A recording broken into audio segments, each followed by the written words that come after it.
This family is going through an internal war right now because of their youngest son. DC, the dad, is a Hexa-class spearman known across the Empire as the Blue Tornado, and he wants his newborn son to grow up swinging a spear just like him. The mom is one of the Empire's greatest assassins, and she wants the baby raised in the shadows learning how to kill people quietly. So why are the two older sisters fighting just as hard to drag the kid into their own paths? Because the oldest sister, Arabella, is a magic prodigy already wrecking the academy at 12 years old. Third circle by age 12. She wants her little brother to follow her into magic so she can feel like a proud big sister. And the second sister, Claire, is a gifted summoner who can already control two summons at the same time. She wants him to become a summoner too so she can help him grow up healthy with something to protect him. Four people, four completely different paths, one baby in the middle of it. Brody barely taken 2 breaths and his dad casually pulled a spear out of his ass and started explaining it to a baby. The mom flipped out, asking him how he could bring a sharp weapon near their son. He shrank under her glare and meekly said he just wanted to show it off. She warned him that if he kept this up, she'd start teaching the kid stealth before he even left his diapers. The two kept going at it, but both knew the real decision would happen on the choosing ceremony. Fast forward 1 year, and here we are. The family tradition where every kid in the house turns 1 and gets 4 items placed in front of them. Whatever the baby crawls to, that becomes his destiny. Legendary spear from Dad, sinister dagger from Mom, expensive magic pouch from Arabella, unique summoning sign from Claire. Each parent and sister is mentally screaming at the baby to pick their item. The prophecy says that whatever item shines represents the most adequate path for the baby to learn. And then our boy slowly crawls toward the table, everyone dying of anxiety. They all want to be the teacher of the youngest.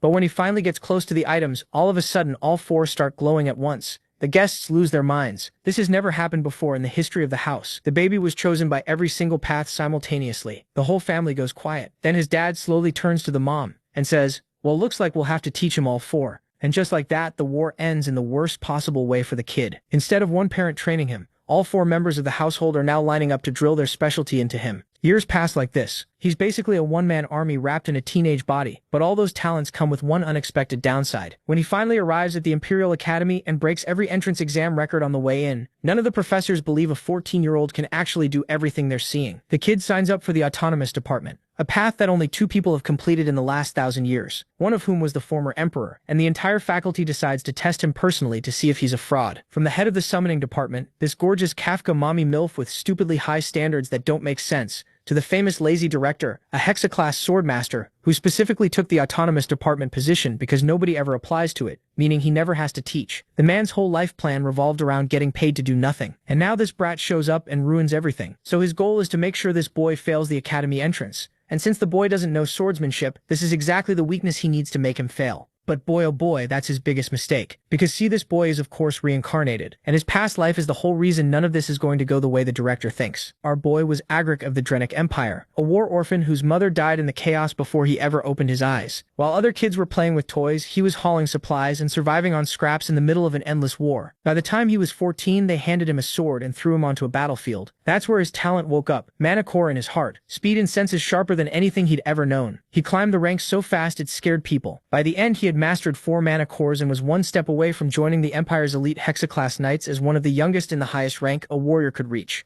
Then on the final battlefield, the moment everything was supposed to come together, Duke Termian of the enemy empire showed up, one of the 6 Hexa-class knights of Altion. The man's mere presence scattered Agric's entire army. Agric still stood his ground. For him, it was better to die as a warrior than to run as a coward. If destiny had put a Hexa-class in front of him, it was for a reason. Even knowing he was outclassed, even knowing he was about to die for nothing, he raised his sword and charged. Duke Termian almost felt bad for him, said it would be a waste to kill a rising talent like that. But then he shattered Agric's sword in 1 strike and ran him through the heart. Broa flew across the battlefield, slammed into the dirt, and bled out staring at the sky, thinking the same thing he'd thought his whole life. All I ever wanted was a family. Everything goes black. But the darkness lifts the moment he opens his eyes. The first thing he sees is a couple trying to play with him, or rather with their son. His father soon picks him up with a huge smile and calls him Dane Sogress. He says the boy should become an amazing. Then his mother, Lily Sogress, snatches him from her husband's arms and insists he'll grow into a perfect assassin instead. Archon, the protagonist Sogress, and his wife keep arguing over what their son should become. They seem to be riding home in a carriage,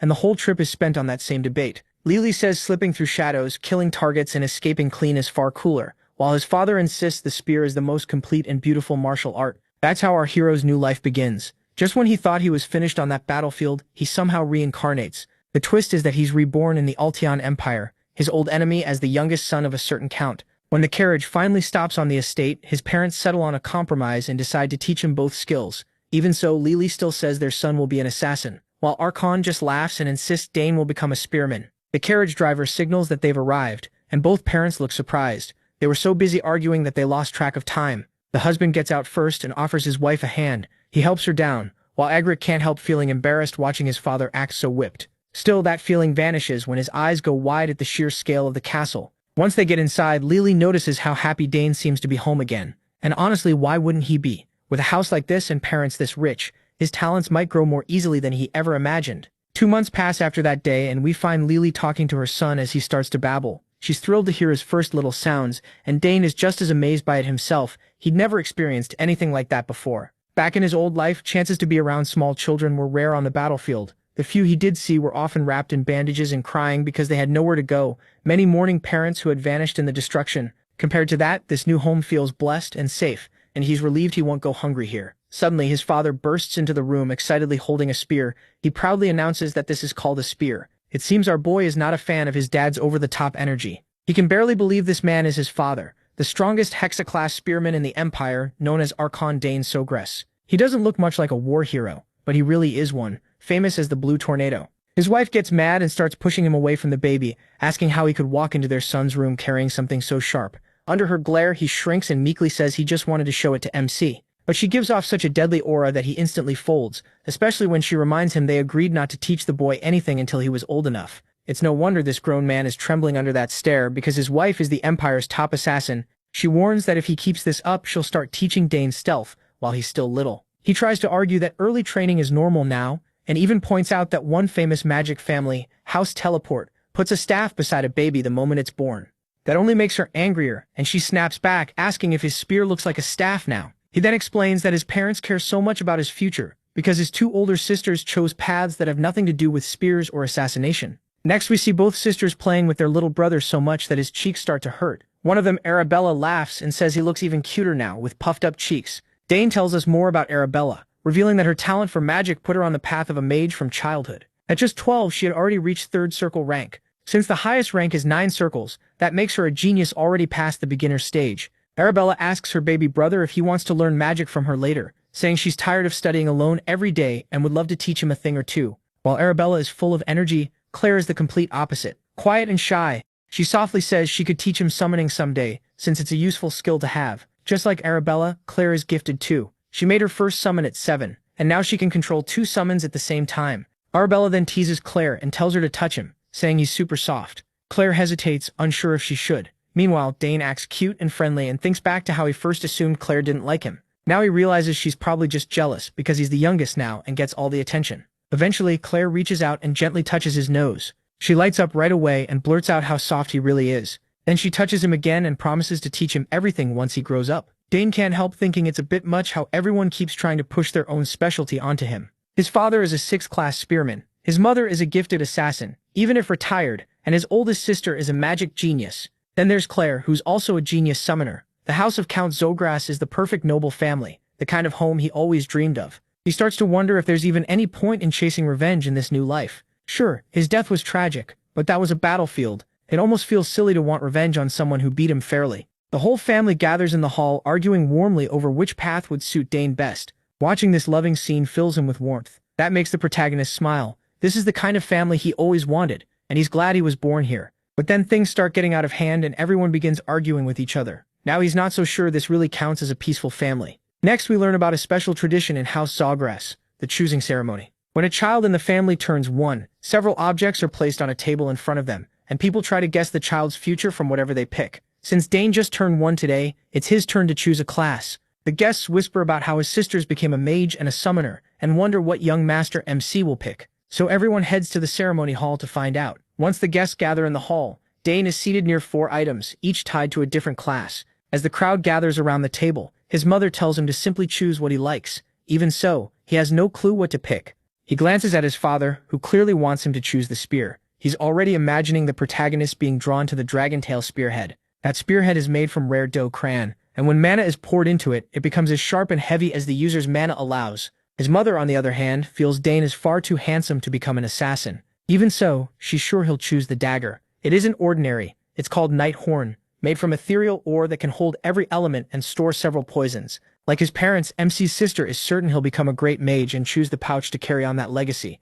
It's a special subspace item, something only mages or people with magic talent can use. Meanwhile, Shy Claire quietly wonders if Dane might become a summoner. The item in front of him is a summoning sign, a tool used by summoners. With it, they receive a code based on their talent and use that to call their summons. But he is completely lost because he can somehow hear what all his family members are thinking. After a while, he lets out a sigh and finally makes his choice. He starts crawling toward the items, and the crowd grows more excited by the second. As he picks up speed, his parents and sisters light up and cheer him on in their own ways. His father wants him to pick something sturdy, while his mother pushes for something short and sharp. Then, as he gets close, all the items on the table begin glowing yellow. Dane has no idea what's going on, and his family is just as confused. The guests, though, quickly realize that all 4 items reacted at once, something no one has ever seen. They can't help thinking young master, the protagonist may be a once-in-a-generation genius. Dane is stunned too. He remembers being talented in his past life, but this time he feels like he's on a whole different level. Little Arabella asks her father what they're supposed to do since this has never happened before. But both parents are just as lost, realizing they may have to teach him all 4 paths. Of course, that leaves the other 2 young ladies shocked, while MC only gives them a warm smile. Time passes, and now we're in the training hall. Weapons can be heard clashing, and the one sparring with his father is Dane. He's grown a lot since the last time we saw him. His father beams with pride, pleased that he has already mastered the technique he taught him. The protagonist thanks him, and we learn he's now 7 years old. As they share a light laugh, a man suddenly walks in. Dane looks over with curiosity and sees that the man is carrying a spear. Agric was clearly waiting for it to arrive, so he quickly takes it and hands it to MC as an early birthday gift. He says he planned to give it to him at the banquet, but wanted to do it before his mother gave hers. Albric adds that he spent 2 years preparing the spear and had it specially made by a famous craftsman in the capital. Then he wishes Dane an early happy 7th birthday. He instantly drops his old stick and grabs the spear, saying it's amazing and he's definitely going to use it. He loves the way the black shaft and silver spearhead look together. On top of that, it's shockingly light. When his father asks if he likes it, Dane says he loves it. He's so excited that he starts testing it right away. His father then asks if he knows the difference between a sword and a spear. The protagonist explains that a spear's reach lets you keep enemies at a distance and its tiny point gives it great piercing power. His father agrees, but warns that the spear can actually be harder to use than a sword once you get stronger. Its biggest weakness is simple: for an attack to work, you need enough distance from your target. Still, he tells Dane not to worry too much, since every weapon has strengths and weaknesses. Even swords, often called the perfect weapon, can fail in certain situations. Hearing that, MC says he'll remember it. His father spins the spear and invites him to train so he can show him something. Dane is left speechless by the force coming off his father. It's the first time he's seen the overwhelming power of a 6th-class lancer. The mana pouring from him is crushing. After charging up, his father thrusts the spear, and the space around the tip begins to warp. He explains that the distortion happens because he released mana through the spear, using the core's trait of focusing magical power into one point. He says he heard about that from his sister, and explains that as a person gains more cores, they can go beyond normal physical limits. That means their limits keep expanding. He also thinks back to his past life, when he had a quadruple core, and realizes all this knowledge comes from that old life. His father grins, happy his son has studied so well, and reminds him that he himself now has 6 mana cores. Dane acts shocked, though inside he thinks that if he hadn't died before, he could have reached 6 cores too. Then his father tells him to try the new spear. The protagonist hesitates a little, but his father tells him to clear his mind, forget his worries, and just thrust. Dane nods, and as he grips the spear, he remembers that in his past life, he never cared much for spears. Once he discovered his skill with the sword, he only treated them as a backup, but now he's finally ready to truly try one. After taking his stance, he closes his eyes while his father notices how solid his form is. He can't help smiling, because it took 7 years to master that technique himself. Since Dane is still so young, he doubts he can really pull it off. But the moment MC thrusts the spear, reality seems to twist, completely shattering his father's expectations. He never imagined seeing a miracle like this. Startled, he blurts out and asks his son how he knows so much. Once Dane finishes the technique, the man rushes over, laughing and praising him for doing an incredible job. He explains that when he thrust, he focused mana into a single point and pushed it into the spear tip. The instant the mana reached the tip, he cut off the flow. His father goes wild hearing that and asks if he formed a mana core. The protagonist says yes, claiming he tried it after reading a book on mana core creation and luckily succeeded. Of course, that part is a lie. The truth is, he formed it while practicing mana breathing. His father kneels to meet his eyes, unable to hide how proud he feels. He's sure his son will one day become an incredible warrior. Dane just gives a small smile, already thinking of all the surprises he still has in store. Meanwhile, his father wonders if he'll really become a mage, a lancer, an assassin, and a summoner all at once. That night, MC's 7th birthday celebration finally begins. Guests start filling the castle, and the hall is packed with music and laughter. Everyone is having a great time. Duke Bolt, the same man who killed Dane in his past life, is also at the party. As soon as Agric sees him, Bolt calls him over. Agric addresses him properly as Duke, but Bolt tells him to drop the formal talk and speak normally. As we know, Bolt leads the Empire's top house, the Duchy of Termian. Agric quickly whispers that too many people are watching, so they have to keep up appearances. The Duke says he can do as he likes, then asks where his son is. Agric calls for him and tells him to greet Duke Termian. The moment Dane hears that title, his mind flashes back to his last meeting with the man. When the protagonist finally stands before the Duke, he introduces himself as MC and bows, saying it's an honor to meet him. The Duke laughs, impressed by the boy's manners, and asks if he is also learning the spear. Agric says yes. Just then, a young lady walks up behind Duke Bolt, and when Dane Zagras sees her, he freezes for a moment in surprise. The girl politely greets Count the protagonist Zagras right away. She politely bows and introduces herself as Layla Termian, the youngest daughter of House Termian. After that, the party went on. The guests kept enjoying the music and the pleasant night, but Arkan, Dane, and Bolt couldn't relax because Baroness Termian was still sick. Bolt had tried every cure he could find, yet nothing worked. Arkan hoped it was only temporary and that his friend's wife would recover soon. Even so, Bolt warned that if he suddenly vanished, it meant her condition had gotten worse and he'd use a teleport scroll to rush back to the capital.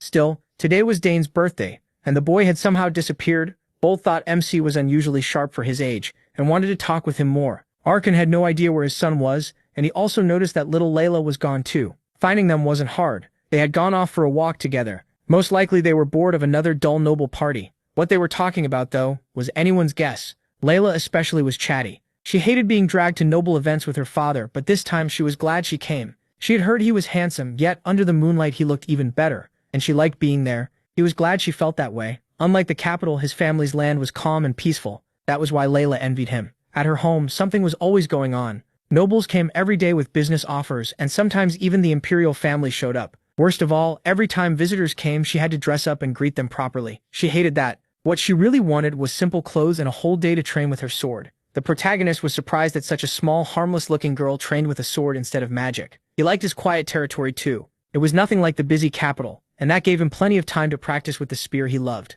Layla was surprised at first, then remembered his father's nickname, and it all clicked. She had heard many times how amazing the Blue Whirlwind was, and since Dane trained so much with a spear, she assumed he wanted to enter the academy too. But that wasn't why he trained. Layla was caught off guard by that answer. To her, training hard to get into the academy was the obvious choice. She had heard getting in was incredibly hard. MC, though, had no doubt he'd be accepted. He trained because he wanted to be even stronger after he got in. Layla could hardly believe that confidence, so she asked what he'd do if he failed. Even then, he wouldn't get upset or quit. He'd just try again. And if he failed a second time too, he'd take it as a sign that it wasn't his path. Layla couldn't believe he could be so calm about his future, so she asked if he wasn't scared of letting down his family and home. He wasn't worried at all. Compared to his past life, this was nothing. Layla, on the other hand, could only envy him. In her family, failure was unacceptable. Even though he had spent 7 years around nobles, he was still amazed by how petty they could be over things like that. As for Layla, he had no doubt she would do well. When she heard him encourage her, she lit up and quickly offered to show him her sword skills. The protagonist was a little surprised by her excitement, but once Layla got a chance to practice with a sword, there was no stopping her. She immediately asked where the training ground was, and Dane had to take her there, hoping nothing would go wrong. At the training ground, Layla didn't hold back. She moved through one form after another like an experienced swordswoman. To a beginner, her moves would have looked flawless, but MC was far from a beginner. Watching closely, he had to admit her shifts from attack to defense and back were smooth and her timing was excellent. Still, there was one problem. After a while, her rhythm broke and she lost some of that smooth flow. Breathing hard after finishing, a pleased Layla asked what he thought. At first, Dane wasn't fully honest and told her she looked amazing, and that he enjoyed watching. Layla was clearly happy to hear that, but he decided to tell her the truth. He could see room for improvement. After the third form, for example, she was taking an extra half step she didn't need, and the same thing happened in the next forms. Those repeated half steps made the later sword forms slip slightly out of line. That criticism left Layla speechless. She even looked close to tears, and Dane started thinking he had been too blunt. He began to apologize, saying maybe he was wrong, since it had been a long time since he'd watched a true swordsman train. But he worried for nothing. Layla quickly pulled herself together and gripped her sword more firmly. Now she understood her mistake. She started the training forms again, and this time they were nearly perfect. The protagonist's advice had been exactly what she was missing. Her joy and gratitude overflowed, and she even hugged Dane. He tried to pull away, but it didn't work very well. Layla was completely amazed by how much he knew about swordsmanship. He spotted in one moment what her teachers had never pointed out. She promised she'd remember his help. Eventually she let him go after nearly crushing him in the process. Then she almost nicked him with her sword. That little lady seriously needed to learn some order. MC was caught off guard by the sudden hug, though he couldn't say he disliked it. Of course, their quiet moment didn't last long. Servants were already shouting and searching for them everywhere. They had taken enough of a break from the banquet, so they hurried back before they were discovered at the training ground. When they returned, Dane became the center of attention as his parents formally congratulated him on his birthday and on discovering his first manticore, and of course, they gave him a gift, a brooch with the family crest, like the ones his older sisters had. His mother told him to treasure it, because from now on the brooch would be proof of his status and honor. After his parents finished, the other guests joined in too. He had now truly earned the name He, and no one there doubted he would grow into a fine man like his father. The protagonist's parents were overjoyed, and so was he. In both his lives, this was the first time he had received such warm congratulations from so many people. Then the whole hall suddenly shook. Guests started shouting,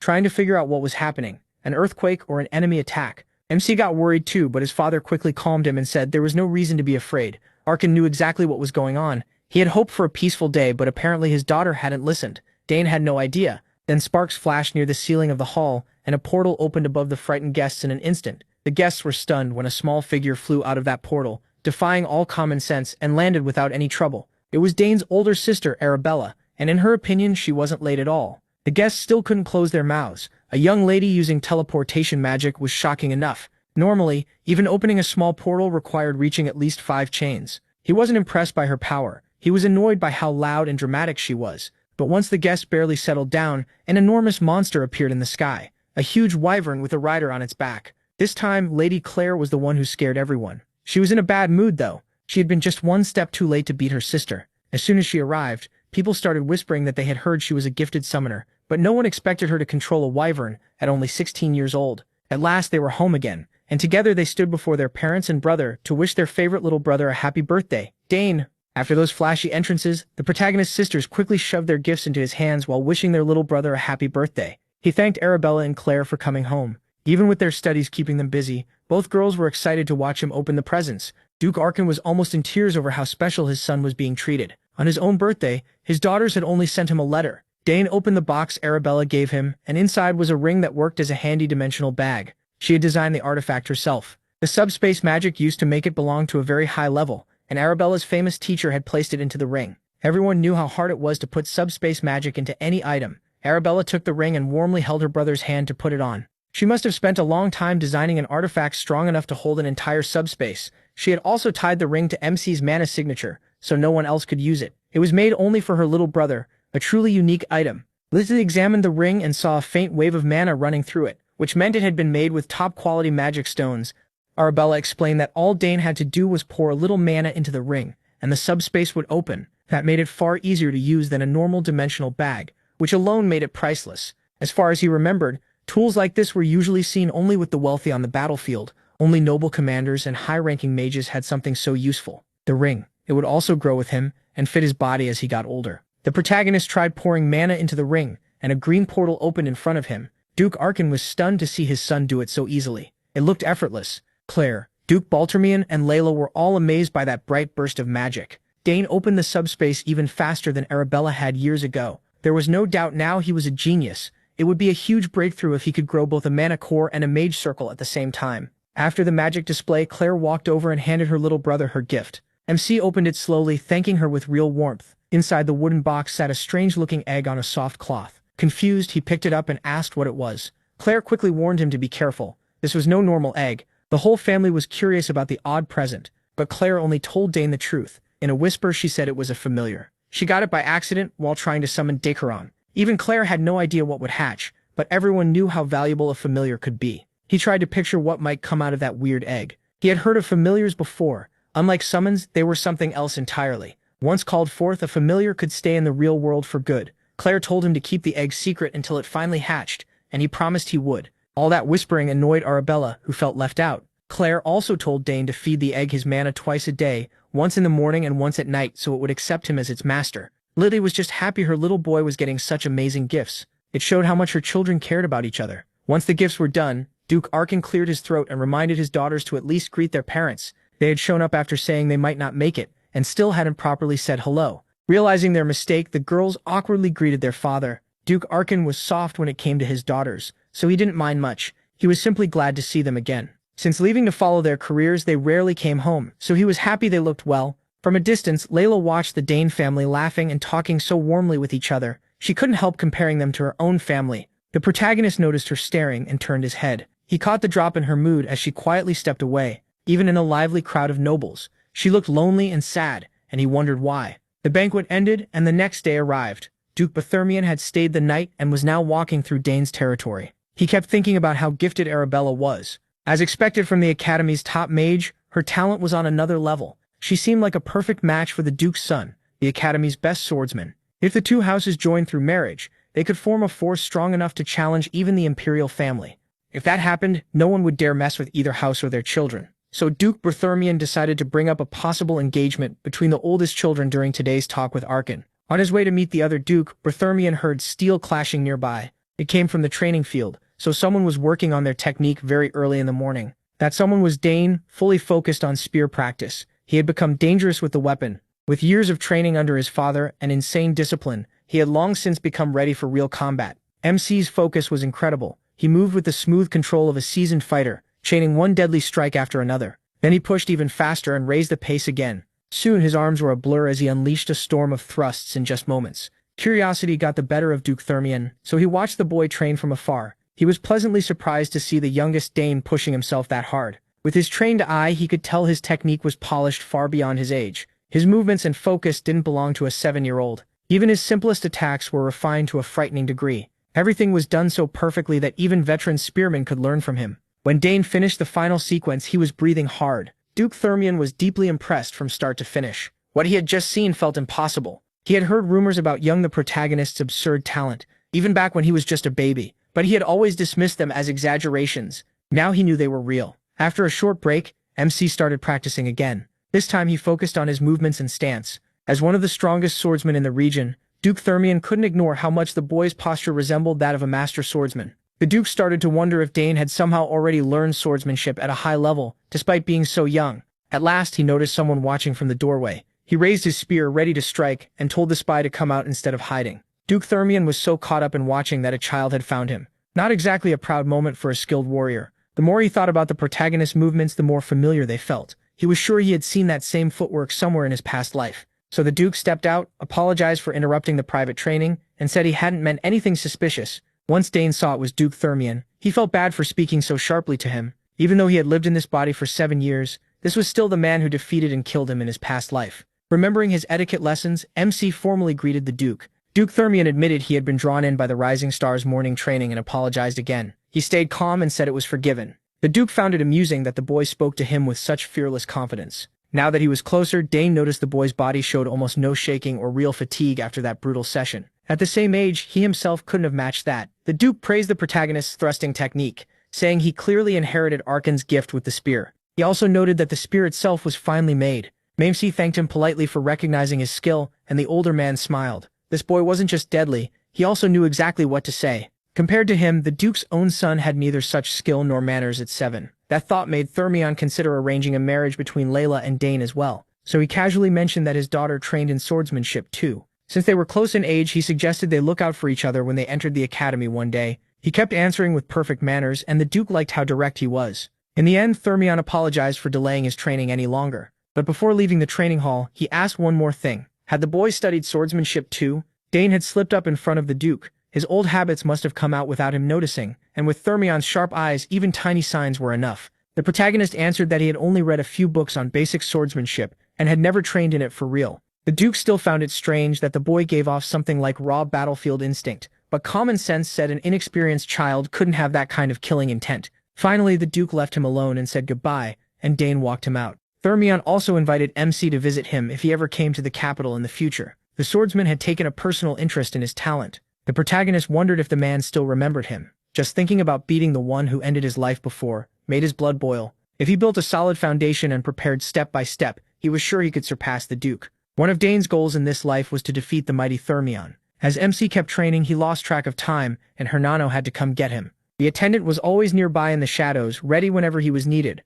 With how quietly Hernano moved, he figured the guy might have real talent for stealth and assassination skills. Today everyone was busy getting ready for the second banquet. Some nobles had already started arriving, since gathering more than 30 noble families on the exact same day was difficult. As for the protagonist's sisters, they had already opened a teleport gate and gone back to the academy. They had no choice. Midterms were coming up soon. For now, it was time for Dane to get cleaned up and dressed too. He made a note to examine his sister's gifts more closely later. After the hard training session, MC was washed up and dressed. He entered the family hall with his mother and father, and mingled with the nobles. He had to use all his etiquette training as he spent the whole night talking with high society. As the birthday boy, he was put on display all night, with everyone's attention fixed on him. At last, he escaped the banquet hall and got some air. Noble life was exhausting, and his schedule was even worse than usual because of his birthday. Still, he could always find some peace in the garden. Mr. Gardener had worked hard to make that place special, a calm, beautiful spot that brought peace. Dane looked at the flowers in full bloom while butterflies fluttered nearby. Flowers held more mana than most things in nature, or so his older sister once told him. Since he had a little time alone, he decided to test that idea for himself. The protagonist Sogress closed his eyes and focused on the natural magic moving through the air. Without opening them, he slowly started to grasp what his sister meant. He could feel the mana inside the flowers. Even though he'd been training in many fields, his mage and summoner skills still hadn't shown much progress. That made it hard to decide where he should spend his time. Having too many talents was actually a problem right now. He was suffering from success. After a few minutes immersed in the garden's natural mana, he finally saw the flow inside the flowers. He could hardly believe something so small held such strong mana. If someone could sense nature's flow and make it their own, that power might settle in the body and form a magic circle. That was exactly what was happening now. His body's huge mana affinity made it much easier. He could clearly see what most people could only faintly sense. Just one trip to the garden had sharpened his mana sense by a lot. What used to be blurry was now much clearer. He was on the edge of understanding how magic really worked when something suddenly snapped. At the same time, two young nobles wandered into the garden, bored of the adults' empty talk. They were brothers, and the older redhead was already annoyed that everyone kept talking about the genius, Dane Sogress. He stomped straight through the flower bed, crushing flowers as he went. The red-headed brothers got turned around in the huge garden and happened to spot MC standing there, distracted. One look at his clothes and they mistakenly decided he was a servant, then started yelling at him. He did not like that disrespect at all. The brat even had the nerve to order him to lead them to the exit. Dane noticed what they were doing to the flowers and shouted for them to stop stepping on them. The red-headed brat somehow got offended after being called out. He asked why they were ruining the flower bed instead of using the garden paths. Seeing he was small, the redhead just got even more annoying. Then came the usual noble kid move, showing off his family name. The protagonist couldn't care less. To him, they were just two thugs wrecking his garden. The redhead hated being called a brute, so he proved the point by grabbing Dane by the collar. He and his brother were sons of Count Tyron, one of the castle's guests. Hearing that name brought back a memory from MC's past life. Count Tyron was the noble he captured after a pathetic defeat on the battlefield. He remembered him as a deeply annoying man, one of the worst kinds of nobles. Judging by the brat in front of him, like father like son, fit perfectly. The red-headed brat kept bragging that his family was famous in the capital. He even claimed their house could make the protagonist vanish without a trace, so he'd better watch what he said. Dane had met plenty of idiots like this before. He knew words would never get through that thick skull full of air. The boy raised his fist and swung at him, still thinking he was only beating up a mere servant. Dane wasn't going to allow that. He slammed his forehead right into the brat's nose with full force. It was a brutal hit that nearly crushed it. The younger brother called out in panic to his older brother. He checked on the redhead, who had dropped to the ground from the blow. When the boy wiped his nose and saw blood, he started freaking out like he'd never bled before. The moment he saw the blood on his hand, his rage exploded, and he threatened to kill MC. Dane found that funny and calmly told him to try. The redhead wanted blood for blood. His little brother had enough sense to stop him, but the older one was far too proud to listen. He threw a punch and he calmly dodged by hopping back. The gap between them was huge. The amateur couldn't touch him at all. As Dane let him wear himself out, he noticed the boy's footwork was sloppy, like he'd never held a weapon in his life. That made him think the brat might be a mage or a summoner. The punches kept coming, but not one got close to landing on the protagonist, Sogress. Blood still ran from the redhead's nose as his patience ran out. MC kept toying with him through pure movement, and then an idea hit him. Maybe he could use the magic flow he sensed from the flowers and force his will into it. If that worked, he should be able to compress that power into a physical form. This was as good a chance as any to test it in a real fight. The younger brother watched from the side with his mouth hanging open. Dane Sogress planted his feet and gathered magic into his hands. He imagined a sphere of pure mana and fired it at the boy's stomach. The blast was strong enough to throw the redhead painfully onto the grass, tearing up the ground on the way. He screamed in pain, his body and pride both wrecked. The little brother rushed over to check on his defeated brother in the flower bed. Dane Sogress was honestly more worried about the ruined flowers than the brat's condition. But the red-headed fool was stubborn. He still got back up. After seeing him use magic, he demanded to know who he was. The younger brother kept trying to stop him, but pride mattered more to him than any consequences. Then the brat drew on the mana in his body and began opening a sinister-looking portal. The protagonist Sogress was surprised to see something so familiar. This was summoner magic. Mana spun and thickened until a translucent wolf started to descend to the ground. It looked bloodthirsty, bearing sharp fangs as it growled. The redhead laughed wildly and called the beast Gempu. Then he finally gave his name, Digron Tyron, and said Dane was about to learn what happened when he messed with someone like him. MC Sogress heard the brat order the wolf to tear him apart, but he wasn't impressed by such a simple summon. He was used to seeing Claire call out terrifying beasts like Ivan. Digron stayed back while Genpu charged at the motionless him. Dane only looked the wolf in the eyes and didn't move. Genpu must have sensed that attacking him would end badly, so the wolf turned right around. Its aura changed at once. Like all hostility toward the protagonist, Sogress had completely vanished. The Tyron brothers were stunned. Digron's pride and joy had apparently turned against him. Now the big wolf was acting downright submissive to MC. Digron screamed for it to rip out his throat, but the beast ignored him. Instead, the big pup happily wagged its tail at the protagonist. Sensing no ill intent, the protagonist gently petted the good boy. Even he had no idea how this happened. Thinking about it, Claire's summons had always liked him too. Even Wyvern played with him sometimes. Back then, he figured it was just because they were family. But now there was no blood tie at all, and this summon was still friendly. That could mean he had an unusually high affinity with summoned creatures, or maybe Genpu's opinion of his awful summoner had hit rock bottom. Digron couldn't understand any of it. He had never heard of a summon betraying its master. Dane Sogress was winning on every front and kept taunting Digron to come at him himself. The younger brother was practically begging him to stop embarrassing himself and accept the loss, but Digron still wanted to fight. The little brother desperately needed this mess to end. Caught up in his brother's stupidity, the poor kid had wet himself in fear. He started crying, and Dija called him embarrassing. Dane Sogress only made it worse by pointing out there was a bath in the castle basement. Digikron used his younger brother's accident as an excuse to retreat. As if he hadn't embarrassed himself enough, he ordered MC to stay in the garden. He just looked at the pathetic loser in disgust. Digikron didn't even take his summon with him. So the protagonist stayed in the garden and kept testing his new understanding of mana. He tried a trick Claire had taught him before. He found what was left of the weak bond between that brat Digikron and Genpu, cut it and carefully rewrote it with his own magic. Just like that, he and the wolf became connected. Without using a proper summoning ritual, he pulled it off through nothing but his high affinity with summoned beasts. Now he had truly succeeded as a summoner. While enjoying that victory, Dane Sogress heard a familiar, annoying voice calling for him. Digikron Tyron, the spoiled brat, had run to his father and tattled that some boy in the garden bullied him, then pointed right at MC. What a coward. Holding his nose to slow the bleeding, he complained that he had attacked him and even broken his bond with his summon. The huge Mogar Tyron stomped forward and loudly introduced himself as head of the Count Tyron family, one of the great noble houses of the capital. He demanded to know if the protagonist had really messed up his son's face and stolen his summon. Dane wasn't the type to back down from a pig, so he stood firm and admitted what he'd done. He also noticed Mogar Tyron was much fatter now than when he had captured the man in his past life. Peace had clearly treated him well, even if he'd been useless on the battlefield. Mogar kept throwing his weight around, saying he couldn't let this pass. Anyone who touched his sons was not something he could ignore. He kept pressing MC with demanding questions, and finally told the boy to state his name. Our boy lifted his head proudly and formally introduced himself as him Sogress. The protagonist Sogress, the youngest son of Arkan the protagonist Sogress, Lord of the South and head of the protagonist Sogress family. The boy says, he gives them a full royal-style introduction, and it leaves both father and son stunned. Without realizing it, they had insulted the birthday boy. They had picked a fight with the famous rising star of the South. The rude pair is clearly shaken by this sudden meeting with the youngest son of House Dane Sogress. Thinking about great noble houses, he remembers how Agra captured him in the war, and how he did nothing important after that, making the other nobles laugh at him. Now he sees a chance to turn things around, smear Count MC Sogress's name and use it to demand mining rights. If it works, the nobles who mocked him might soon be bowing to him. With that in mind, the fat fool turns to our boy and asks if he is the birthday boy, him. He just nods and confirms it. The fat man can barely hide his annoyance. He definitely did not come here to celebrate some kid's birthday.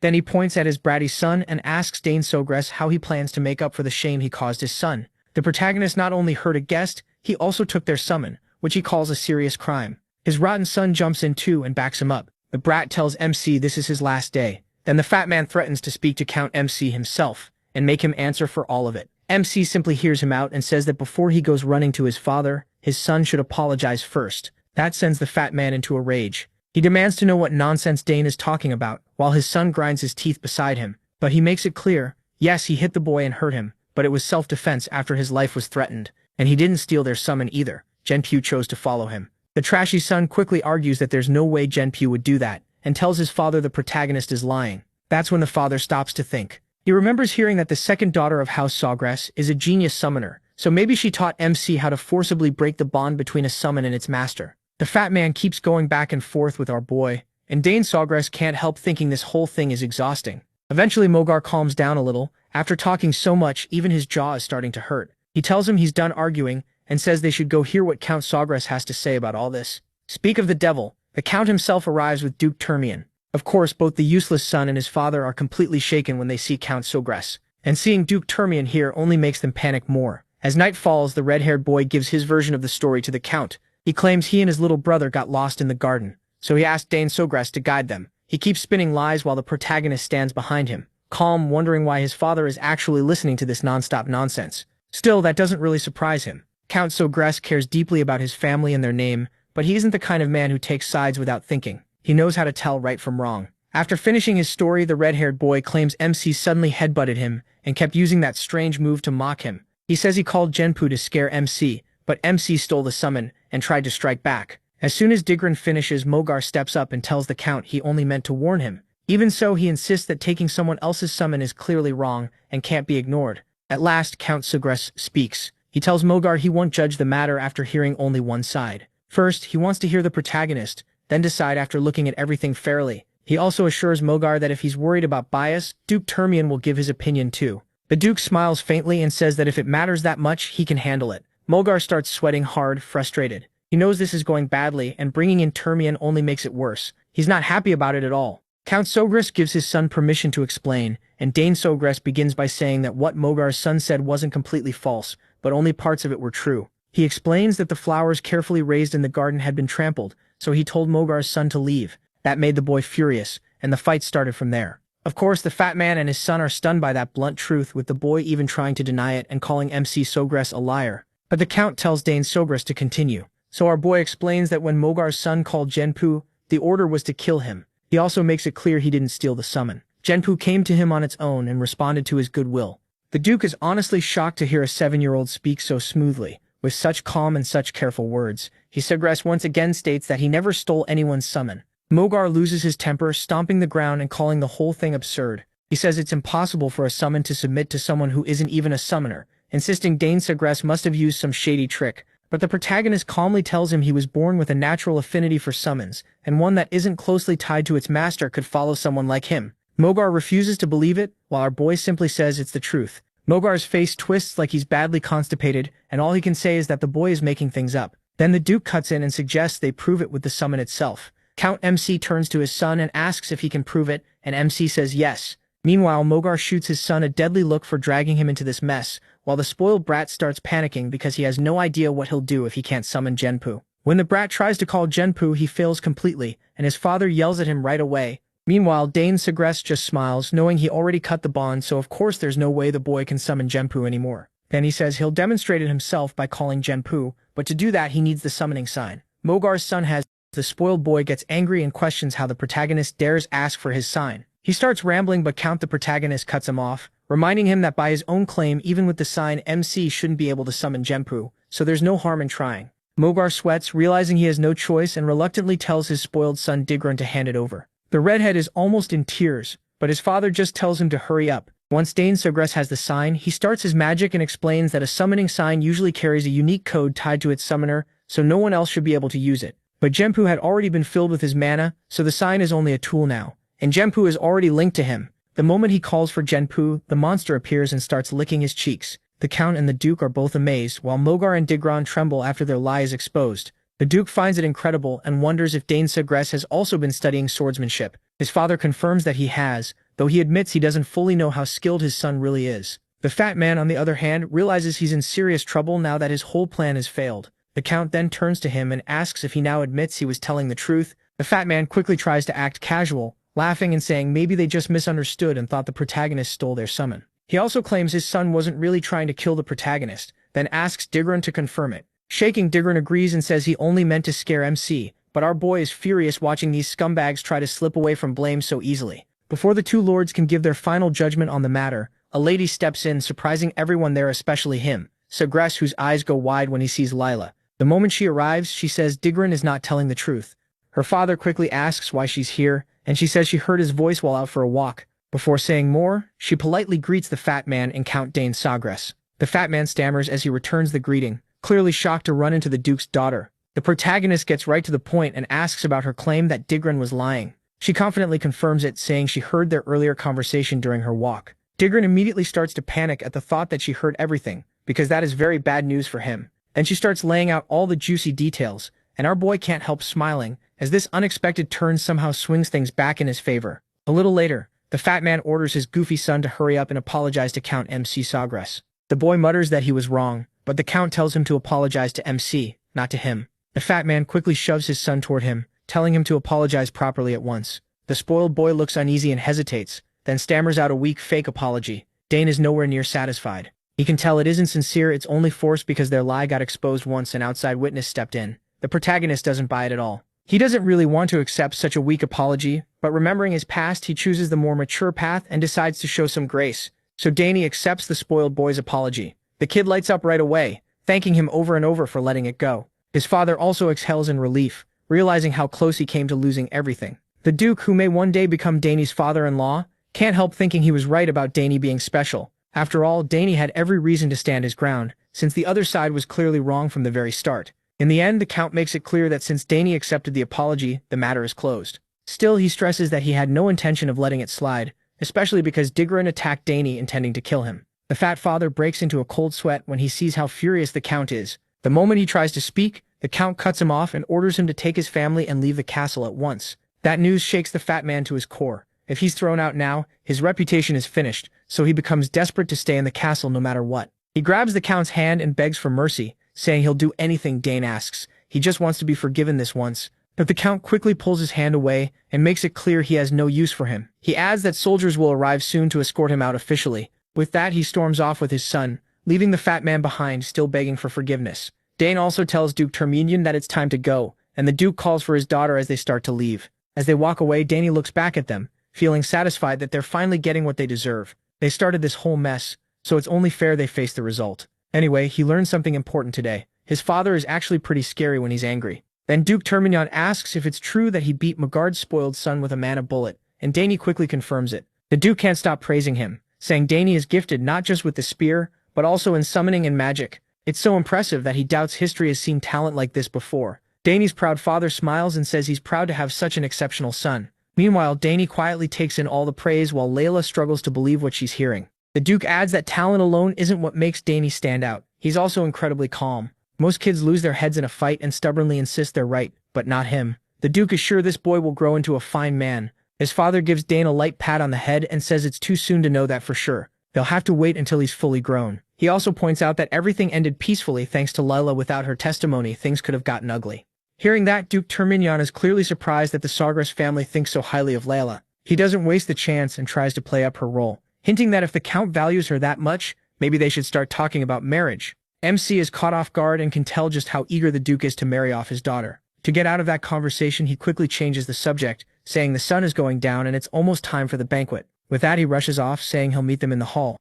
Terminian then tells his daughter to head back calmly with Dane. He hurries after the Count, saying he wants a quick talk with him, leaving the two kids behind. As they walk, Layla turns to him and asks why the summon ignored its summoner and listened to him instead. She says she's watched famous summoners duel many times in the capital, but she's never seen anything like that. He shrugs and admits he doesn't really know either. It just happened. Of course, Layla makes an annoyed face, knowing the protagonist is hiding the truth on purpose, even though she was the one who helped him out earlier. But he stays calm and reminds her that he also helped her before, when he assisted with her sword training. Layla thinks back to that moment and reluctantly admits he has a point, so Dane decides that since they've each helped the other once, they can do it again. He tells her she can ask whatever she wants. Instantly, the girl lights up and blurts out that she wants to learn it right now. MC is caught off guard by how impatient she is and wonders what could be so urgent, so he asks what she wants to learn. She quickly says she wants him to teach her mana bullet. Dane asks why she's in such a rush, and Layla says she wants to get stronger and fast. She hopes to form at least 2 mana cores before entering the academy. He wonders why she's pushing herself so hard when she's still so young,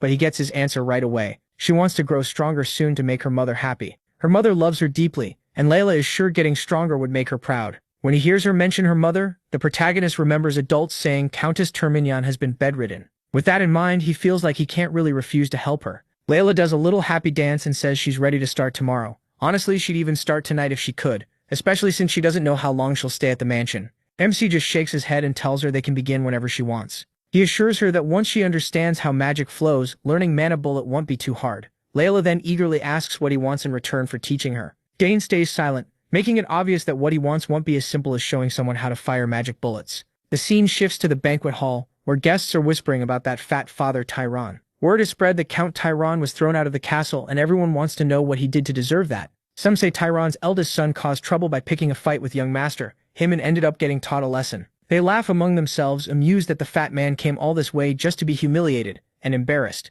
Another rumor going around is that young master the protagonist is an amazing summoner. One guest wonders if that means house the protagonist will now become a famous house of summoners. But another cuts in and says that's not all. Young master MC can also use magic, which many of them can hardly believe.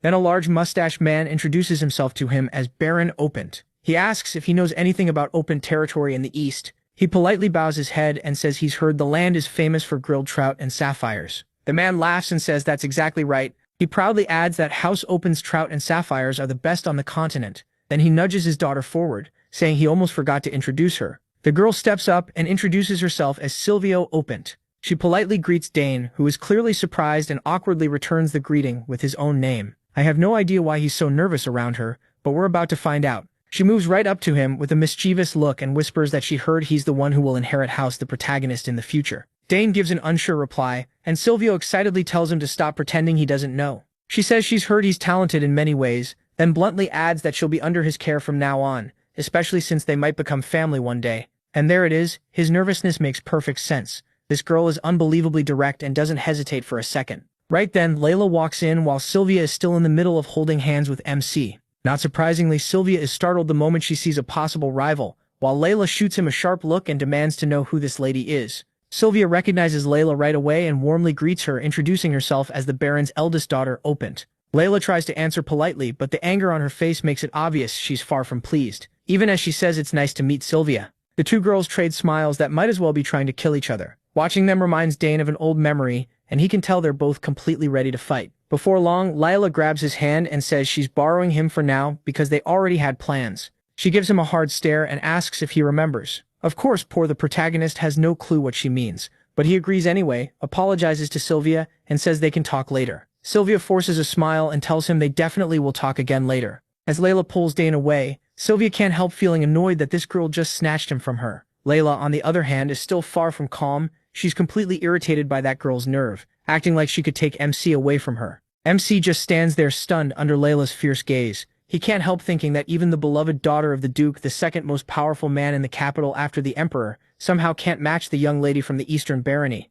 So it's no surprise that Sylvia backed down so easily. Once he and Layla are outside, she starts pressing him about Sylvia. She wonders if there's a chance he might get engaged to her, but he quickly shuts that down and insists they were only talking, just greeting. That idea instantly lifts Layla's mood, and even the protagonist notices it. After a short walk, they reach the secret spot only MC knows about. He's sure nobody will bother them here. The moment they step into the hidden place, Layla lights up and does a little happy dance, thrilled by it. She's also glad no one will know if they do anything there. Dane agrees, it really is a great place to train. But before they start, he asks if she's ever felt mana before. Layla says she has, a little, but not enough to form a mana core. She adds that she tried absorbing mana through breathing. That tells him she still hasn't reached the emission stage. He learned to sense mana naturally on the battlefield, so he's surprised a noble house taught her even this much. So he starts with the basics and tells her the first step is feeling the mana she absorbs. Layla looks confused, and the protagonist explains that if she wants to release mana, she first has to control the mana inside her. The key is imagination. He tells her to close her eyes and picture the mana spinning inside her. After a moment, she tries, but nothing happens. From her face, Dane can tell she didn't really get it. Layla gives it another shot, but again, nothing happens. Frustrated, she asks MC why it still isn't working. He calms her down, saying that's normal for a first try, and tells her to focus again. Meanwhile, Count Dane is secretly watching the two kids. He can't help feeling proud that his son is already teaching someone at such a young age. To him, it really feels like he has grown up. Then Duke Termian suddenly sneaks up beside him and asks what the hell he's doing there. The question nearly stops the Count's heart. The Duke quickly tells him not to panic and asks if he's spying on two lovebirds enjoying time alone. Count Dane raises a brow, asks what he means by lovebirds, and wants to know how he even found him. The Duke laughs, saying the Count did a terrible job hiding, especially for the husband of the Empire's legendary assassin. Count the protagonist has no idea how to respond after getting caught spying. The Duke teases him, saying if the lord of the castle goes around snooping on people, others will start talking. Annoyed, the overprotective father insists he was only following his son. The Duke laughs and points out he was just following his daughter too. Turns out both fathers are hopeless. So they stand there side by side like a pair of teenagers, spying on their children. Back with the kids, Dane opens his dimensional bag, and the girl is amazed he already has something like that. When he says his older sister recently made it for him as a gift, she gets jealous. Unlike his sister, her older brother stopped paying much attention to her after they entered the academy. Dane then pulls out a mirror from the bag, and she casually asks what it's for. He says he brought it in case it might help. It's easier to picture something while looking at yourself than relying only on imagination.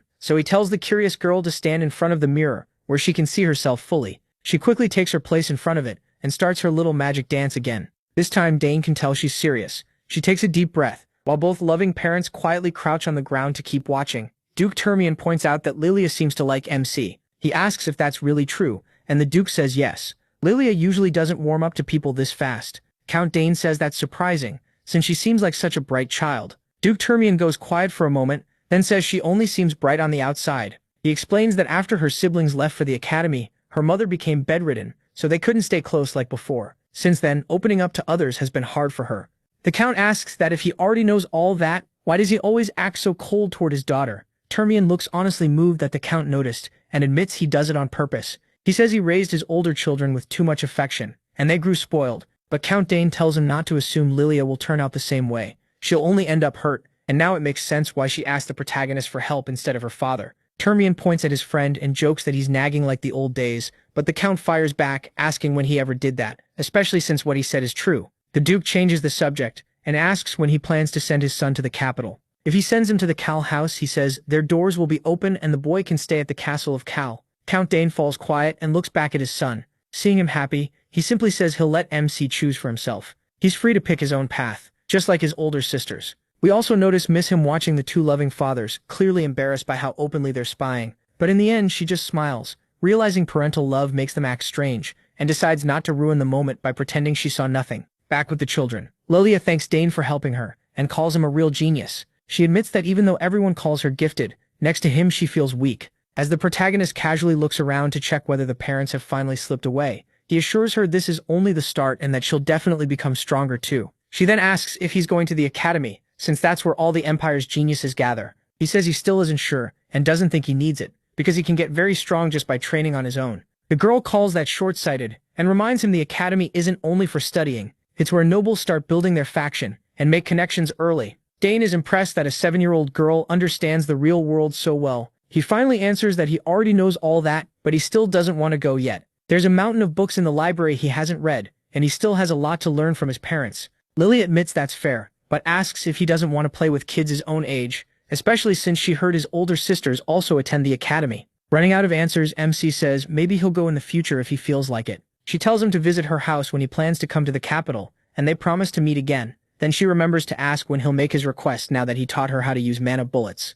He just shakes his head and says he'll tell her when he comes to the capital. That shocks her, and she lets out a loud cry of disbelief. At last, the day she leaves arrives. When Lilia's carriage begins rolling down the road, Dane looks at a stone-like object in his hand, a gift from his future father-in-law. The story cuts back to when the Duke gave him the strange item. When he asked what it was, the man said it was a birthday gift, and hoped he'd like it. He also explains that House Thermian stands for vengeance, the sword, and the forge, and that their line began with an ancestor who was a blacksmith. Because of him, their house owns the best forge in the Empire. Really, the best on the whole continent. Every weapon made by the Thermians to protect the Empire came from that forge. Of course, Dane already knows this. From his past knowledge, every kind of ore in the world can be found there, and all kinds of weapons and mystical artifacts are made in the greatest forge on the continent. Then the Duke reveals that if the protagonist shows this insignia at the forge, they'll make whatever weapon he wants. So this rock-like item is actually an insignia, a certified token proving the honor and skill of the one who holds it. Count MC is completely stunned to see the Duke give away something so valuable, something even the Imperial family wants. The Duke simply pats the boy's head and tells his future son-in-law to grow well and help his father. His future wife gives him one last wave before they part. Back in the present, his mother crouches beside him. Seeing how down he looks, she asks if he's upset because they left. He admits it, saying Lilia was basically his first friend. His mother comforts him, saying that once he goes to the capital, he'll see her again, and by then he'll be even more handsome, which is sure to impress her. She's probably right. He can't stay here forever, and he'll have plenty of chances to meet her again later. So he quietly wishes her happiness until they meet again. Meanwhile, as the Duke rides in his carriage, his mind is still on Dane. He finds it strange that every time he looks at the boy, he remembers Agric, the warrior who showed the skill of a triple-class fighter at a very young age. He's sure that if Agric had lived, he might have become one of the Drain Empire's hexaclass knights. That's why he hopes to see Dane again once he's grown stronger. A few days later, our boy is sitting alone in front of the egg. He's been feeding it mana every morning and night, and now he wonders if he's overdoing it. The egg holds a strange familiar. Even someone who isn't a summoner can pour mana into it before it hatches and claim it as their master, letting them keep control of a summon that would normally be temporary. Still, he knows his mana has to match the familiar, and there are probably other hard conditions he hasn't met yet. He's heard that some eggs never hatch at all because those conditions are never fulfilled, so he hopes this one isn't like that. Even after changing the flow and strength of his mana, nothing happens. After pushing himself hard one more time, he sets the egg back down, thinking he was greedy to expect results so fast. Then the butler shows up at the door and asks if Danny is ready. Right then, the egg reacts and starts making noises. Danny rushes to it, sure he really did hear something. The butler hurries in too, asking what that sound was. Danny tells him to wait while he checks the egg first. But once again, he ends up disappointed and realizes he got excited for nothing. He can't feel any change. When the butler asks if the egg reacted, Danny says no, it was probably just his imagination. Once he gets to the training hall, he starts by practicing swordsmanship. After seeing those flawless moves, the butler lights up. He even claps and asks when Danny learned to use a sword. Danny brushes it off, saying he just wanted to swing it a little. The butler keeps praising him, calling him a genius who's talented with the sword too. Looking at the blade, Danny thinks about how fun it was to learn a new weapon like the spear, but he also missed using a sword. His father watched him too closely for that, so he's glad he hasn't lost his touch.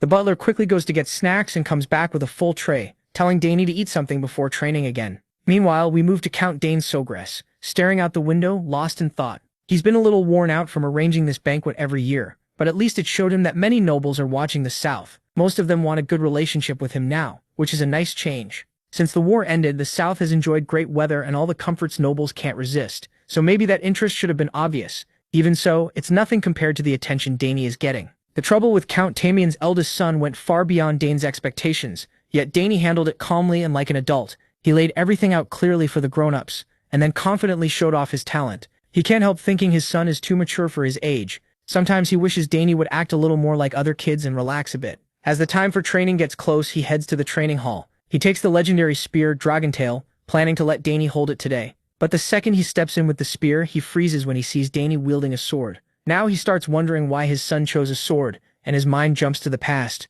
He's sure that cursed Duke must have said something. Otherwise, there's no way Danny would be using a sword after all that spear training. He just stands there watching his son pull off amazing moves with the blade. Seriously, Danny looks like he knows exactly what he's doing. The power he shows is something even skilled swordsmen would struggle to match. It makes Dane wonder when he learned all this. One thing is clear, Danny is gifted with the sword too. At last he calls out and asks when Danny learned those moves. Looks like Danny's secret is finally out, so he decides it's better to tell his father the truth. He admits he never actually learned any of it. That only leaves the protagonist even more confused, wondering if this is another hidden talent. He starts thinking out loud. Danny can handle the spear, magic, assassination, summoning, and now swordsmanship too. Then he adds that if it were anyone else, he'd never believe a child could be talented in all those fields. So he asks Danny if he's curious about the world beyond these walls. Danny looks confused, unsure what his father means. Then his father tells him that if he wants to see the outside world, he should go. He truly believes this country may be too small for his son's huge talent, and if Danny stays here, he'll be the one who loses.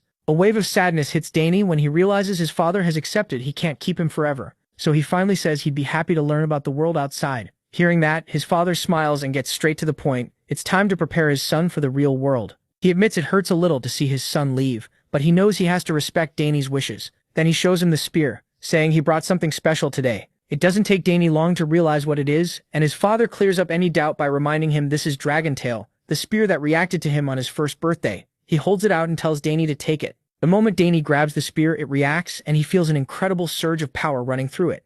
His father laughs and says it's reacting far more strongly than when Danny was only 1 year old. And honestly, who could blame it? Then he proudly tells his son he plans to make him master the spear before he leaves, so he'd better be ready. He promises that one day Dragontail will be his, but first he has to become strong enough to wield it with pride. Danny eagerly promises to work hard and honor his father's teachings. Later, back in his room, Danny's mind is racing with thoughts about the outside world. He's always been curious about it, even during those long days on the battlefield. As a soldier, all he really knew was war, setting camp, cleaning weapons, eating bland food, and waiting for the next battle. The only ways out were for the war to end or for him to die fighting, and honestly, those felt like his only choices. But now a normal life is finally in front of him, and he can barely imagine what exists beyond the battlefield. Still, as Dane Sogress, he knows he has to take this chance. He has no idea how the world will use his talents, how people will receive him, or what he might achieve out there, but for the first time, he can travel, explore, and chase whatever he wants. At first, all he wanted was to stay and enjoy the warmth of this place. But after his father's question, his thinking changed. He finally chose to step out into the world, and he's truly excited about it. As he's thinking about that, his mother walks into his room, catching him off guard. He asks when she came in. She says he was so deep in thought that he didn't even hear her knock. but honestly she's probably lying. She's an assassin, so she likely slipped in without a sound. Then she asks if he really is curious about the world outside the country, and he says yes, explaining that his father told him it would be a waste for him to stay here. After thinking it over, he admits he wants to see the outside world too. Then he starts apologizing to his mother, but she hugs him and says there's nothing to be sorry for. He reminds her his sisters aren't here, and worries about leaving for the wider world. She reassures him that it's fine, because she knows how amazing his talents are. She adds that even if he chose not to go, the outside world would call for him anyway. She admits it would be wonderful if he could stay with his mother longer, but the world won't allow that, so she tells him to go and chase what he wants. He promises that even after leaving home, he'll come back often and tell her about everything he sees. His mother thanks him and says it sounds like she finally needs to teach him before sending him into the world, just like his father is about to teach him. When he asks what kind of lessons she means, she excitedly says she'll teach him everything about assassination. She keeps going on about all the skills and knowledge she has, and Danny can already tell this is going to mean several exhausting days before he even leaves. Overall, she says she'll teach him a lot, and he assures her he'll do his best to learn. As he looks at her, he can't help thinking he's about to get special lessons from his mother, full of love. Many years pass, and the scene shifts to the southern region of the Alteon Empire, the county of Sugri, a land known for its warm climate and rich natural resources. This place became one of the empire's key regions, helping keep it strong during the war. Thanks to Count Sugri's generous rule, it is peaceful and welcoming. Now that the war is over, the last small rebel forces have been captured, bringing lasting peace to everyone. On a bright day, people chat excitedly about how young Master Dane Sugri visited one of the shops recently. They can't stop talking about how the shopkeeper's oldest daughter literally fainted when she saw him. The ladies gossip that he gets more handsome every day, and say they'd love to see his face at least once. There's even a rumor that he's still single, giving them a little hope. But one friend quickly reminds the other that he's only 14 and tells her to stop drooling over an underage boy. One of the women then says people are starting to doubt Dane is really just 14. He's already as tall as Count Sugri, and some even say he could pass for a 20-year-old. Anyway, that's enough gossip. Let's see how much our boy has grown. We shift to the outskirts of MC's county, an area filled with ancient magic called the Forest of the Last Days. Dane is there on a special mission his mother Lily gave him. He carries a spear in one hand and a piece of cloth in the other, likely some kind of map. Whatever it is, he's already picked his route. With only 3 hours left before sunset, he knows he has to get out before dark, so he starts moving through the forest with ninja-like speed. The key to this mission is simple: don't get caught by his enemies. Dane has to avoid the traps and nests his mother set while making it through a forest packed with danger. After moving for a while, he finally lands on the ground. He takes a deep breath, pulls in the air and energy around him for a moment, then lets it out again. Once he blends into his surroundings and focuses on staying hidden, he starts noticing traps all around him. Thin, nearly invisible wires stretched across the area. He knows every trap will go off the second he touches them. Wires. It's a basic setup, but that's what makes it dangerous. Luckily, this one looks manageable. Then rat-like monsters rush into the clearing, and the second they spot Dane, they waste no time charging him. There's a whole pack, and he clearly didn't expect them here. Even worse, they're all coming straight at him fast. Before they hit the wires and trigger the traps, he has to deal with them quickly. But if he slips and touches a trap himself, things could get even worse. Still, there's no time to waste. He has to move. Dane breaks into a run, and the moment the rats trigger the traps, sharp needles shoot in from every direction, skewering the unlucky beasts caught in the cross pattern. So that was his plan all along. Lead them into the trap. He's glad it worked and saved him the trouble of fighting them himself. But then he spots one rat that's still alive. As he closes the gap, the monster leaps right at him. Dane keeps fighting the last of the house beast, and the rodent is almost as fast as he is. The giant rat suddenly stops and turns for another attack. This time it uses range, spitting a strange substance from its mouth. Dane quickly reads the situation. He doesn't know what it is, but that spit definitely looks dangerous. He spins his spear and knocks the attack away. Gritting his teeth, he realizes he can't waste any more time on this tough rat. Blocking will only slow him down, so now it's time to strike back. A blue aura gathers around his body as he locks onto the target. Then, with a burst of blinding moves, he shows off his incredible spear skill. He moves freely through the air while tracking the enemy perfectly, and the beast's head is split clean in two. Dane doesn't even stop to look. He just leaves at once and continues the mission.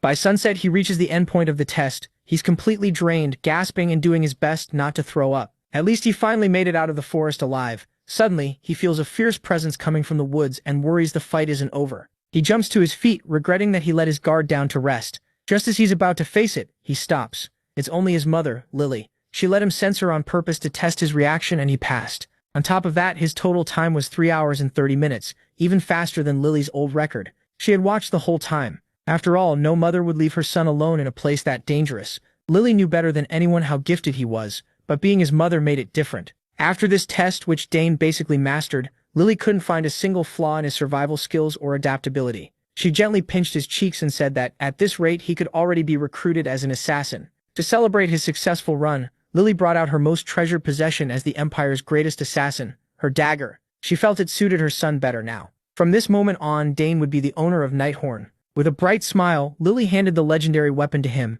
since she had no more use for it anyway. Nighthorn was forged from the mysterious Etrail ore, a material that can take on the properties of any object. If he wanted, he could use it to store every poison in the world, mixing and absorbing them for his own use. The protagonist sincerely thanked his mother for such a precious gift and promised to take good care of Nighthorn. That also marked the end of his assassin training with Lily. Just as they were getting ready to head home, the mother and son heard a rough scream nearby. It seemed to come from deep inside the forest, so they went to check it out. A few days later, inside the Annex Tower of Danes County, a man wakes up in one of the guest rooms, coughing and shouting in terror. With long white hair and a beard, he looks totally lost, struggling to catch his breath. Once he finally looks around the fancy room, he wonders where he is. The last thing he remembers is eating a mushroom in that cursed forest. The door creaks open, and Dane walks in, carrying water. He tells the man not to move much because he's still going through detox. MC explains that the old man must have accidentally eaten a red-nosed poisonous mushroom. Luckily, he and Lily found him in time. The old man remembers seeing those mushrooms but never thought they were that deadly. If they had arrived a little later, he'd already be rotting. The protagonist hands him a cup of water, knowing how thirsty he must be. As the young man watches him closely, he notices a belt with the Nixian magic tower crest among the old man's things, so this clearly isn't some ordinary person. If Nighthorn hadn't absorbed the poison wrecking his body, the old man would have died. After calming down a little, the man asks where he is, and Dane plainly says they're in the Annex Tower of the County of MC. The old man must have gotten lost in the southern region. Poisoned by those cursed mushrooms, he somehow walked all the way south. He tells him to rest for now and wait for the Count to come see him. He also introduces himself as the Count's youngest son, Dane. That catches the old man's attention right away. He's heard of Arabella, the genius desired by every magic tower in the Empire. The protagonist also explains they found the old man in the forest while he was training with his mother. The old man nearly spits out his water when he hears that insane forest had tormented him. Even as an 8-circle mage, he got lost, and when he cast a spell, the twisted mana flow backfired and wrecked his whole body. That forest is packed with ancient mana,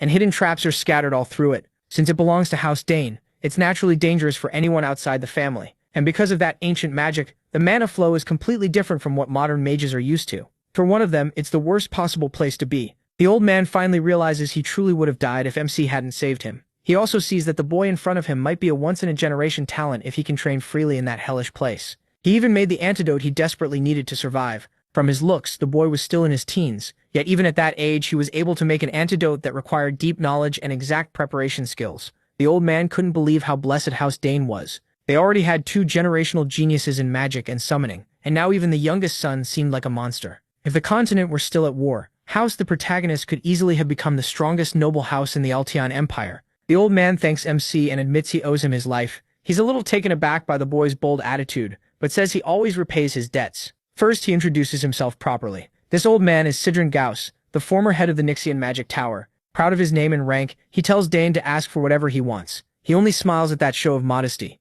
He can tell this wandering old mage is the type who keeps everything he owns in a subspace. Sidron is thrown off by how calm the protagonist stays after hearing his title. Most people would be shocked or nervous in front of a tower master, but the boy doesn't flinch at all. Trying to recover his dignity, Cedric urges him again to ask for anything. Dane pauses for a second, seeming to think over his next words. Cedric smiles, expecting a chance to prove how dependable he is, but MC simply says he needs more time to think about his reward. He never gives Cedric the satisfaction of feeling important, and in the end, MC turns to the door and wishes the great mage a quick recovery, telling him to get some more rest. Once the boy finally leaves the room, Cedric just sits there on the bed, stunned by his indifference. No one had ever treated Sidron like he was just some regular mage. The old man starts thinking he might leave after only a day or two. But not this time. He had just met an interesting kid in the south, and now he wanted to learn more about him. Dane casually told Herman who Sidron was, and the attendant excitedly explained that 8-chain mages sit at the very top, the best of the best. That meant someone with huge power now owed him a favor. Magic towers, after all, work like independent powers on this continent, almost like sovereign nations.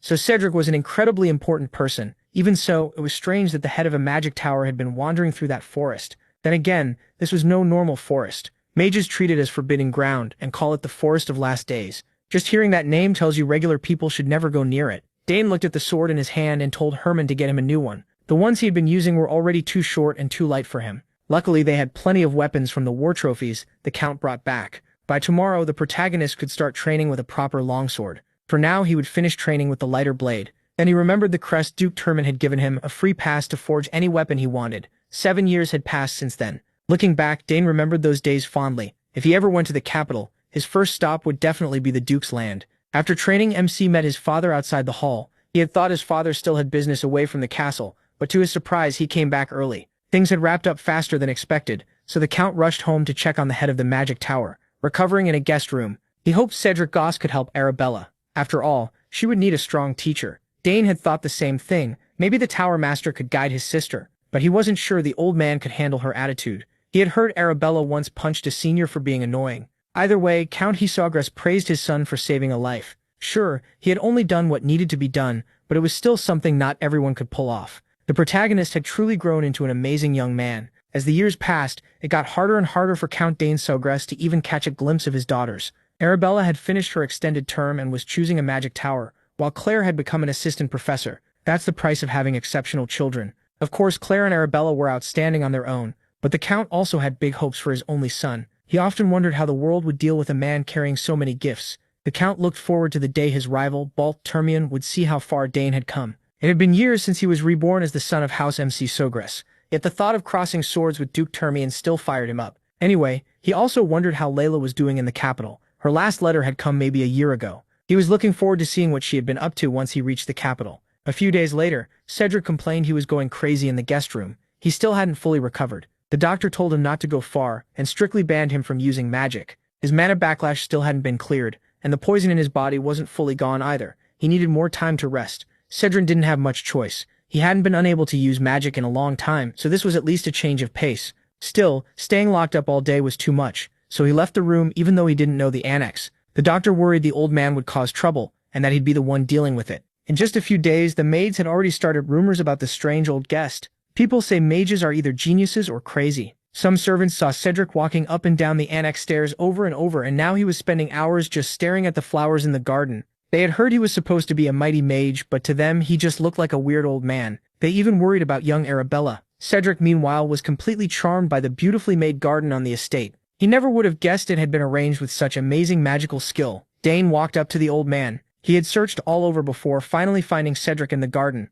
Cedric clearly didn't enjoy being stuck in a strange place until he was fully healed, but everyone was only trying to help him. Even so, the area really was a nice place to rest and recover. He could see why so many nobles came south during vacation season. Dane loved the south, so it was a shame he would be leaving soon. Curious, Cedric asked the boy where he was headed. The protagonist casually said he would soon be going to the capital, and Cedric assumed he was bound for the academy. After all, both of his sisters were already well known there. While the daughters of House MC Sagras were famous for their incredible talent, Cedric was even more curious about MC's gift, so he poured mana into his eyes and decided to check for himself. Inside the boy's body was a raging wave of raw power. Cedric's eyes widened. He had never seen mana this dense. The boy's power was on a whole other level. If other geniuses his age were streams, Dane was a rushing torrent tearing through everything in its path. Normally, that much power in someone so young would be unstable and ready to explode. But not here. He quickly noticed the old man inspecting his mana without permission and called it rude. Cedric awkwardly stopped and praised him for catching it.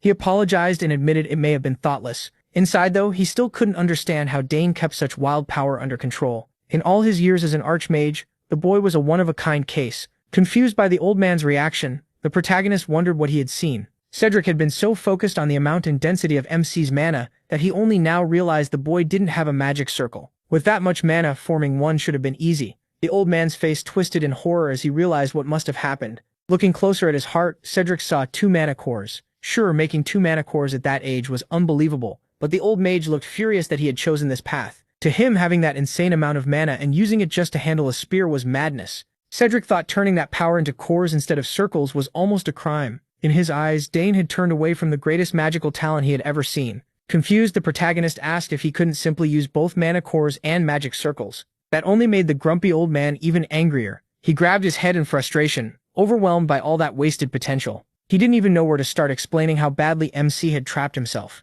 Cedric asked if he knew why magic swordsmen usually have short lives. It's because they carry both mana cores and magic circles at the same time, and those two systems keep clashing. When that happens, compressed mana from the core flows into the circle. If the circle can't handle that force, it shatters into pieces. Dane understood the idea, but he hadn't realized it could be that serious. Cedric had gotten so irritable because he was watching the world's greatest talent get wasted on training with a spear. Worried, he asked if that meant magic was impossible for him. Now, Cedric said it wasn't impossible, but casting spells that need refined mana without a circle was, in theory, nearly impossible. On top of that, many had tried this path, and every case Cedric had personally seen ended in failure. Even so, the protagonist wasn't discouraged. He had never really tried it properly before. He just felt he could cast spells without refining mana through a magic circle. Cedric thought the boy had lost his mind. Dane didn't waste time. He used what he already knew and started reshaping a magic code. After adjusting the runes and the mana in the air, everything came together smoothly. Once the code was rearranged, he produced a fire spell with a strong blast. Every doubt in his mind vanished the moment it worked. It was only a basic one-chain spell, but he had cast magic without a magic circle. Cedric's jaw dropped. Common sense said someone without a magic circle shouldn't be able to cast spells. In all his years leading the Nixian magic tower, he had never seen anything like it. Dane kept going, changing the code again and creating a mana barrier around his body. He explained that Arabella had discovered his high affinity for magic, and he wondered if that was why he could do impossible things with mana. Maybe that was part of it, but what he was doing went far beyond theory. Cedric Gauss had stood at the top of the magic world for a long time. This was the first time he felt what ordinary people feel when they face true monsters of talent. He was watching an inborn gift that could shake the world. Meanwhile, Dane was just amused that the spells had actually worked. The old Archmage's knees trembled with excitement. MC had unmatched mana affinity and power, purer and denser than anyone else in the world. The boy was truly extraordinary, a once-in-a-lifetime genius. Cedric couldn't hold back anymore. Right away, he asked him if he wanted to become his personal disciple. The old man pushed hard, trying to convince Dane to accept his teaching, because letting that kind of talent go unused would be a loss for the whole world. The protagonist was starting to get tired of his persistence when Cedric asked if he knew any two-chain spells. The boy had never learned two-chain magic codes, so he couldn't cast a higher-level spell. Cedric laughed and bragged that if MC became his student, he'd be casting 8-chain spells before long. Even so, MC politely turned him down. Cedric's patience was running out when Agric stepped in and laughed at how close the Archmage was getting to his son. When asked what they were talking about, Agric honestly said the old man kept trying to make Dane his disciple, even after being refused several times. At least Cedric knew how to act in front of the head of the house, praising his potential to become a great mage someday. He stressed that the protagonist's future was brighter than anyone could imagine, since he could already use chain-level magic without a circle. As a true warrior, Count Agric understood just how unbelievable that was. At this point, the Count had almost stopped being shocked by his son's inhuman feats. Dane didn't even know the basics of spells, yet he could cast them naturally. The Count also praised the former head of the magic tower for seeing MC's talent right away. But talent wasn't enough of a word. MC was a genius who could truly become an unmatched magic lancer. The moment Count Agric heard that, he pictured his son giving up the spear and taking up a sword. His good mood vanished, and the anger in the room was obvious. The title of magic swordsman clearly did not sit well with Agric. Dane shivered when Sidrin said the one word that should never be spoken in front of his father. Not noticing the mood at all, Sidrin kept pushing the idea of him becoming a magic swordsman. He even promised to take full responsibility and turn the boy into the strongest fighter in the Empire. By the time he noticed the Count's expression, it was already too late. Count Agric shouted at the top of his lungs that his son would never become a magic swordsman. Sidrin argued that sword and magic were a perfect match for a genius fit for both, but Agric kept yelling that his boy would not become a magic swordsman. If anything, he'd become a magic lancer. Sidrin finally understood what the real problem was. Dane just stayed as quiet as possible while his father calmed down. Poor Sidrin had never met a family as strange as the Solgress family. For a mage, taking on a disciple carries huge meaning. Powerful mages usually choose their successors through a rite called inheritance. It's a tradition that goes back to ancient times, even long after formal magic education became common. What Sidrin wanted was not just a disciple but someone to inherit his life's work and the legacy before it. The fact that an 8-chain archmage was still this desperate to recruit him gave Dane a lot more confidence in his own talent and future. He could feel a strange new emotion stirring inside him. Now that he understood the basics of magic, he remembered a gift Arabella had left him years ago, a crystal ball he could use if he wanted to see his sister. Right now, getting Arabella's opinion sounded helpful. Dane took out the crystal ball and poured mana into it. He called Arabella telepathically while she was studying in the academy library. When she finally recognized his voice, she was stunned. Arabella dropped what she was doing and smiled, happy that her little brother had contacted her. As expected, even Arabella was shocked to hear that the protagonist had used a one-chain spell without a magic circle. She already knew his mana affinity was absurdly high, but not to this level. Since the circle mainly purifies and moves mana, she guessed Dane's mana might already be pure enough to use as it is. To test that, Arabella wanted to send a mana stone to the device in MC's room and check the purity of his mana. It was lucky he had Arabella to help with things like this. She was already a well-known 6-chain mage, and her support was deeply reassuring. Arabella believed that since the protagonist could already use chain-level magic, drawing attention at the academy would be unavoidable, even though that was the last thing he wanted. Still, there was no stopping it. Talent always draws eyes, but Arabella promised she'd crush anyone who tried to bully her little brother. Speaking of bullies, Dane asked about the rumor that she broke the nose of an upperclassman, the second son of the dual duchy. Just thinking about that clingy jerk made Arabella mad. Realizing she was taking the call in a public place, she tried to calm herself down. In any case, she guessed MC's mana purity might keep increasing over time, and that was one possibility they had to consider. Sadly, the talk had to end when one of her professors called for her.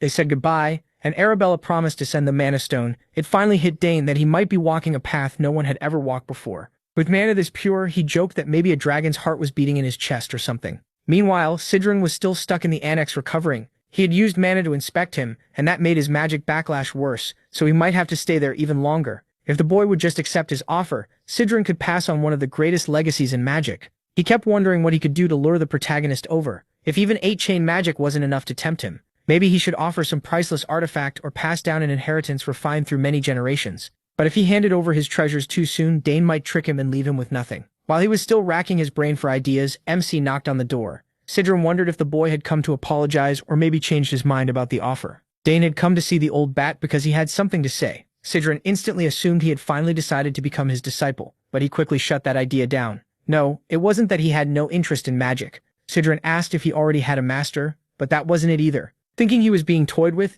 Sidran asked what the boy wanted. It was simple. The protagonist still didn't know the rearrangement code for 2-chain magic. Learning from his sister would be hard since she was far away, so the best choice was to learn from Sidran, a real archmage, and since the old man still owed him for the rescue, refusing right away would be hard. Dane admitted he didn't want to walk only the path of a mage. He wasn't going to become just a magic lancer either. He wanted to be a summoner magic lancer assassin. As far as Sidran knew, nothing that ridiculous even existed. Hell, MC said he'd even add swordsman to that title. The sheer absurdity of the boy's dream left Sidran speechless. To chase something that wild, he had drawn a clear line and refused to become the former Magic Tower chief's disciple. From his tone, Sidran could tell the boy had already made up his mind. Then an idea struck him. The old mage stood up and asked if Dane would be interested in a letter of recommendation. Since he planned to enter the academy, one from the former head of the Nixion Magic Tower would greatly raise his standing. The protagonist thought about it for a moment and decided it wasn't a bad offer at all. He accepted the letter, and while they were at it, he had one more request. Cedric laughed to himself, thinking the boy had finally come around. Maybe now he could start securing his hold over this unmatched genius. Seeing the old man in a generous mood, Dane asked if he could also learn the rearrangement code for 2-chain magic. For someone like Sidran, that shouldn't be hard. After all, he knew the rearrangement code for every existing 2-chain spell. MC was still young, so a recommendation letter and a few 2-chain spell codes were hardly too much to give. Even if he wasn't in top condition, Sidran could start teaching right away. He quietly smiled to himself, knowing he had just pulled off a big win. He held out his hand and said that with all of this, Sidran's debt for being saved should now be fully repaid. The old bat had said it himself. Since he owed Dane so much, the boy could ask for anything. So that was exactly what he was doing. Sidran did not like being played like that. He had really thought he was finally getting a disciple. But the protagonist's answer to the invitation hadn't changed at all. It was a big no. The old man had been outsmarted by a 14-year-old. Still refusing to give up, Cedric argued that the boy had asked for 2 things when he only owed 1 favor. Dane disagreed. First, he had saved the old man's unconscious body in the forest. Second, he had neutralized the poison wrecking Cedran's body. He could have also mentioned carrying the unconscious old man all the way to the annex, but he decided to count that as a bonus. Cedric had no comeback. He was completely and logically beaten. He honestly wondered how a child this bold even existed in this world. In the end, Sidran and Dane set their lessons for the training hall. The old man had partly accepted that he might never get MC as an official disciple, but he could still keep trying to win the boy over if he changed his mind someday. Cedric simply could not bear to let talent like this go to waste. The lesson finally began. First, they had to deal with the fact that Dane was using chain-level magic without a circle. He would need to focus hard, because the rearrangement code for 2-chain magic was far more complex than 1-chain. Countless young mages never even reach that stage and give up instead. He listened closely, glad to have such an experienced teacher. Cedran saw the light in the boy's eyes and made sure not to go easy on him. He still had his pride as an archmage to maintain, after all. 2-chain codes are on a completely different level, because the caster has to calculate the mana amount personally. The magic density in the air and even the state of the body both matter at the same time. Magic is so hard and complicated that most people quit. Cedran gave the full complex explanation, expecting Dane to ask for a simpler one. When he asked if the boy needed anything explained, the protagonist just smiled and told him to keep going. For MC, learning not only how magic codes are rearranged, but also things he had never known before was eye-opening. To make sure he truly understood, Agric asked him to explain the laws behind magical rearrangement. From Dane's notes, the first law was this: coexistence. Magical power can exist in the physical world and alongside other sources of mana. Through that coexistence, mages use both their own power and the mana around them to cast spells. The second law was conservation. If magical power gathers enough elemental matter, it can show different traits through that stored energy. Dane didn't just understand magic deeply, he was already adding his own ideas to it. Most people would think magic theory was boring, but that wasn't true for him. The boy had talent, tools, and a real hunger to learn. How could anyone be a more perfect mage candidate? As the lesson went on, Agric explained that magic codes grow far more complex with each added chain. Rather than stay in theory, he decided a demonstration would be easier. He skillfully drew out a small amount of mana and built a simple magic grid to show a one-chain spell in its most basic form. But from 2 chains on, everything gets much harder. He changed the mana fragment into a spinning mass of runes and power, showing the rearrangement code for 2-chain magic. Dane fixed his eyes on the display, paying close attention to how complex the nodes were. Agric then shaped the code into the 2-chain fire spell, Fire Arrow. With magic codes, repetition is what leads to mastery. The old man figured he was finally seeing just how hard magic could be. By his estimate, most people needed at least a year to move from a 1-chain code to a 2-chain one. No matter how smart someone is, the human mind can only grasp one piece of the code at a time. Agric thought he could guide Dane's progress over about a week, teaching him the method step by step for mastering 2-chain codes. But the protagonist already wanted to try and Agric allowed it, expecting the boy to fail badly. But the moment MC began drawing mana out of his body to make the first code, Agric felt like he was watching a master at work. The boy focused and used his hands to shape the pure mana spinning in the air. Soon he formed the same grid Agric had shown as the basic structure of a chain code. The lines had exact length and width, made with scary precision, and the old man was stunned. Dane could have stopped there and still been called a genius, but where's the fun in that? Instead, he broke apart the mana grid and slowly turned it into a swirl of mana in the air. Agric was speechless when he saw a perfect copy of the 2-chain rearrangement code he had demonstrated just once. Asked how he did it so fast, he simply said he copied it by watching and memorizing the rules and patterns. He pictured every factor in his head while building the code, and it came surprisingly easily. Agric was amazed again and again. Even as a magic genius, he had needed time to reach 2-chain magic. Yet a boy without a magic circle did it in just a few minutes. As if he wanted to give the old man a heart attack, Dane then said he would try casting Fire Arrow too. He moved the mana and runes around his body with flawless speed. At last, he rearranged the code perfectly, and created several fire arrows.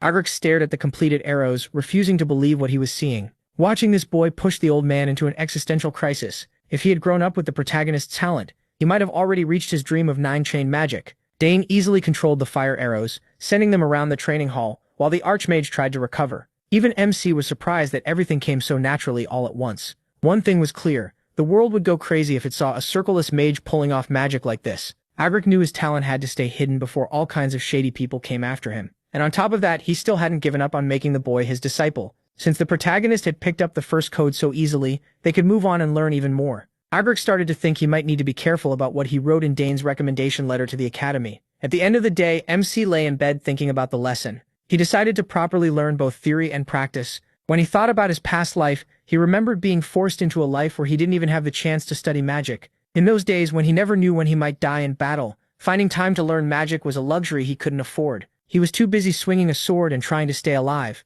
To some extent, magic put more weight on theory than on simply casting spells. And in this life, he had the time, the resources, and the talent to want to learn much more. Dane could combine the theory he learned from Arabella with the talent he was born with, and now even simple guidance could lead to explosive growth. Since he was being taught by a former tower master, he couldn't help wondering what kind of magic he'd learn in the coming days. About half a month later, Dane went to his father with a request to make something called a magic reagent.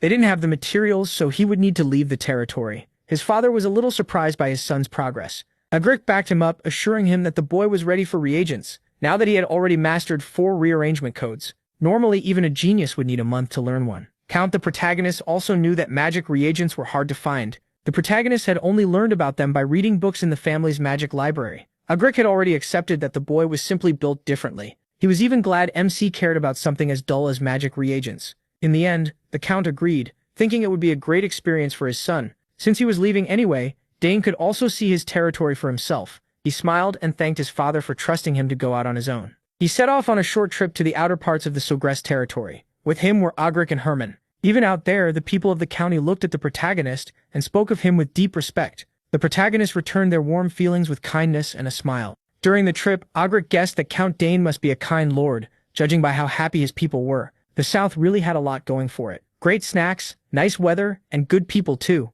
That kind of sight was extremely rare in the capital. That's why MC loved this territory so much. Their small group traveled through the outer region for a while, heading to the magic supply shop. He had never been there before, so he asked Herman to lead the way. The three of them sped up and soon reached the shop. The shopkeeper was shocked to see the famous young master, the protagonist, walk into her small store. She praised his silver hair and bright emerald eyes, and the protagonist thanked her. Lately, not many people from the local lands had come by to buy magic supplies. Luckily, many travelers interested in magic had kept her business alive. The shopkeeper also recognized Ugric, the former lord of the magic tower, and said how grateful she was to have him there. The old man was clearly pleased to finally be recognized. She invited them to look around as much as they wanted and asked them to call if they needed anything. Since it was MC's first time in a magic shop, Ugric told him to explore freely while he spoke with the merchant. With one quick glance, Dane could already spot all kinds of interesting items. There were potions, gems, amulets, and all sorts of magical goods, though something about the place gave him a strange sense of déjà vu. On top of that, he noticed that touching the products let him feel their magical reaction.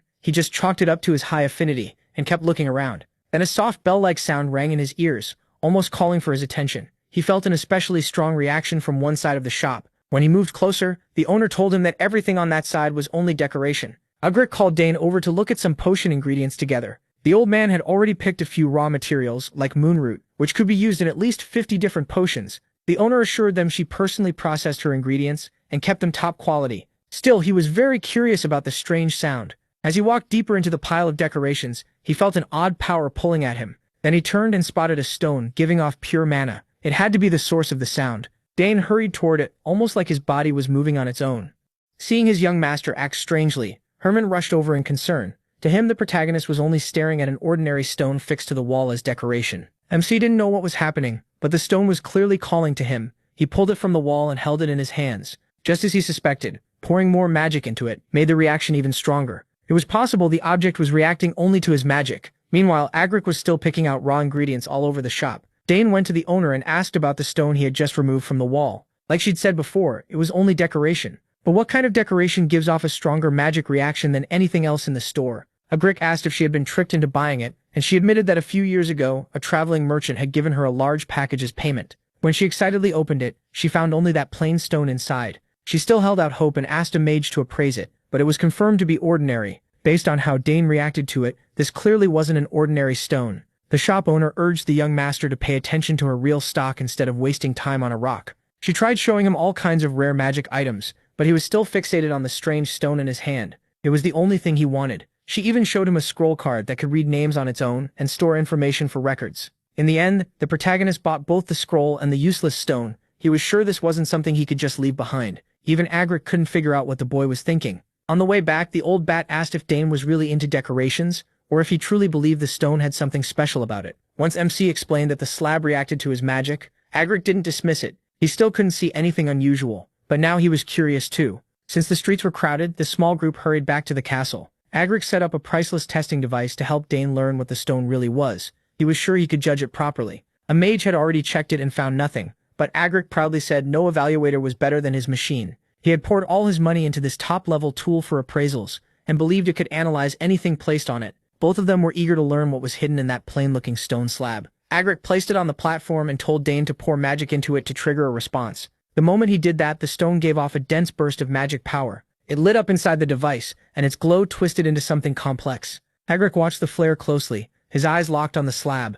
Seeing his tool finally uncover the stone's secret, Ugric could hold his head high again. After being shown up by the boy so many times, mana streamed out of the slab and formed runes in the air. Dane understood right away what they were seeing. Since Ugric had been teaching him about this for weeks, there was magical code inside the stone, but the old bat said this was no normal code. It was amazing. Floating around them was a structure unlike anything they had seen before, maybe as complex as a 6 or even 7-chain code. So the magic stone had hidden code inside it, and the protagonist mana seemed to be the key. It only reacted to him. They had managed to pull the code out, but figuring out what it was and why it answered only to Dane's magic was a whole different problem. Even Ugric, skilled as he was, had never seen this kind of magic before. Still, his pride as a mage made him determined to crack it. If he could, they might learn what made MC's magic so different. While he and Ugric worked hard to decode the magic at the training grounds, Arabella was busy with research of her own in a private lab at the academy. It was packed with books and magical tools, all neatly arranged from her many studies. She had stored a sample of her little brother's mana in a magic stone, and confirmed there really was something strange about Dane's power. His magic had a trait that matched no known type. She ran countless tests and read piles of papers,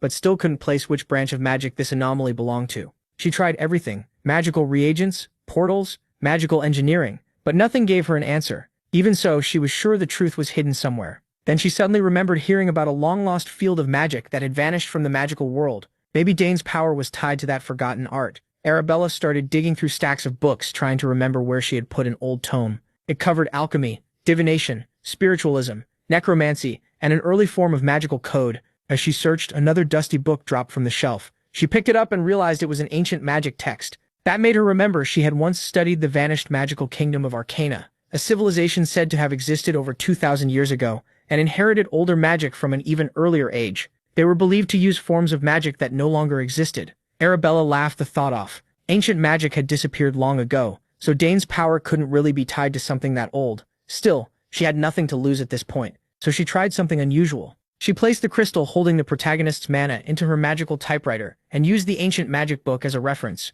After a few moments of focus, Arabella opened her eyes in shock. The crystal was reacting. She quickly wrote down the mana's properties, her mind racing as she wondered whether Dane's magic was tied to alchemy, divination, or something else entirely. She could accept any answer as long as it wasn't necromancy. When she finished reviewing her results, it felt like she had been struck by lightning. All she could say was, "What kind of discovery is this?" Back at the training grounds, Dane and Agric were still trying to force more reactions out of the stone. After a while, Agric finally broke the seal on the slab. Inside, there was something else. The old man carefully reached in and pulled the object out. It was a simple accessory, a silver bracelet giving off dense magic power. To most people, it looked like an ordinary bracelet from a market stall. Agric first guessed the material might be rare, but it seemed normal. Since the stone only reacted to MC's mana, Agric suspected the bracelet would do the same. MC put it on his wrist. At first it hung loosely, like it was too big for him, but then it reacted. The bracelet lit up, resonating with the magic in his body. Just as expected, it responded only to him. Strange glowing characters started appearing from the bracelet. Agric leaned in for a closer look, while Dane eagerly asked if the old mage could read the symbols. To the protagonist's surprise, Agric's face broke into a huge grin. They were ancient runes, letters nobody in the current world could read. By ancient, Agric meant the language of the lost kingdom of Arcana. MC only knew a little about Arcana from what Arabella told him as a child. She said it was an age when magic ruled every part of life. Then suddenly and mysteriously, that golden era ended, leaving behind only a few relics and legends. And now this strange line of magical code sealed inside a stone had become another piece of that old puzzle. Agric always knew his magic was unusual, but he never imagined it would connect to the ancient kingdom of Arcana. That only made him want him as an apprentice even more. After all, the Forest of the Last Days, which had even defeated Agric, was said to be filled with traces of Arcana's disruptive magic. The protagonist's connection to that ancient power finally made sense. Sadly, all they had right now were a few unreadable lines of text. Agric told Dane to take all the time he needed to investigate the mystery, but warned him to keep it secret for now. Then their quiet study was interrupted by a terrible sound echoing across MC's territory, making both of them freeze. Something awful seemed to be coming. The familiar alarm caught them off guard, and the old man quickly assumed it was a monster attack warning. That was enough to get him excited. Now that his body was almost fully healed, he was eager to test himself again and repay the kindness his household had shown him. The old man eagerly told the protagonist not to just stand there and to grab a spear or anything useful, but the protagonist stayed still, barely showing any reaction. Then he quietly slipped a hand inside his coat and pulled out a pendant. Agric raised a brow, asking what he was holding and why the alarm sound was coming from it. MC then told the excited old man it had nothing to do with monsters. It actually meant his older sister was trying to contact him. The old man's excitement instantly deflated, and he grumbled that he should have said so sooner. Dane only laughed awkwardly, reminding him that it should already be obvious there was no reason for monsters to be in this area. With that cleared up, the protagonist answered his sister's call while the old man stood there looking disappointed. As soon as the connection opened, she asked why he took so long. MC apologized and asked why she had called.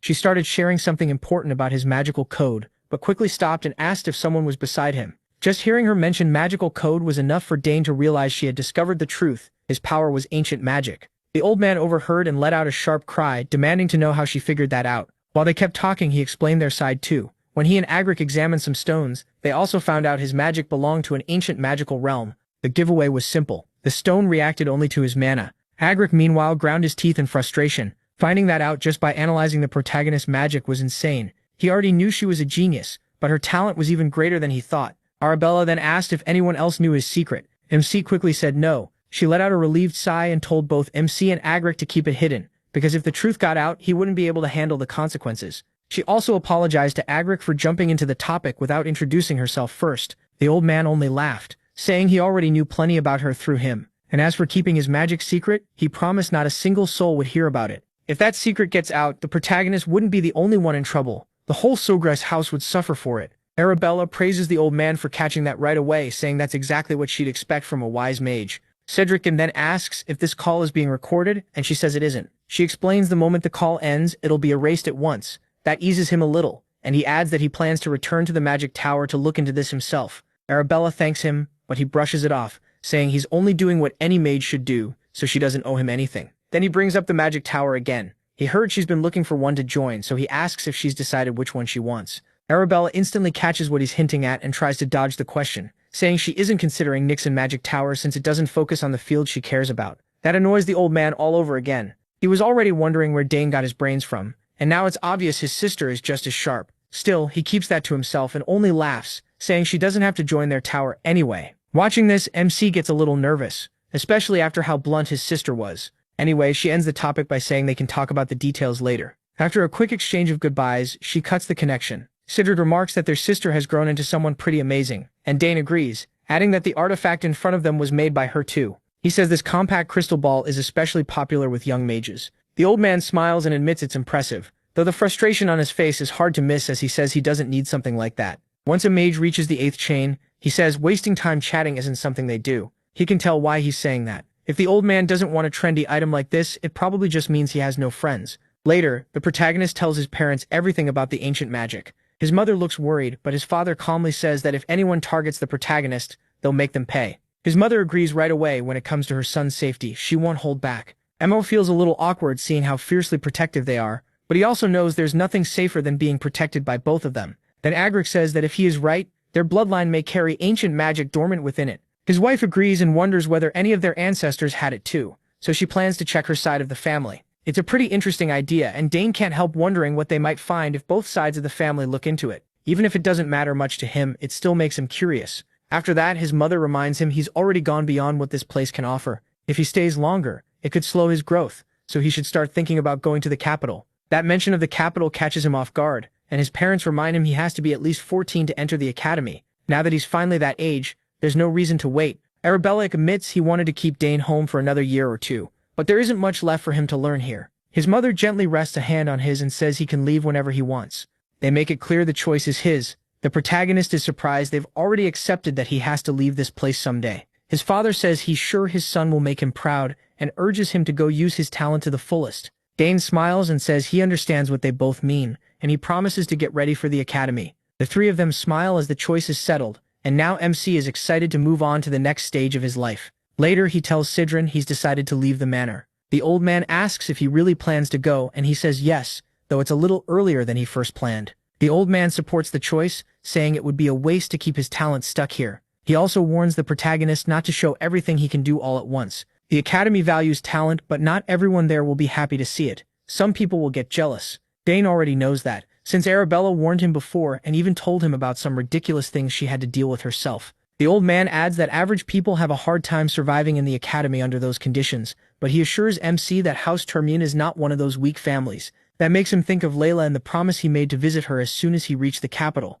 He knows that if he doesn't, she'll be really disappointed in him. He also remembers the crest Duke Termian gave him, so he decides to think carefully about what kind of weapon he wants before heading there. The old man then reminds him that only 3 months remain before the academy starts, so he should leave in about 2 months. Dane agrees and then asks what the old man plans to do. Sidrin says he's going back to the magic tower because there's something he needs to handle. He thanks the protagonist for helping with his boredom, and to return the favor, he'll pass along any clue he finds about this ancient magic. MC is honestly grateful. The old man says that with so little time left, lessons should come first. He wants to speed things up so they can finish before MC leaves, but warns him that the 3rd chain is much harder than the 2nd. He promises he'll study hard to reach that level. Then he says he prepared a gift for the old man. Sidrin perks up at once, clearly curious about what it could be. Dane pulls out a box and says his sister sent it yesterday through teleportation magic. He explains that it's a very popular item among young people right now. This version is a brand new compact crystal ball that hasn't even been released yet. Arabella designed it herself, and he managed to get one as a favor. The old man snatches it up right away, and looks thrilled to have it for himself. He praises how pretty it is, and even though he insists he doesn't need something like this, he still says he'll gladly accept the protagonist's gift. No matter how much he denies it, his face makes it obvious he's completely excited to own it now. Dane then spends his time teaching the old man how to use the crystal, like any teenager explaining something to their grandparent. Later that night, back in his room, he thinks about how much he still has to do in the 2 months he has left. He admits his main interest is summoning, so he decides his goal will be to take summoning classes, receive a summoning sign, and get the chance to take the qualification exam. Since Clary is an assistant teacher, he hopes he'll get to see her often while attending those lessons. Thinking about summoning reminds him he almost forgot to feed magic into his familiar, so he quickly picks up the egg and pours some of his magic into it. For 7 straight years, Dane has carefully infused that egg with magic every morning and night, and still nothing has happened. Even so, the magic isn't disappearing somewhere else. The familiar is absorbing it, so he's sure the egg will hatch someday. The next scene shifts to the academy, where students are talking about the entrance exams. There are 2 parts, a general test and a specialty test. The general one covers things like the Empire's culture, history, and similar topics, but Dane shouldn't have any trouble with that. Arabella explains all of this to her brother through the crystal, and assures him that doing well on this part matters, because it affects his admission score. After that comes the specialty exam. As the name suggests, he has to choose a field and take a test in it, and the content depends on the teacher. Arabella is sure that part will be easy for him too. MC remembers that she passed hers without much trouble, and she just grins, saying it was easy for her. Then she reveals that once he picks a field, he can't change it, so he needs to choose carefully from the start. She adds that she'd really love it if he chose magic. While Dane swings his sword on the training grounds, he gives an awkward smile, realizing she still hasn't given up on trying to pull him into the magic program. To get her off his back, he says he'll think about it, and asks if there really isn't any other way to change specialties after enrolling, like she said. Arabella explains that's usually how it works. The only real option is to graduate and come back, though he can still take classes in other fields. But once he reaches the 3rd year, students usually aren't allowed to take advanced classes outside their own track. In other words, he gets one real chance to choose. She also mentions that for someone as talented as him, there's a self-directed course system. Dane is immediately interested and asks how that differs from the normal courses. His sister casually says that unless he plans to fail, she wouldn't recommend it, because no one has ever passed that exam so far. That only makes him more interested, and the way he pauses for a moment tells his sister he's seriously thinking about trying something bold. Still, he quickly assures her he won't do anything reckless, and says he'll contact her again later. Once the call ends, Arabella wonders if she's pushing too hard about the magic program. Even so, she still believes it's the best choice. That's still the best path for him. Just then, a student comes over to tell Arabella that the professor is looking for her. Later, Sidran keeps his promise and prepares a recommendation letter for Dane. The protagonist is genuinely happy to see that Sidran really wrote it. The old man proudly says he didn't just throw together a basic letter. He took extra care to make it stand out and show the protagonist real talent and potential. For Sidran, this was a sincere effort, so he tells the protagonist he should feel a little honored. MC smiles right away and promises Sidran he'll live up to his expectations. Still, the old man grumbles that it would have been much better if he had agreed to become his disciple. Technically, they already have that kind of master-disciple bond, but Sidran doubts he will ever truly call him his master. And honestly, Dane's awkward smile makes it pretty clear he doesn't want to see him that way. Moving on, Sidran asks if the protagonist is done getting ready. The protagonist says there isn't much to pack since the academy dorms already have what students need. Cedric agrees the place is excellent, but adds that only a small group really gets the best of it. Even so, there's no way MC should lose to those arrogant nobles. He lets out an uneasy laugh, since from what he's heard, the academy is full of spoiled noble troublemakers. Cedric warns him to remember one thing: that place is full of kids ready to bare their fangs the moment they think he's looking down on them. The protagonist thinks it over and realizes it sounds just like the law of the battlefield, something he knows very well. He assures the old man he'll remember. Cedric then tells him to contact him anytime he needs something. Now that he has that compact crystal, he should make good use of it. Hearing that, MC figures Cedric must be leaving soon, and the old man quickly confirms it. Surprised, MC guessed right. He reminds him that staying here would be awkward, since his father offered him a spot as mage advisor. Still, that's something to think about later, when he has nothing else to do. Cedric is sure he understands, especially since there's plenty of work waiting at the magic tower. It doesn't take the protagonist long to realize he must mean research into ancient magic. The old man then thanks MC, and our boy thanks him back for all the time he spent on a kid like him. The two share a smile, both hoping to meet again soon, and Cedric can hardly wait to see how much Dane will grow in the future. With that, he starts to leave and tells him not to come out and see him off, since that would feel a little awkward. He wishes him a safe trip, but he can't help feeling a little sad inside. He's grown pretty close to the old man. The next day, the protagonist's father asks if he'll be leaving now that Cedric has safely departed. MC says all his preparations are done. His father then remarks to his wife that with their son leaving too, the castle will feel empty. She quickly tells him not to be so down about it. In fact, she's relieved MC is finally heading out. What worries her most is not wanting her son to run into trouble on the way to the academy. Her husband assures her that since Dane will use the teleport gate Arabella prepared, nothing should go wrong. The loving mother smiles and admits she's worrying for nothing after all. Still, she feels proud of the children she raised, especially compared to other houses, where the kids are too busy fighting each other over the succession. His father says that day will come for House Sogras too, and they'll have to choose. Even so, he believes any of the siblings would be fit to inherit. Right then, the protagonist walks into the room and his parents greet him warmly. His father asks if he's ready to leave, while his mother asks if he's bringing Nighthorn and the token she gave him. Dane answers with a bright smile, saying he has both. His mother reminds him to take that token to the place she mentioned and show it if he ever needs help getting out of trouble. MC says he'll remember, though he's curious about those people and asks if they're old co-workers or friends of hers. She replies that they really are some of her closest old companions. It's been a long time since she last saw them, but she's sure they'd be more than willing to help. As soon as Count Sogras hears this exchange, his face tightens like he's in real pain. He's worried that if Dane follows his mother's advice, he could cross paths with a full-blown assassin.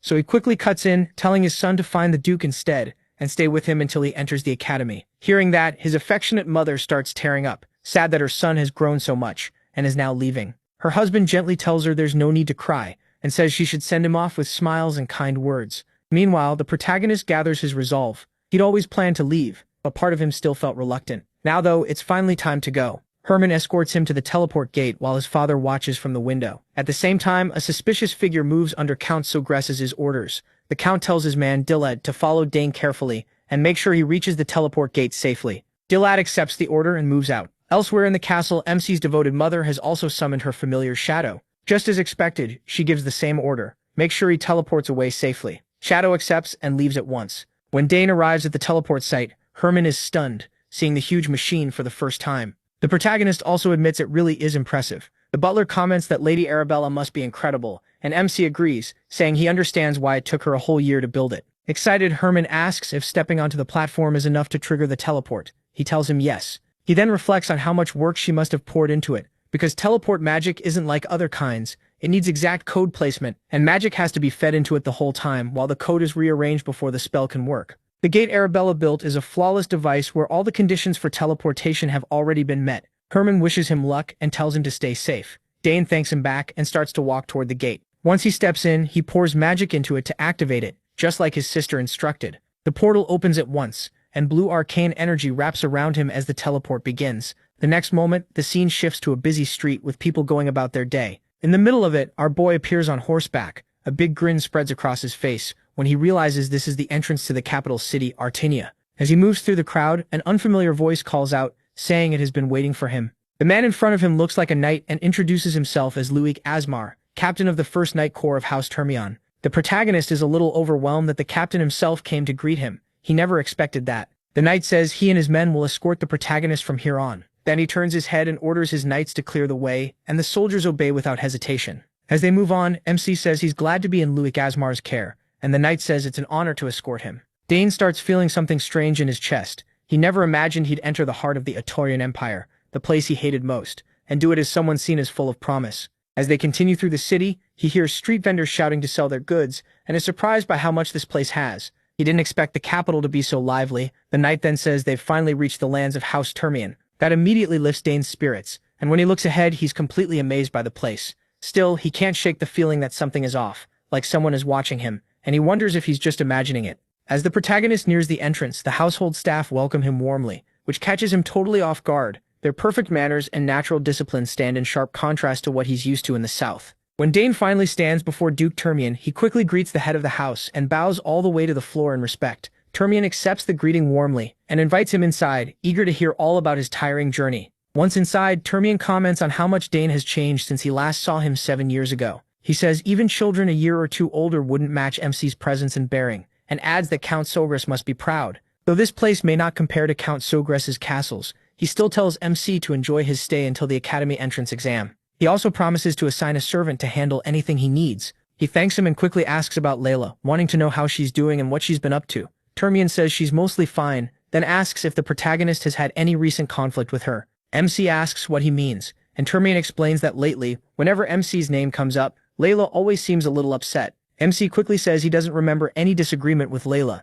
Termion thinks Layla may just be stressed about the academy exam, though he's sure she'll pass without much trouble. Dane wonders what made her act so oddly, and figures it might just be puberty. Then Termian tells him to get some rest for now and says they can talk again later, adding that he should be nice. The protagonist has no idea what that means, but Termian just says he'll understand soon enough. A servant leads MC to his room, and he looks around thinking he'll be staying there for a week until the entrance exam. Still, the room feels way too fancy for a guest room. He drops his bag, starts unpacking, and plans to find the training grounds after that. Right then, someone walks into the room without knocking. She says she'll take him to the training grounds. The moment Dane hears that voice, he knows exactly who's behind him. When he turns around, he sees Layla. She's grown a lot since the last time they met. Looking annoyed, she asks why he took so long to get here. Clearly upset that she had to wait all this time. He can't hide how happy he is to see her, and he quickly asks how she's been. Layla says she's been great, but before they catch up, he has to deal with her anger. She's still mad that he didn't send her any letters for a long time, even though he promised he would. She asks why he never wrote over the past few years,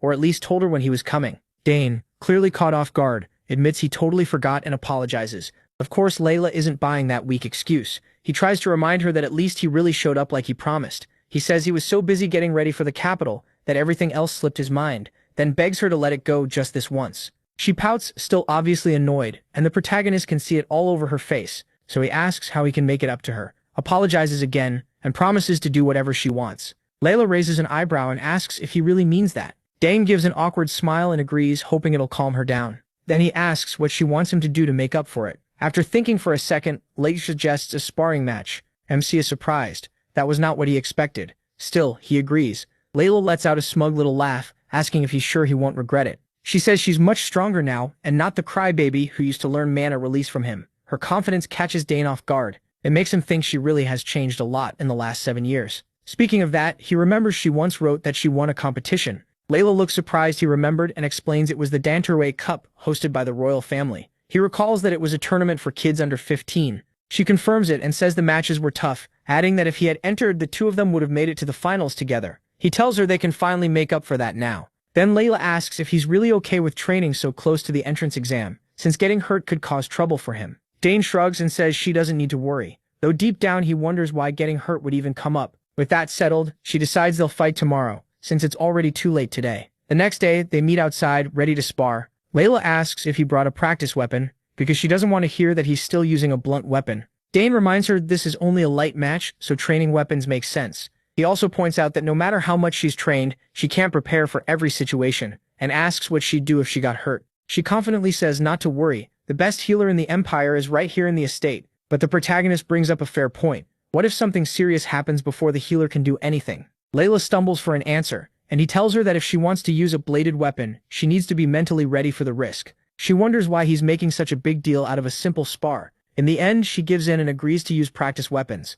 then tells a servant to bring them. While the servant is gone, Dane looks at her and feels honestly glad to see how confident she's become. Just like the rumors say, it may not be long before she reaches the level of her two older brothers who are both active knights. There's even a real chance House Termian could soon have its first female leader. MC wonders if teaching her mana release was the turning point that helped her grow this much. It really seems that way. From Layla's side, she feels thankful to him. Because of his guidance, she learned the basics of magic control much faster than others her age, and she's already formed 2 mana cores. She waited a long time for this day, and part of her wonders if Dane would feel bad if she won. At last, the servant returns with the gear they asked for. Once he is armed with a training spear, he loosens up for a moment to get his muscles ready. Then he settles into his stance and asks if she's ready. Layla says she is, and raises her training sword. She remembers fighting a spearman in the Dunter Cup, and he wasn't that hard to beat. A spear works best at long range, so once the distance closes, it loses a lot of its edge. With that in mind, she charges at Dane without thinking to strike him. But before Layla can even touch him with her sword, the protagonist vanishes,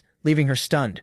Before she can even figure out where he went, his spear is already on her, marking the hit. The match ends before it really begins. She spins around and asks when he got there. Dane reminds her she's lucky they're using practice weapons. If those were real blades, she'd be in serious trouble. Layla refuses to accept that she lost because she's sure her sword reached him first. Just betraut that I'm she beat. MC immediately offers her another try, but warns that the same trick won't work twice, so she'd better move carefully. Layla steadies herself, telling herself she only lost because she was nervous after not seeing him for so long. This time, she swears she won't hold back at all. Then Layla notices her father standing on the balcony watching everything. Dane sees the Duke too and is surprised he came just to judge his daughter's ability with his own eyes. He understands that kind of protective father. After Layla won the Danter Cup, the Duke was probably worried about how hard she'd been pushing herself. He believes this match will ease those worries once the Duke sees her real potential. Layla feels even more driven with her father watching, and wants to prove herself by going all out in this final round. Dane nods and tells her to show him everything she's got. Once they start again, their exchange becomes incredibly fast. This time, Layla is truly going all out. Even so, Dane tells her she still has farther to go, pushing her to try harder. The Duke can't help smiling, proud of his daughter. So far, they look fairly even, and he wants to see how it ends. But all at once, something changes. A strange, dangerous feeling fills the air, and the Duke notices the protagonist's easy smile is gone, replaced by the face of a real fighter ready for battle. That sight feels oddly familiar to him. As their duel goes on, Layla throws everything she has at Dane, but it's obvious she can't match him. Her next sloppy move leaves her wide open, and MC quickly sweeps her off balance, making sure she doesn't fall too hard. Duke Termian doesn't look pleased watching his daughter keep losing. He asks his knight Agric if this will finally knock down Layla's pride a bit. Agric says the Duke already knows what's going on, so his opinion probably isn't needed. Termian agrees. He says he noticed the signs before the Danter Cup, but after winning it, Layla changed completely. While the fight keeps going, the Duke mentions that he thought about having a serious talk with her, but decided it would be better if she realized it on her own. Agric agrees with that. Then Termian asks his knight once again how many manticores Dane might have absorbed. Given his talent, Agric guesses at least 3. Termian quickly disagrees, saying it's probably 2, with only a tiny chance it's 3. Agric asks why he thinks that. Termian tells him to look closer. What's crushing Layla isn't Dane's spear skill or even his greater speed. It's his tactical movement, something Layla has never faced before. The focus shifts back to Layla, who's completely thrown off by how the protagonist answers every move she makes. MC explains that her slow actions make it easy for him to read what she'll do. Every one of her attacks is too easy to predict, giving him the advantage, the upper hand. Watching the match, Termian asks Asmar if he can see the spirit of a seasoned swordsman in Dane. Asmar agrees right away, but says it makes no sense. How could someone this young have that much experience? Termian admits he's wondering the same thing. He then thinks back to Layla's biggest growth spurt, which happened 7 years ago. It was after they returned from an inspection in the south. Meeting him back then changed her a lot, and Termian is sure this time will too. Asmar agrees and says the boy surprises him too. Layla may have won the Danter Cup, but against the protagonist, she's clearly outmatched.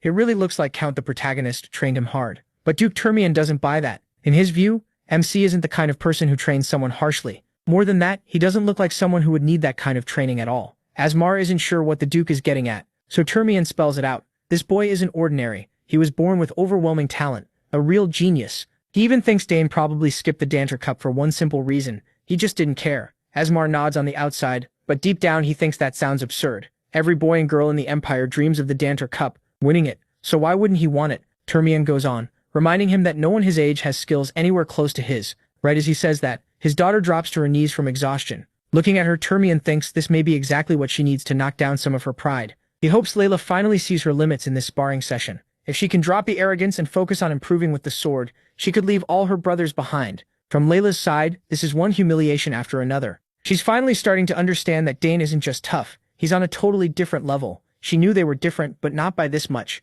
Seeing how worn out she is, the protagonist decides to call it for today. So he was doing exactly what Duke Termian wanted, reminding Layla that she isn't the best. As they walk, she's clearly upset and demands to know how he got so good. Dane casually says he just practiced hard. That answer only makes her more upset. To Layla, it sounds like he's brushing off all the effort she's put into her own training, like he's saying she just didn't work as hard as he did. Still merciless. MC tells her she simply needs to train harder. With that, he starts to leave. But Layla isn't the type to give up. She says next time she won't lose. Dane, already expecting their next match, barely responds, leaving her to think about what he means to her. To Layla, he is the only person her age she truly respects. At the same time, he's the one she wants most to beat. She wants to prove she isn't just some child waiting to be taught. But no matter how hard she tries, he always feels out of reach. Even so, she tells herself to wait and see. Next time, she'll win. A few days later, we learn the Imperial Academy entrance exam is more than just a test. It's basically a huge event. Talented people from all over the Empire come to the capital with their families to take part.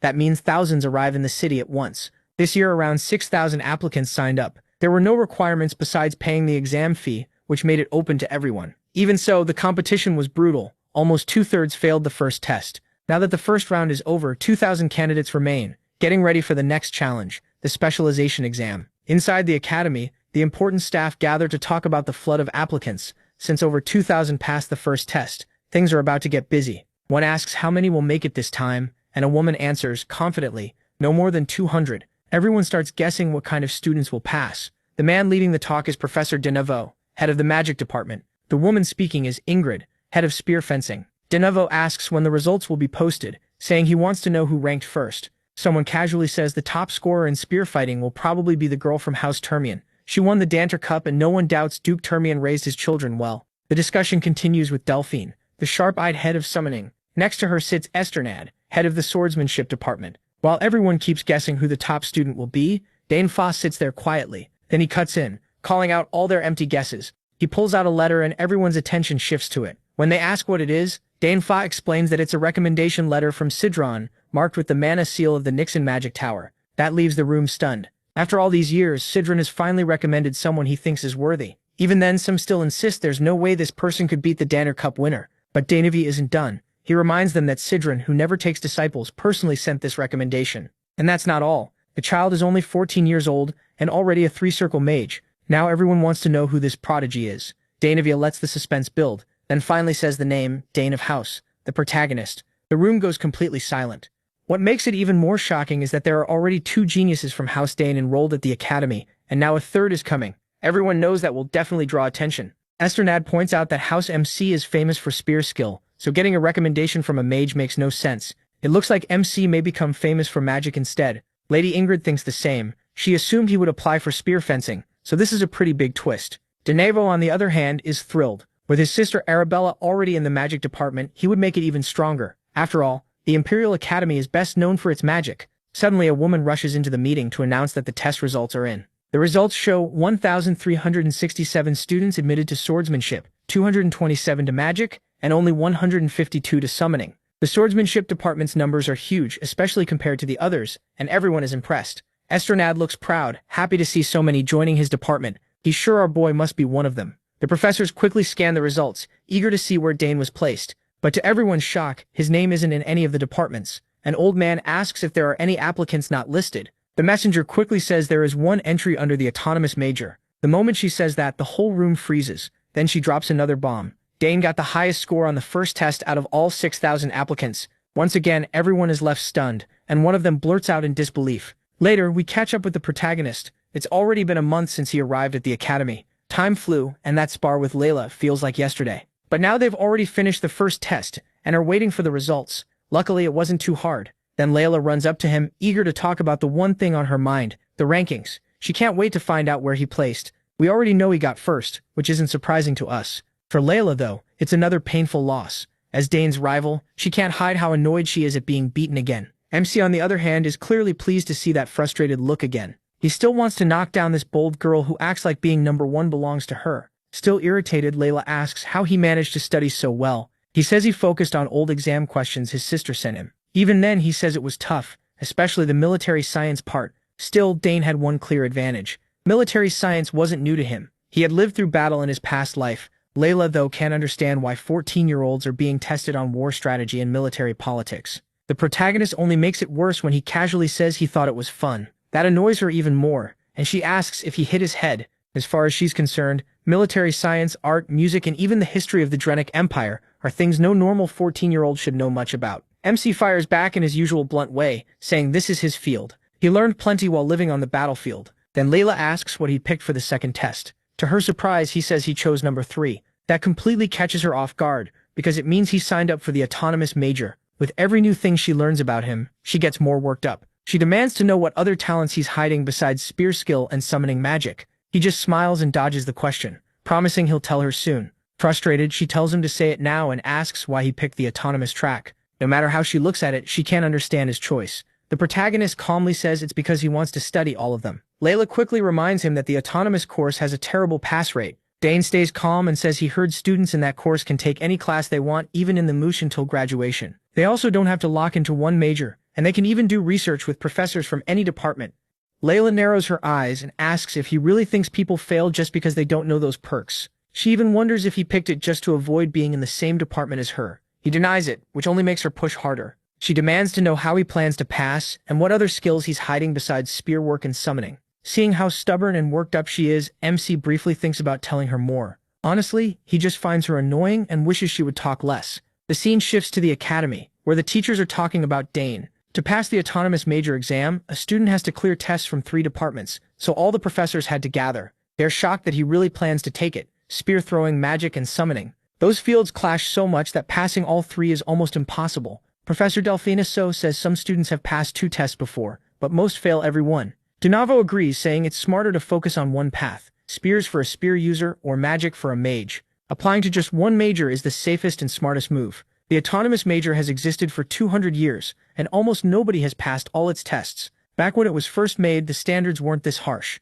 Centuries ago, during the Age of Conquest, the Academy needed every talented person it could get. If someone had potential in any field, they were trained and used, but that's not how things work now. The rules kept getting stricter, and students would rather master one skill than be average at many. One professor even asks why this major still exists when no one applies or passes. Donavo reminds them it's a symbol, a mark of honor, meant only for the Empire's finest talents. Delfiniso says it barely matters anymore and has faded to the point that it exists almost only in name. Donavo adds that he checked the records and found that in the last 1,000 years, only 2 people passed. One quit, and the other was the previous emperor. Hearing that, Professor Ingrid says that unless someone is a true genius, passing the autonomous major is impossible. Delfiniso then points out that the protagonist is the youngest son of the war hero Arcanso Sogres, so he isn't from an ordinary family. She admits she's curious to see what he can do. The teachers also consider that MC might just be an arrogant kid. If they go easy on him, there's a chance he might somehow pass. But as professors, they can't afford to do a sloppy job. Either way, Donavo is interested. If Dane is bold enough to challenge one of the Academy's symbols, he wants to see it himself. At last, the second exam begins. Standing before the teachers, he gives his name and says he applied for the Imperial Academy's Autonomous Major program. Donavo asks if he understands how serious that choice is. The protagonist clearly did his homework. He answers with confidence that he knows he must pass the exams for the 3 majors he picked. Ingrid reminds him it's still not too late to back out. She respects Count Mimsi Sagres, the Empire's greatest spearman, and doesn't want his son to fail and go home in shame. Dane thanks her for the concern, but makes it clear he came here ready to do his best. The teachers expected that. If he were the type to quit after a few warnings, he never would have applied in the first place.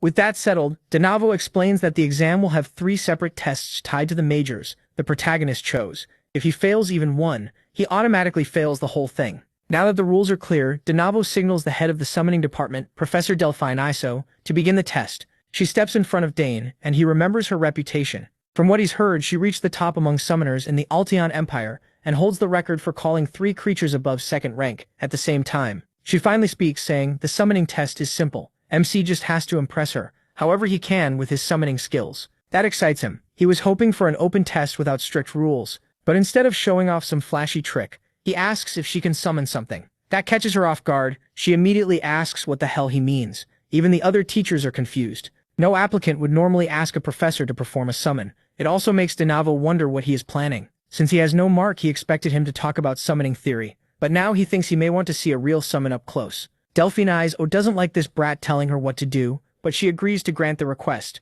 Still, she warns him that this isn't something he sees every day, so he better watch carefully. Then she begins the spell, and as the huge magic circle forms, the pressure from it pushes everything around aside. Even the teachers are impressed when the beast finally appears. The mad summon, Huter Arc. One terrifying roar from the monster is enough to make everyone rethink their life choices. According to Dane, this creature is the fiercest among 3rd-rank summons, and is known for attacking anyone it sees except its summoner. He honestly didn't expect to witness something like this in an entrance exam, but now things just got a lot more interesting. Now that she did what he asked, Delfiniso tells the protagonist to show her what he had in mind. The people watching are stunned too, because even among 4th-rank creatures, Huter Arc is one of the most savage. Even several double-class knights attacking at once would struggle to bring it down. Even Ingrid can't understand why Delfiniso summoned something this extreme. Meanwhile, Dane simply keeps walking toward the beast, which makes Delfiniso panic. She quickly tells him to get back because the monster will obviously attack if he gets too close. MC ignores her. After stepping dangerously near it, he calmly says he's trying to prove his skill as a summoner.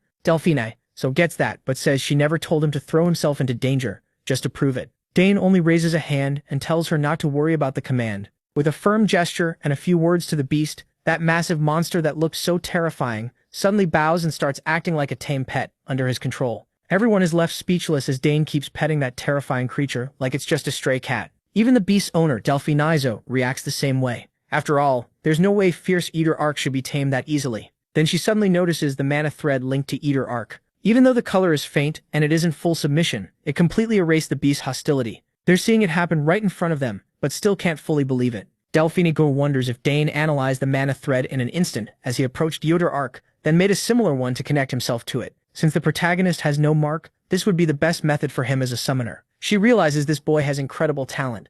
It even goes beyond the praise she once got from her own teachers. With talent like this, she can only imagine how far he'll go. At last, she steps forward and tells MC that's more than enough to judge his ability. She praises his courage, calm judgment, and strong basics before officially passing him. The other two teachers are deeply impressed. This is not something they see often. Later that night, when Dane returns to Duke Termian's palace, he tells Layla what happened. She's stunned to hear the test ended in just 20 minutes. As much as she hates to admit it, she grudgingly accepts that he's now the top student. He quickly reminds her that she ranked first in the swordsmanship department, so she's an amazing student too. Of course, Layla refuses to accept that, and can only sulk in frustration. The protagonist tries to cheer her up by reminding her that her father even threw a party to celebrate her passing. But Layla can't get past how huge the gap between her and the protagonist feels. To her, Dane doesn't seem like a rival anymore. He feels like an unstoppable force of nature. In the end, she just walks away without a word. Later, MC meets Duke Termian, who tells him to leave her alone if she wants space. He worries that sulking like this may not be good for her. But the Duke assures him Layla will get over it with time. Then he changes the subject, and asks if he told his father about passing the test. He's sure Count Sawgrass would be proud to hear it. The protagonist says yes, and that everyone back home was really happy. The Duke smiles and reminds Dane that getting into the autonomous department is no small thing. Even people at the school were shocked by it. Now that the exams are over, he tells him to rest and get ready for enrollment. MC thanks the Duke for the care and guidance. Termian then brings up another matter, asking if MC has thought about what he wants to forge. MC says he's considering making a sword, though he hasn't fully decided yet. Then, when the Duke asks why, he says he's still growing. He also doesn't know what kind of sword he wants yet, so he'd rather think it through before making a request he can't take back. Termian finds that pretty amusing. Then the butler arrives and tells the Duke that the Duchess wants to see him, so he steps away, leaving Dane to think about how the Duchess's illness has stayed the same for years. Just then, Layla shows up and says her mother's condition thankfully hasn't gotten worse, but it hasn't improved either. It's been like that for years. The protagonist feels bad for her, especially since he's never seen anyone in a family stay this sick for so long. Still, he doesn't dare pretend he knows exactly how Layla feels about it. 2 days later, we're back at the academy. The host welcomes the new students of the Imperial Academy and introduces himself as the headmaster, Archibald Homet. He praises them for reaching such a respected place after fierce competition, saying the Empire's future looks bright with talents like these. This year, he says, there are many outstanding freshmen, but among them is one truly special student,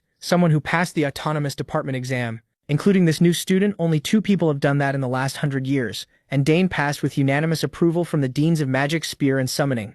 The crowd is stunned. Passing the autonomous test sounds almost impossible, and then the headmaster calls forward the top student, MC Sawgrass. He walks up to the stage without a hint of fear, while the crowd erupts. They can't believe someone this young cleared the autonomous exam. All around, people are talking about Dane and the Sawgrass family, including Count the protagonist Sawgrass himself and the rest of the family. Nearby, Duke Termian warmly praises the protagonist Sawgrass for raising such an amazing child. He can't help feeling disappointed in himself, thinking he's achieved nothing with his own 2 children. His daughter is entering the academy, but neither son is here. One is away on a mission, and the other ran off. Meanwhile, Dane Sawgrass seems to have everything lined up with his daughters, and Termian can't help feeling a little jealous. Looking at his daughter, he grows quiet and sad, regretting that her mother can't be here for this special day. As MC stands in the spotlight with everyone watching him, Delphus quickly asks his sister if he was always good with summoning from a young age. She answers right away, like it's obvious. Of course he was. That's what Delphiniso expected, and now he's even more sure the protagonist was born with natural sympathy.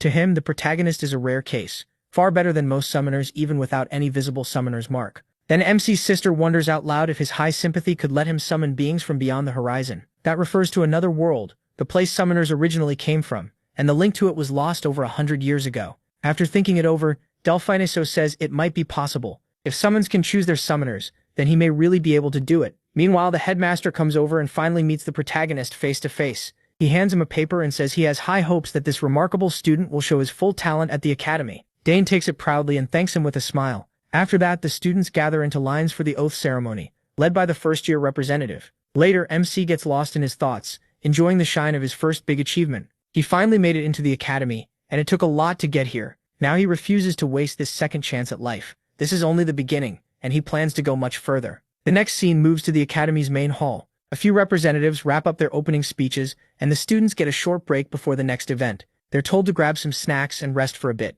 During the break, Layla starts lecturing Dane like a worried wife. She warns that after his success, lots of people will be watching him, some with good intentions, some with bad ones. She tells him to be careful with any offers and think before acting. He brushes it off, saying he can handle himself, but Layla keeps going and brings up clubs. He makes it clear he's not interested in any of them. By now, older students are already hunting for talented freshmen to recruit into their clubs and groups. Thinking about it, Dane remembers his older sister saying the academy had a lot of fun clubs. Then suddenly, an excited upperclassman shouts the protagonist's name, trying to recruit him. A crowd forms almost instantly, and everyone starts yelling over each other to get MC into their clubs. In just minutes, the whole thing turns chaotic. But Layla quickly grabs his hand and runs, dragging him along as they try to escape the madness. Sadly, their way out gets blocked by more desperate students trying to recruit Dane for their own clubs. The whole place falls into chaos, with students shouting non-stop about how great their clubs are while Layla keeps running like their lives depend on it, pulling the protagonist behind her. Even moving that fast isn't enough. The crowd keeps chasing them. MC, while running, can't help thinking this feels oddly familiar. He's used to being chased by enemy soldiers, but getting chased for being the top student is definitely a new experience. Then the story shifts to another part of the academy, where we meet Keltis Redfield. He's walking along calmly, minding his own business. Nearby, some older students whisper as they watch him. He clearly has a reputation, and we're about to learn what kind. It turns out Keltis returned from serving as commander of the Imperial Knights, and immediately took the role of professor. Around the academy, he's respected as one of the best and most impressive teachers. The funny part is that Keltis has no interest in being some perfect professor, and his easy life is about to end. The reason is simple. For the first time in decades, the autonomous department has a new student. Until now, Keltis had it easy. He could casually write papers and still do fine. But now he'll actually have to prepare real lessons. From Keltis's point of view, he's quietly thinking freshman orientation should already be over. He clearly isn't happy that someone joined the autonomous department, especially while he's the acting head of it. Then he notices Dane standing outside his office. He calls out to him, surprised that he came so early. As always, he greets his teacher respectfully. Once they settle into the office, we hear Keltis's thoughts, and he's obviously annoyed. He worked hard to reach this position just so he could enjoy some peace. Teaching students was never the goal. If he wanted to train people, he would have stayed with the Knights. Still, since there's no turning back, he asks the protagonist why he chose the autonomous department, and the protagonist says he doesn't want to be locked into one field yet. Keltis asks if he plans to choose one later. MC says yes, eventually he will. But for now, he doesn't want to waste the rare chance to study in the autonomous department. That answer makes Keltis even more bothered because it sounds like he really will be stuck teaching Dane. Then he remembers he skipped the swordsmanship test. To Keltis, that probably means the boy isn't confident with a blade. Seeing an opening, he asks if the protagonist knows anything about swordsmanship. The question catches the protagonist off guard, so Keltis quickly says he's not trying to insult him. But as a student of the autonomous department and with Keltis as his teacher, he thinks MC should know at least something about the sword. It's a strange request, and he can tell his teacher isn't thrilled to have him here, so he answers plainly. He's not interested in swordsmanship. That's exactly what Keltis wanted to hear. He immediately says he wants to test the protagonist's skills. You see, Keltis has the right to evaluate him, and if Dane's sword skills are as bad as he thinks, this lazy professor can use that as a reason to push him out of the department. So Keltis heads to the training grounds to test MC's talent in swordsmanship. Once they arrive, he points to the swords on the wall and tells Dane to pick whichever one he wants. He looks through the collection, and while he checks all those blades, he wonders why a place meant for scholars has a room like this at all. There haven't even been autonomous students in decades, so why keep so many weapons here? After a moment, the protagonist shrugs and picks a sword at random. Keltis asks if he's sure, and MC says yes without any hesitation. With the weapon chosen, Keltis explains the rules. If he can touch him even once, he passes. To make it easier, Keltis limits himself to no more than 2 steps during the fight. Dane accepts the terms right away, and the two take their positions. Keltis feels relieved but also uneasy. He's glad the protagonist agreed so quickly, yet that confidence is unsettling. Almost like MC thinks he can actually win. The moment the match begins, Dane rushes straight at Keltis. He swings his blade, trying to tag his teacher, but Keltis slips aside with ease. Even so, the teacher notices something right away. He is fast, faster than he expected. For a second, Keltis wonders if this kid really does belong in the autonomous department, but there's no time to dwell on it. The protagonist keeps pressing, his attacks relentless, and more accurate with each swing. At one point, Keltis comes within inches of getting hit, and that sends a chill down his spine. When Dane swings again, Keltis has no choice but to draw his own sword and block. If he had reacted even a little slower, the match would have ended right there and not in his favor. What shocks him even more is MC's swordsmanship. It's rough, almost wild, but clearly effective. Keltis is now sure this boy really can handle a blade. This isn't beginner's luck. MC is unpredictable, and that makes him dangerous.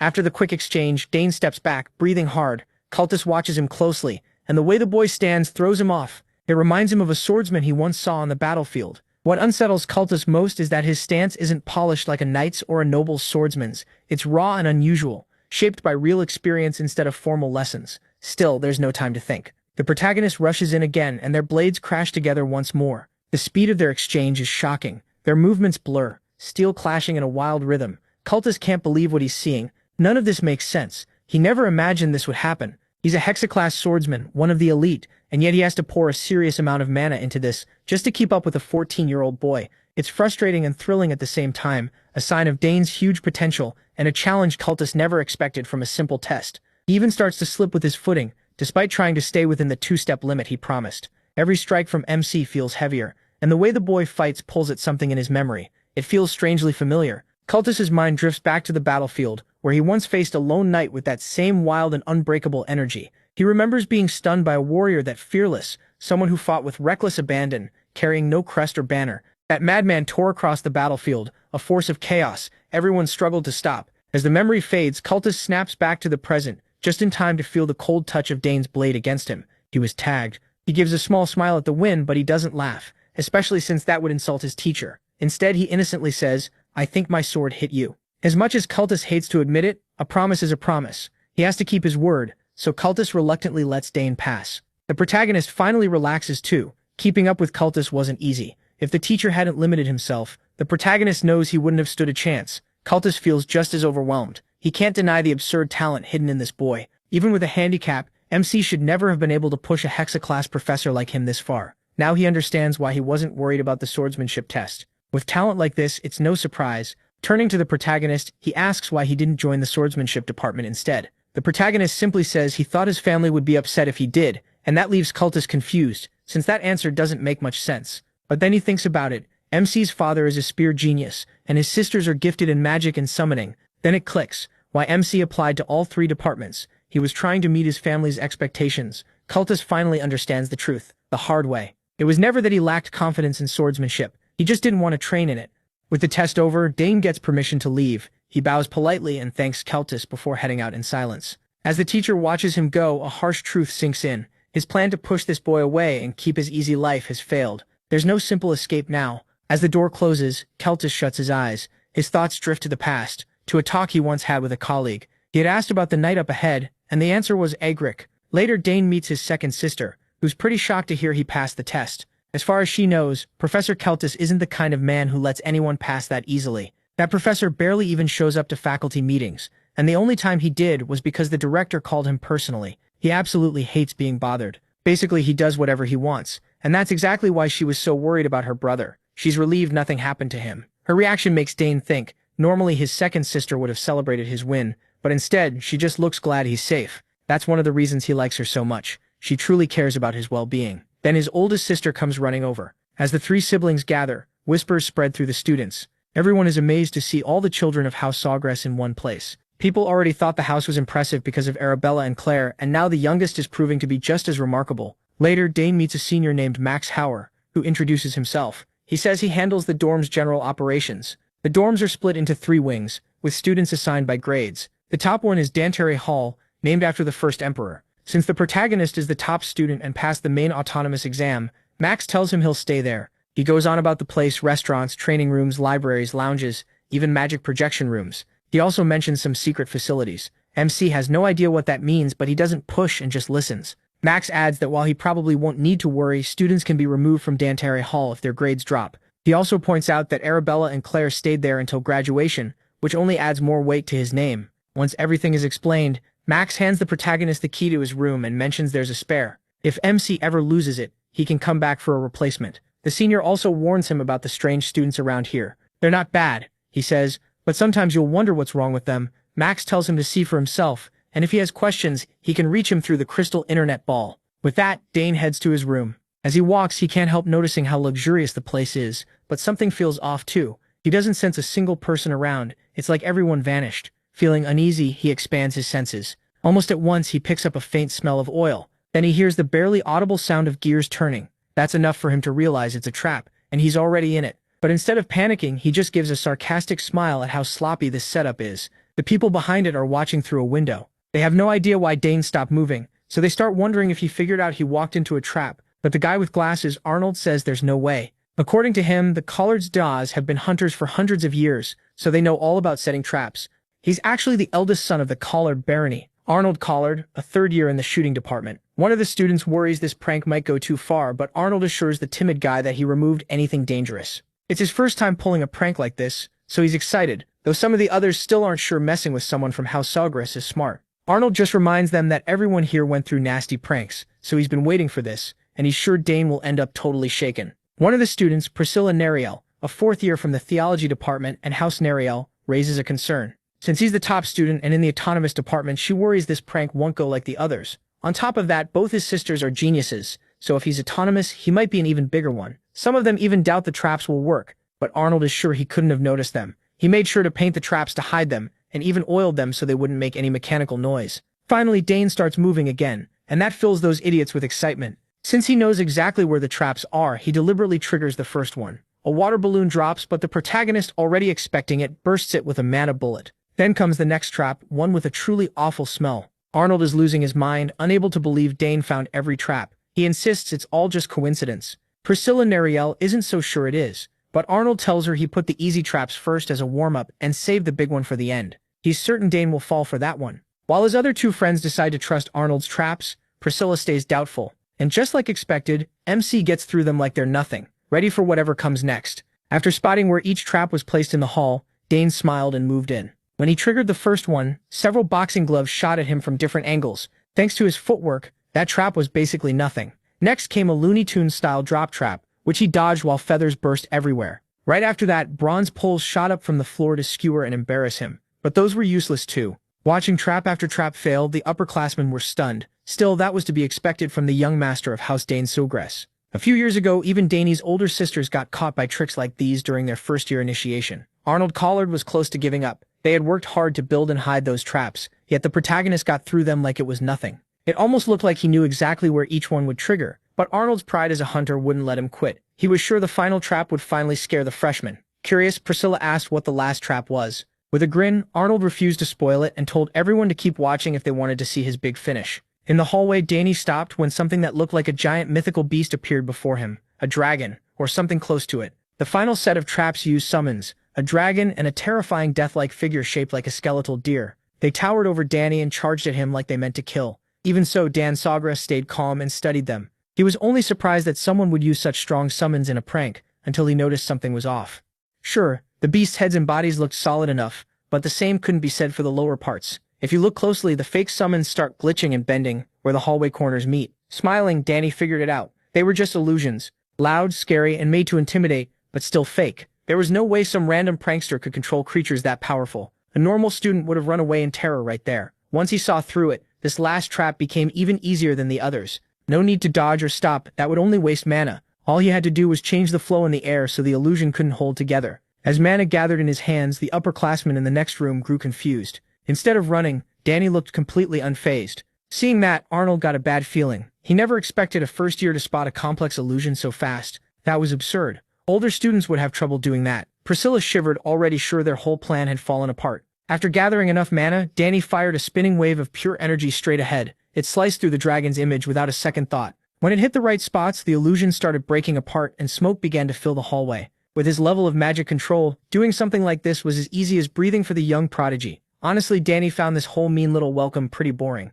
Now that the path was clear, it was time to find the one who made it. The moment he found the culprits nearby, screams burst through the hall. The older students ran for their lives while a fierce Edorak chased them down. Since Arnold was the trap expert, the group turned to him, asking what they were supposed to do, but nobody had any answer for a counterattack. This dangerous. When Edric cornered them, the beast let out a bloody roar that froze them in fear. Everyone screamed. Just before the wild creature could bare its fangs at the helpless victims, Danny stepped in and put a stop to it. His way of flushing out the rats hiding in the next room worked perfectly. The instant they heard his voice, the upperclassmen turned to Danny in shock. They begged him to do something, realizing this was probably his doing. They promised to apologize for their childish prank if he would just save them and get that furry, bloodthirsty monster away. Danny lifted a hand as strange runes filled the air and mana swirled at his command. A huge portal opened behind Edorak, locking down its movement and slowly pulling it in, monster and all. With one more wave, Danny shut the portal and Edorak vanished like it had never been there. Arnold and the others were speechless. The proud heir of the hunting clan even wondered if that beast had been another illusion. After a few seconds, the upperclassmen awkwardly got back on their feet. One of them cleared his throat and admitted the initiation had been a total disaster. Then the guy with glasses stepped up and introduced himself as Dragan Valentin, a fifth-year alchemy student. He casually added that he was the only direct heir of Marquis Valentin and offered Danny a handshake. Dragan even threw in a few compliments, saying Danny was handsome and well-built, which made sense considering how famous Danny's sisters are for their beauty and talent. Not sure what this guy was going on about. Danny chose to stay polite, shook Dragon's hand and returned the greeting. The glasses guy kept praising Danny for how well he spotted and avoided every trap. Everyone had heard he was the first student in the independent department in decades, so really they should have expected to lose. Then Dragon slyly pointed out that Arnold had set everything up. He went on to say Arnold was the heir of House Collard, famous for its skill in hunting. Hearing that, Arnold looked embarrassed. Danny smiled when he learned who the mastermind was behind the trap-filled hallway in the dorm. Trying to smooth things over, Dragon asked everyone to introduce themselves properly. The blonde girl was Priscilla, a fourth-year theology student. Dragon warned Danny not to bother the lady, since she dreamed of becoming a cleric, not waiting for anyone else to speak for her. Priscilla declared that she was a kind and beautiful young lady and the abandoned child of House Nariel. She explained that joining theology meant giving up adult dreams and everything that comes with them. Danny smiled awkwardly and stammered out a polite reply. When their hands touched, Priscilla's eyes widened like she had seen a ghost. From that tiny bit of skin contact alone, she felt a mana density unlike anything she had ever known before. No one Danny's age should have that much power. It was ridiculous, so overwhelming it shook everything. Priscilla thought she understood about magic. She stared at her hand in disbelief, while Danny seemed to expect that reaction. Still annoyed that his traps had failed, Arnold was frustrated. He refused to believe they were making such a big deal out of mana density that was just above average. Meanwhile, the others switched into damage control mode. Charles Hasbro stepped up and introduced himself as a second-year martial arts student. He quickly made it clear that he was nothing like those gross pests from the Physical Beauty Club. Danny remembered seeing those buff gym rats trying to recruit people earlier. Charles added that while muscles matter, martial arts isn't just about showing off giant biceps. He even invited Danny to check out the course if he was interested. The only one who still hadn't introduced himself was the trap maker. The others urged Arnold to swallow his pride and greet the freshman like a normal person. But the heir of House Collard stayed sulking like a spoiled kid. A moment later, he finally gave in and shook Danny's hand. Arnold Collard and Dane Sawgrass looked each other in the eye. It was obvious Arnold was upset that Danny had wrecked all those carefully made traps. Danny thought about praising him a little so he'd stop pouting. He told Arnold the traps were actually very good and praised his solid knowledge of trap mechanics and trigger placement. Still, to MC's trained assassin eyes, they weren't hidden well enough. He said the paint was the real problem. Arnold was shocked to hear someone criticize his work like that. He went on saying that next time, instead of plain F6 black, he should mix F3 silver and D6 black in a 4:6 ratio. With the shine in that hallway, that mix would be much harder to notice. After thinking it over, Arnold had to admit Dane made sense. Aside from the paint color, the traps were excellent. Any other student without trained eyes would have fallen for them. The others were stunned. Who would have thought a freshman would teach Arnold something about traps? They knew they were seeing greatness in action. With introductions done, the upperclassmen offered to take the protagonist to his room. They walked him through the hall to the place he'd be staying for his school life. Even though they had pranked him, MC felt like these older students might actually be fun to be around. Watching their banter, he couldn't help feeling like he had already found a few playful friends. All in all, things were about to get a lot more interesting. The next morning, Layla scolded Dane for signing up for 6 major related classes in one semester.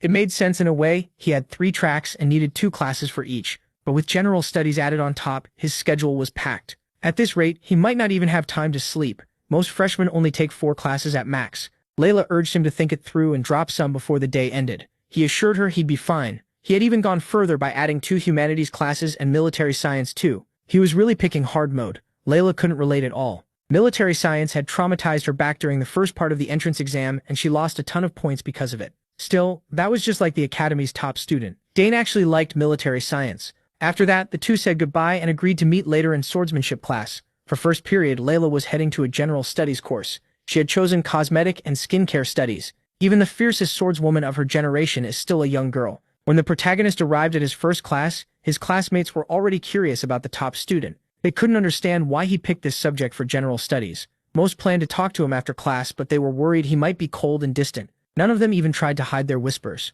First period was Introduction to Military Science. From what Dane had read the day before, some parts matched what he already knew, while others clashed hard with real war. Theory and practice don't always line up. If they did, no country would ever lose a war. The fact that military science was still taught in a time of peace only showed how important theory and basics really are. When the professor stepped up to the podium, the whole class stood. The big man quickly told everyone to sit down. After a short greeting, he flipped through the textbook. He was middle-aged, with white hair and the look of someone who had seen real war. His name was Francisco Gavios, a military theory instructor. Before anything else, he called attendance, and then began the lecture. From his seat, Dane quietly studied the old man. Right away, he could tell this guy had spent plenty of time on the front lines. That only made MC more excited for the class. The first thing Gavios did was criticize military theory. On a real battlefield, he said, theory alone doesn't work. Soldiers have their own will, and commanders have to weigh victory against the lives of their men. Even so, theory still matters. It gives you the base you need to understand war. This class would help them fix mistakes and learn how military science is really used. Then Gavios looked over the room and wondered how many of these freshmen might become true elites one day. To test them, he asked a simple question. What is the most important thing in war? Out of the whole class, only one student confidently raised a hand. Gavios turned to him, clearly pleased. Of course it was Dane. Without any doubt, he answered that the most important thing in war is the supply line. The professor was genuinely impressed by that answer. He added that victory and a safe return only happen when supply lines are secure. To him, it was interesting that the best answer had come from the top student. Wanting to push Dane further, Gavios asked him to name the 3 most important parts of maintaining supply lines. He answered right away. First was strict military management. A supply line stretching from the capital to the front is long and complicated. If even one person in that chain stops caring about the cause, corruption can slip in easily, and corruption leads straight to shortages.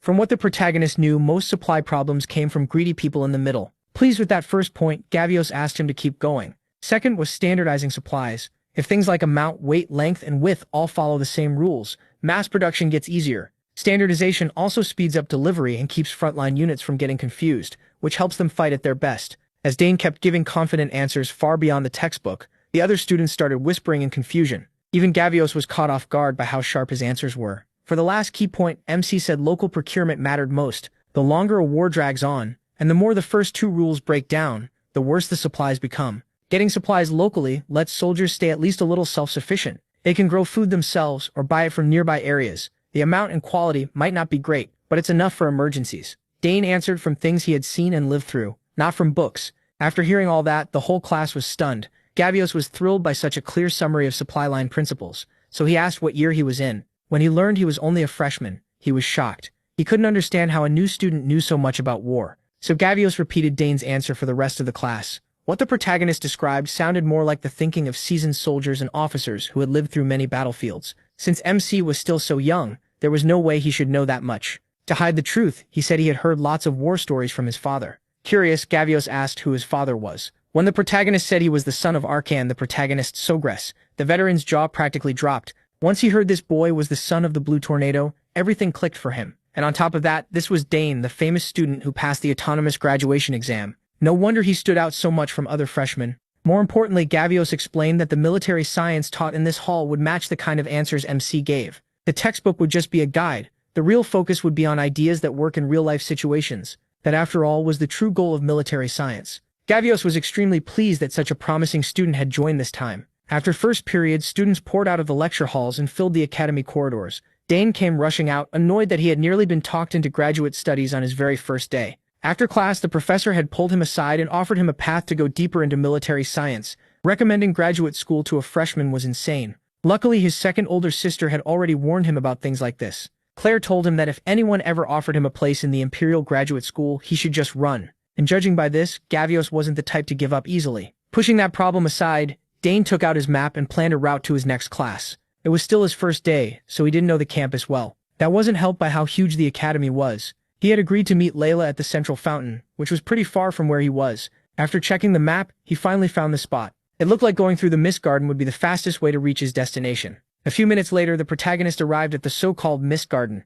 People said that if the weather got even a little cloudy, the whole garden would be swallowed by thick fog. Once that happened, it was easy to lose your sense of direction, so most students avoided the place if they could. On top of that, the Mist Garden had picked up a few creepy ghost stories. Still, Dane thought it seemed nicer than his older sister had described. Since the weather was clear, he figured taking the shortcut would be safe. As he crossed the garden, he suddenly heard a sharp cry for help. Turning toward the voice, MC quickly thought about what to do. Once he pinned down where it was coming from, he realized it was beyond the brush. He took off at once. His mother had always told him that if someone needed help, he should act without hesitation. Since he still had time before his next class, a quick rescue should fit in. With his speed and sharp senses, Dane quickly found the lost student. It was a boy carrying a heavy backpack. He thanked the protagonist for answering his calls and said he thought he was stuck. Thankfully, he wasn't hurt, just worn out from wandering in circles. He introduced himself as Ernest Dillon, a first-year exploration student. MC found it pretty funny that an exploration student had gotten lost on campus. Ernest admitted he got a little too excited exploring the academy. Excited enough to lose his way and run out of energy. From what Dane remembered, Baron Dillon's house was a Western noble family, whose crest showed a ship and a sailor. Ernest was impressed that he knew his family. They were famous for exploration. For generations, his ancestors had crossed wide seas and pushed into unknown lands. Still, looking at Ernest, he didn't exactly seem built for grand adventures, considering how thin he was. Since the protagonist recognized his family, Ernest looked proud and politely asked for his name. The protagonist introduced himself, and when Ernest learned he was the first autonomous department student in 50 years, he nearly fainted from shock. His eyes lit up as he praised his luck for meeting someone so amazing. MC gave an awkward laugh, but then he noticed something around Ernest's neck. The boy said he wasn't hurt anywhere, but there were clear marks on him. Dane spotted bruises and scars around his neck and hands. From what he could tell, they didn't look like the kind of injuries someone got from exploration. Still, he chose not to ask, since it was probably personal. Instead, he steered the talk back to exploration. Ernest eagerly explained that he was obsessed with discovering anything new: people, things, places, you name it. He was always ready to dig deeper. Then he opened his giant backpack and happily showed Dane all his exploration gear, stuffed inside in a messy heap. For now, his goal was to explore the whole academy. On the very first day, the mist garden had already caught his attention. Ernest was sure something was hidden here. The story about fog appearing just because the weather got slightly cloudy made no sense to him, and the protagonist admitted the boy might be onto something. He asked if Ernest had found any clue behind the mist. Sadly, Ernest had no real answer yet. All he had was a gut feeling that some kind of force was at work in this garden, something no one had discovered. He thought maybe no one had bothered to look closely enough. Or maybe some people had tried, but something stopped them. Whatever the reason, no one knew yet, but Ernest wasn't going to give up until he found it. Maybe it was tied to a lost ancient kingdom or a call from beyond the horizon. His excitement about the unknown started to rub off on Dane. Then MC remembered he still had to meet Layla so they could head to class together. They needed to move fast. While Ernest packed up his gear, the clear blue sky slowly became covered with clouds, and rain began to fall. Rain started pouring, and in seconds the whole garden was hit by a sudden storm. That was bad. From what they'd heard, heavy rain makes the fog swallow this place much faster. Escaping would become almost impossible. Just like they feared, the strange mist began rising from the ground itself. This fog could steal a person's sense of direction, and Ernest quickly pulled out a compass, already bracing for the worst. But the strange force made the needle spin wildly, so they had no way to tell which direction to go. Ernest started freaking out. Without the compass, they could wander forever and never make it out. Dane told him to rely on his explorer skills, but this place was beyond him. In a normal area, Ernest might find a way out. The misty garden was different. Something unknown was controlling it. That's when it really hit him. On his very first day, he might actually be trapped here. Already tired, Ernest was getting even slower under the rain and fog. He apologized for dragging the protagonist into this mess and being dead weight. The protagonist calmed him down. They'd be fine. For now, they just needed to wait and watch. Then the fog wrapped around Dane's body and he felt something strangely familiar. Unlike Ernest, who was growing weaker, MC started feeling stronger for some reason. While he adjusted to the mist, Ernest was nearly in tears, blaming himself for getting a classmate stuck in here. Then he froze when a blinding light and a huge wave of energy burst from the young genius. The protagonist's mana rose into view, swirling wildly and pushing the fog away from around him. It moved so violently it almost knocked Ernest to the ground. Watching the mist vanish around Dane, Ernest was completely mesmerized. What was happening? With a steady look, MC told his new friend he knew the way out now. Even if this was the last thing he expected, Dane may have just stumbled into a huge opportunity. There was a real chance he could uncover the Misty Garden's secret today. So the two crossed the garden as if the fog wasn't there. With him leading, his mana kept clearing the way while Ernest stayed close behind. Plenty of mages had tried and failed to solve the mystery of this fog, but the protagonist kept moving deeper without any trouble. Wherever he went, the mist simply broke apart. At that point, Ernest was sure he was standing beside a true genius. After a few more minutes, they finally reached their destination. Ernest first thought they had escaped, but they were nowhere near the exit. Instead of returning to the normal campus grounds, they had gone even deeper and reached the center of the Misty Garden. There, resting above a pool, stood a richly crafted fountain. Ernest never imagined they'd find the magical fountain hidden here. Most students who enter this place come looking for this spot. They gather around it because of a legend Dane had never heard before, so Ernest explained it. People say that if you reach the fountain before the fog fades, you'll be tied to the person you want most. It sounds like just another romance tale wrapped in fantasy, but MC could tell the fountain was unusual. He wondered how its magic had lasted this long. If it's so hard to reach, how does it keep working with no upkeep? Hearing that, Ernest couldn't argue with the logic. If no one is feeding magic into it, then maybe there's some powerful energy source keeping it active for ages, like a battery that never runs out. If that's true, then maybe the entire garden is one giant mechanism. Given how overly complex the layout is, Ernest's guess might actually be right. If the garden really is one huge device powered by something unknown, then this fountain could be an ancient relic. And with so many questions still unanswered, the fog might be tied to it too. Dane stepped up to the fountain and placed his hand on it. The moment he touched it, he became sure of it. Something inside him was reacting. His mana felt like it was meeting an old friend. There was no doubt now. This fountain was giving off ancient magic. When he poured his mana into the structure, hidden symbols and runes appeared. The second Ernest saw them, he jumped. He recognized the writing. It was an ancient secret language. At first he wasn't sure because it had been too blurry, but once Dane touched the fountain, the symbols became clear. This was the language used in the Lost Kingdom of Secret. With his background, studying old languages like this was basic training for explorers in the Dillon family. After all, it would be awful to reach an ancient ruin through all kinds of danger and then get stuck because you can't read the inscriptions. Of course, Ernest doesn't know every old language, but he clearly remembers learning this secret tongue from his father when he was very young. Pulling out his notes and pen, Ernest got ready to decode the symbols carved into the fountain. Dane stepped back and let him work. His explorer instincts had fully kicked in. The first symbol Ernest figured out meant qualification. He kept checking the runes in his notes again and again, careful not to miss anything. After a long struggle, he finally managed to decode a good part of the inscription. Then he put the words together into a clear message. As far as he could tell, it said that those who are qualified must prove their strength. The words qualification and trial sounded like some kind of test. If so, it might be tied to ancient magic. Dane looked closer, and the nearer he got to the center, the stronger that familiar feeling became. Ernest scratched his head. According to everything people know, if this qualification is tied to ancient power, no one alive should be able to meet it. But he wasn't convinced. He waved his hand again, and pure mana gathered around his wrist, spinning in a bright glow. Ernest, confused, asked what he was doing. Dane focused on controlling the mana around him. As far as he knew, runes only held power in their proper forms. If he used the bracelet he and old Sidrain had found, then the ancient fountain might just respond. And it did. The runes on the bracelet resonated with the symbols carved into the fountain. The strange marks on the bracelet were still impossible to read, but seeing that reaction was enough to make Dane smile. Sure of himself, he stepped closer and reached out to touch the secret symbols. To his surprise, the structure seemed to come alive. The runes and symbols moved like illusions, shifting with the flow of the water. Then both the secret runes and the protagonist's bracelet lit up together. The unlikely pair could only wait for what would happen next. Ernest panicked when the ground started shaking, with the fountain at the center of it all. The gem-like piece in the middle began to tremble. Alarmed, Ernest asked what Dane had done to make the whole fountain sink into the ground. MC only smiled. He had taken a gamble, and it worked. He'd found the answer to the Misty Gardens puzzle. Suddenly mana rushed toward them so hard it nearly swept the skinny explorer away. Between the fog and the activation of an ancient relic, he'd been hit with one shock after another. Who would have guessed that the one qualified for the ancient trial would be Dane? As the fountain drained, something began to shine at the center of the structure. The sun rose and cleared away the dark clouds, revealing a polished, beautiful gem. Ernest thought that had to be the power source running the fountain. No, maybe it was the reason for all the strange events in the entire garden. Chances like this are rare, and he was ready to seize it, even if it meant facing an ancient unknown power. That mysterious force gathered at Dane's feet and formed a complex circle of runes. He could feel traces of ancient magic, along with the strange power already living inside him. Then, to his shock, the unreadable symbols around the fountain started making sense in his mind.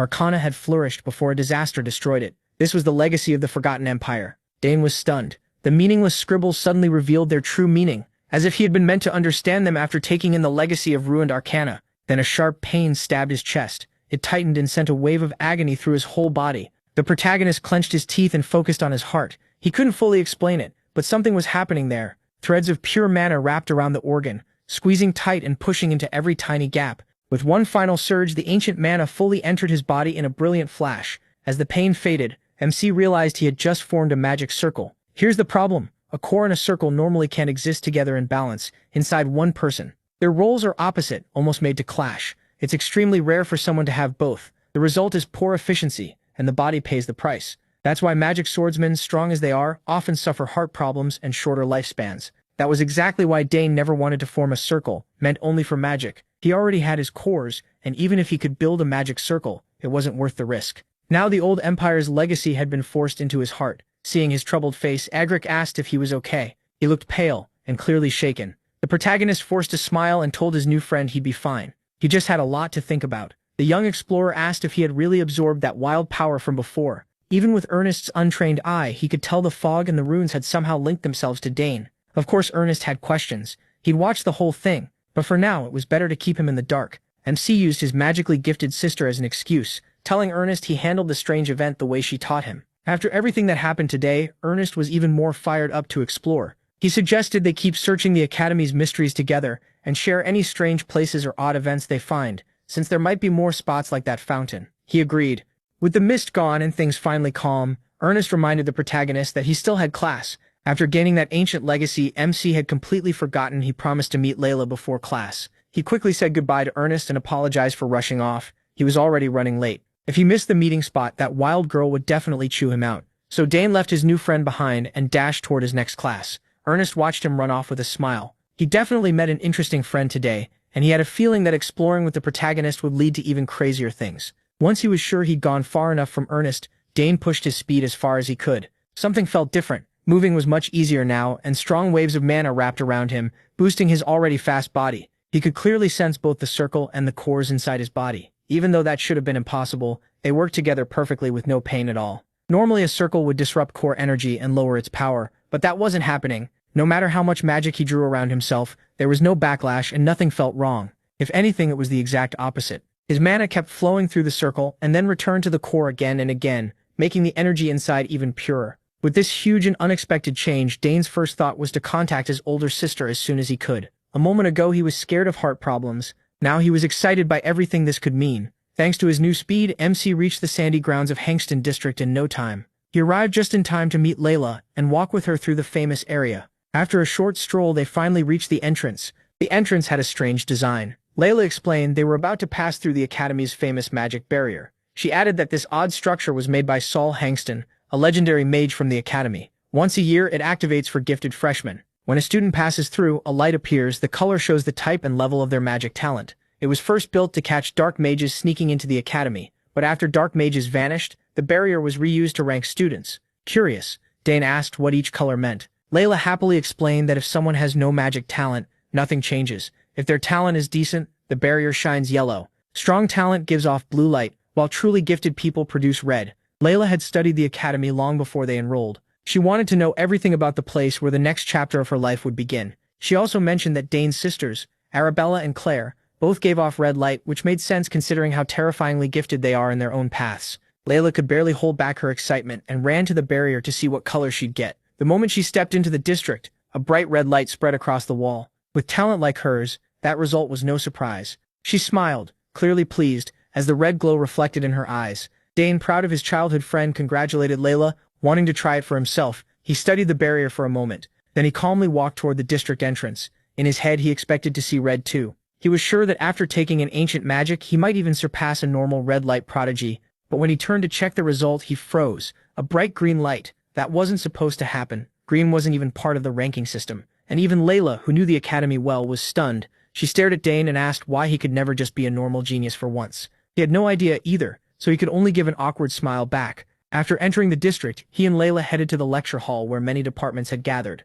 The magic department's opening lecture was famous, so all kinds of students stayed to watch the first orientation before leaving. Among the unusual visitors that day was an upperclassman named Arthur. Judging by everyone's reaction, the guy was clearly important. Arthur Giametti, the fifth-year representative of the magic department, had come to see one person, the Academy's only interdisciplinary student, Dane Sogress. The new students had already been told the protagonist would attend the class, but he still hadn't shown up. Arthur told his juniors to bring MC straight to him the second he arrived. Since MC was Arabella's younger brother, people who admired her, Arthur included, were watching him closely. Then the room stirred when two students entered. Most of the freshmen had never seen him before, so they crowded around for a better look at the young prodigy. His good looks and emerald eyes caught their attention, and beside him stood the infamous Layla Termian. The protagonist wasn't used to that kind of spotlight, and when he stiffened under all those eyes, Layla made it worse by teasing him about his popularity. Arthur Giametti turned and smiled when he saw his senior's little brother. He was the first to walk up and greet MC loudly, praising the impression MC made at the entrance ceremony. He, confused, wondered why this annoying older student was acting so familiar all of a sudden.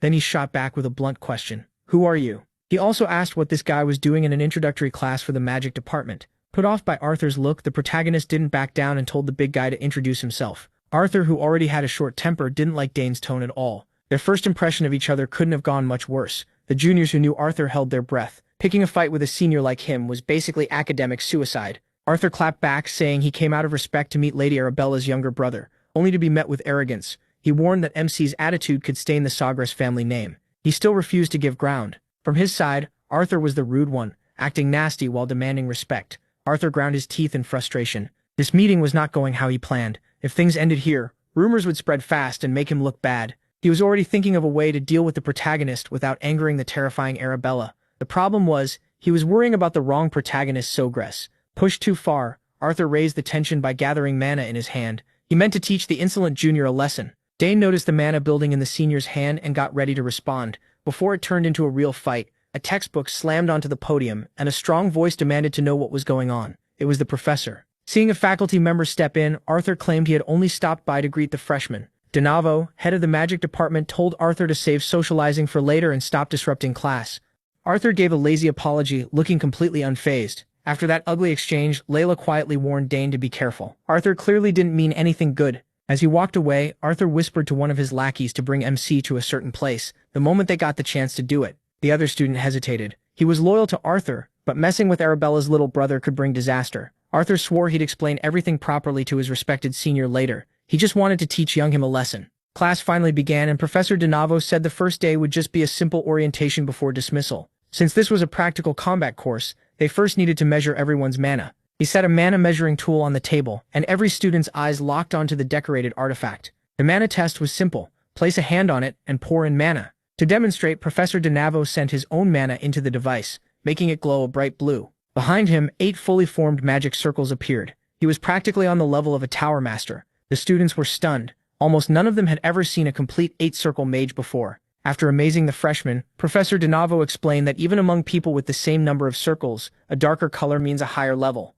Sometimes circles won't appear at all, but that doesn't mean the student lacks talent, so there was no reason to panic. Some people still hadn't formed their circles yet, which is why today's test wouldn't rely only on circle checks. By the Academy's standards, anyone accepted into the magic department should at least know basic magic. Professor DeNavo summoned several spheres and explained that these would be used to measure mana more accurately. Everyone stared at the blue orbs, unsure how those little balls could test mana so precisely. DeNavo demonstrated again with basic psychokinesis, controlling all the spheres at once. The students would need to show how many balls they could handle using one elemental spell. With a wave of his hand, DeNavo poured huge amounts of kinetic energy into the spheres, creating a steady mana flow and pushing the orbs to top speed. The students watched closely, making sure to study the professor's hand movements. They had never seen runes form so cleanly before. It was hard to believe DeNavo had taken something as simple as psychokinesis to such a high level of precision. While most students were amazed, someone like Layla wasn't impressed at all. Even beginner magic changes in strength and accuracy depending on the user. Each sphere just needs mana applied to it one by one.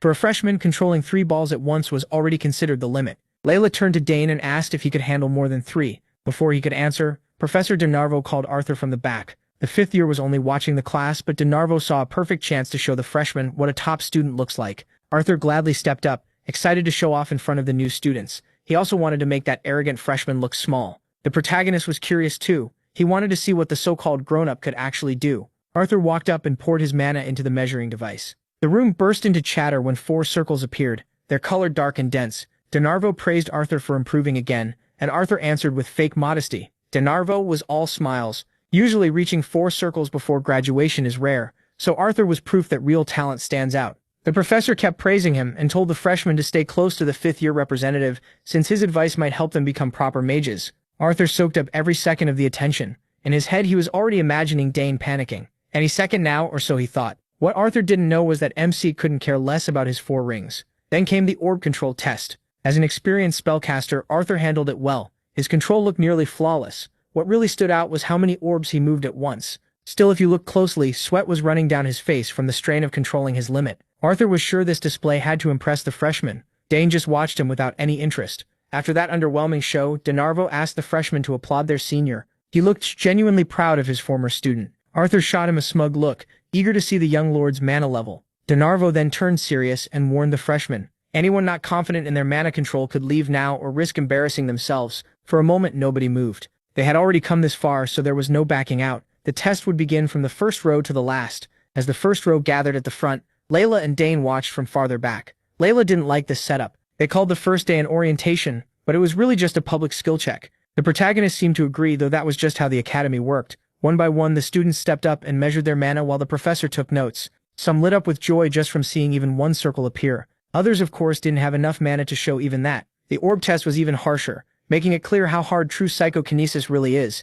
Arthur and his friends stood off to the side, laughing at the clumsy freshman who kept messing up the test. Then one student stepped forward and caught all their attention. Dane extended his hand, touched the device, and let his mana flow steadily into it. Arthur was still waiting to see the boy's confidence break once he realized the gap between them. After what happened in the Nebula Garden, MC was curious too. Since absorbing ancient magic, Something inside him had clearly changed. The artifact lit up as thick, rich mana poured from his hand. DeNarvo focused on Dane much more closely. The boy had handled the self-study exam perfectly. So with all that theory knowledge, DeNarvo wanted to see how many circles he had. As the seconds dragged on, everyone kept staring at the year's golden child. Then suddenly, a brilliant light burst out, stronger than anything before it. Dane felt like he was losing control as the device pulled mana from the circle in his heart. When the light reached its peak, an error message flashed. His mana could not be measured. No one had ever seen that before. The device could read up to 8 circles, so the whole room was stunned. The protagonist reread the red warning again and again, but he had no explanation either. Layla, Arthur, and the rest of the class held their breath. DeNarvo's eyes narrowed with a conflicted look. The students still waiting in line started complaining that Dane had broken the device before they got their turn. They didn't buy the impossible-to-measure result and assumed he just had no circles. Meanwhile, MC wondered if the ancient magic in his heart had interfered with the reading. DeNarvo had used this test for years and trusted the machine completely. It could even expose people hiding their real level, so seeing unable to measure was new to him. He doubted anyone there had seen this happen before. Trying to calm the room, DeNarvo said it was probably just an overload. For now, they would move on to Dane's orb test. Arthur, of course, took the error message as proof the brat had no real magic talent. He was disappointed by the failed reading, but at least he still had the orb test, though he wasn't even sure his power would work normally here. He closed his eyes and pictured the psychokinesis spell with full focus. Then he raised his hand and countless raging threads of mana shot out. Copying DeNarvo's earlier movements, he lifted every orb from the container, all of them linked by wild strands of ancient mana. The whole room went silent. Dane controlled each orb like it was nothing. Until now, even making 5 float for a moment had seemed nearly impossible. Arthur froze. He had walked up earlier full of confidence, but that confidence vanished the second a real genius appeared. His little brain couldn't process what he was seeing. Layla, already used to the protagonist doing impossible things, recovered faster than everyone else. At this point, she just accepted that logic didn't apply to him. Dane, meanwhile, was panicking. He never expected every orb to rise. It seemed absorbing ancient mana had changed him that much. Once he got over the shock, he slowly moved his hands. Since everyone was watching, he decided he might as well do something flashy. He fed the orbs more ancient mana and made them speed up until they looked like blinking lights. Now he was doing things even DeNarvo had never seen. With his sharp sense for magic, the professor was the first to notice the boy was rearranging the orbs with the clear goal of drawing an image. At last, the swirling mana shifted shape and formed a picture in the air. A lion and a snake. Everyone knew those two beasts were the crest of the great Dane family. MC smiled at his little masterpiece, while DeNarvo was almost terrified. Even Arabella, a genius mage, had never looked this unbelievable. Layla, on the other hand, was annoyed. She was up next, and there was no way her turn could compare. After the orbs were set back down, DeNarvo praised him again and again. Now he understood why a tower master who had never accepted a student took such interest in the boy. Dane bowed politely and thanked his professor. Hearing that, the freshmen nearly fainted when they learned the protagonist had been taught by a tower master. His image among them was quickly turning favorable. One of Arthur's lackeys asked if the plan was still on after seeing MC's performance. Arthur clenched his fist. He blamed his family for raising one monster after another. If the protagonist was already this strong, they would need to change their plan. As much as it annoyed him, Arthur had to admit they might lose in a direct fight, and there would be no coming back from that humiliation. Then his brain finally came up with one possible answer. If they couldn't beat the boy by force, they would have to win him over. Arthur decided to bring Dane into the student council. As a council officer, he could help place the boy under his wing as a senior. Getting into the council wasn't easy, and freshmen had never been allowed before, but Arthur was sure they could break that rule. With MC's talent, the magic department's fame would rise fast. And of course, Arthur's own status would rise with it. DeNarvo pulled him aside after that and showered him with even more praise. If he had known the boy was this gifted, he would have fought the other professors to keep him in his department. Then he used his display to fire up the rest of the class, and before sending him back told the rising star to visit any time. The protagonist never turns down a chance to learn. After class, he and Layla left the lecture hall. As usual, she complained that he had stolen all the spotlight, and he answered with a sly grin, teasing her on purpose. If not for his absurd performance, Layla's control of 5 orbs would have been the highlight. Competitive as ever, she stormed off in frustration. Right then, Arthur and his group walked over. His tone had changed completely as he praised MC's talent. He claimed he only wanted a quick word with the young master. Seeing that sudden attitude shift, Dane immediately got suspicious. Sure enough, Arthur brought up the Imperial Academy's student council. He explained that the council sets academy policy and manages the budget. Because of that, it holds huge influence and plenty of perks. For example, the council can decide disciplinary action against students who go too far. It also has the power to approve academic department events. Dane didn't need the speech. His older sister had already told him how powerful and exclusive the council was. In the end, Arthur offered him a recommendation to become an officer, saying he easily met the requirements. He also added that any officer automatically gets into Dantera Hall. What Arthur forgot is that this year's top student is already in Dantera Hall. While the annoying senior kept listing perks, Dane started wondering if the council members thought they were gods. After Arthur's long pitch, the protagonist turned him down. If he ever joined the council, he'd do it on his own, not through a shortcut, and to him, every advantage comes with a price. Arthur's goons could already see the plan falling apart, so they quickly started praising the council again, acting like Arthur's recommendation was some huge honor. Layla had been forced to sit through this nonsense, and their pushiness was getting on her nerves, so she grabbed Dane by the hand and dragged him to the cafeteria. Arthur was left standing there with his lousy plan in ruins. MC was just thankful Layla stepped in at the perfect time. Even after being rejected, Arthur and his crew weren't planning to give up, and Layla could tell exactly why they wanted to turn MC into a pawn. More than that, the young Duchess was annoyed that she hadn't gotten the same recommendation.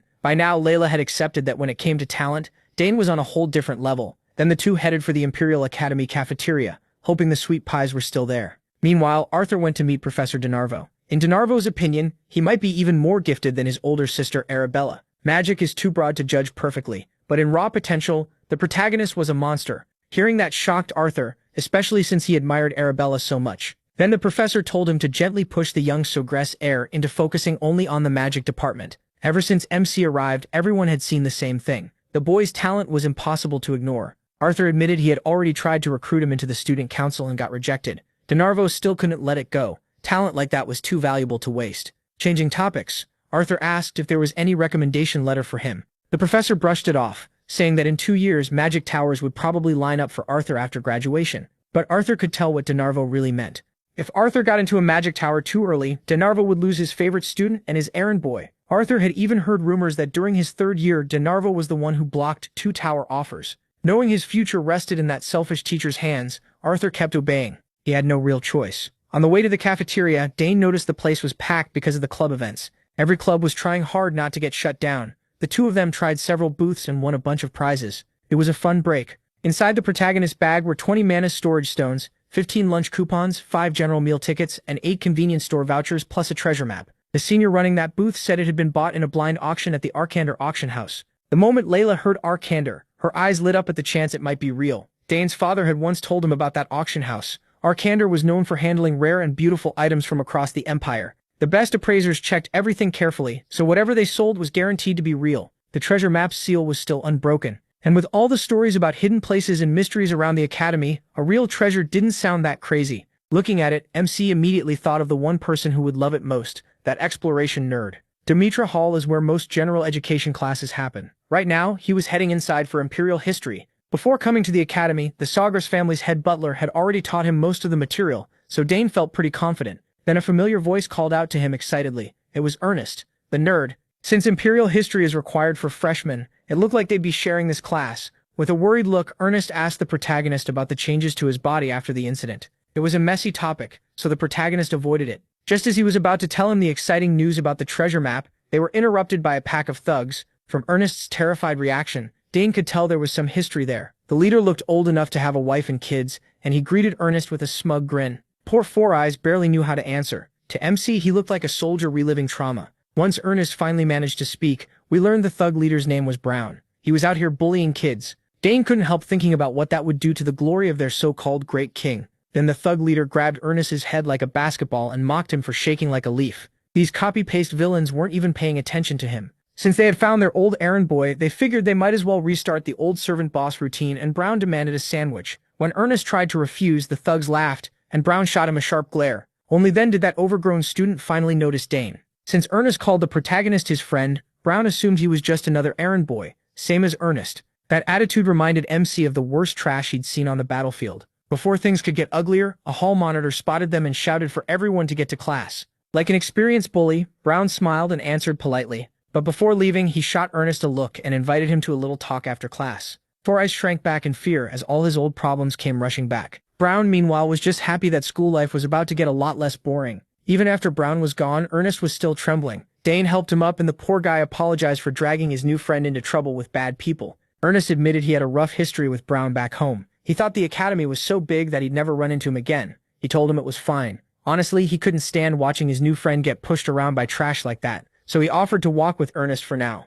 He could already tell this dummy would go right back to being a servant if he listened to whatever Brown ordered. If that happened, Ernest would just repeat the worst part of his younger days. He had seen Dane transform at the spring, so there was no need to worry about safety or any of that. Even knowing how strong the protagonist was, Four Eyes still felt bad about pulling him into his personal mess. As soon as classes ended, Ernest and Dane were ambushed by Brown's copy-paste thug club. When MC told Brown to shut up, the bastard only barked louder. Realizing words wouldn't scare him off, Brown started to feel threatened. Like every other rotten noble, he threw around his family name, the Sawa family, claiming he was heir to the strongest house in the West, as if that meant anything. The protagonist just raised an eyebrow and smiled. He had never even heard of such a nobody family. That only made Brown angrier, and his lackeys started yapping like the dogs they were. Acting tough, Brown ordered them to beat Dane up. The nameless extras grinned like they'd been waiting for that all day. They swaggered toward Ernest and MC, and Ernest tried to calm things down by saying they should just run. He warned him that Brown had been called a sword genius since childhood. Hearing that just made Dane more interested in putting that bastard in his place.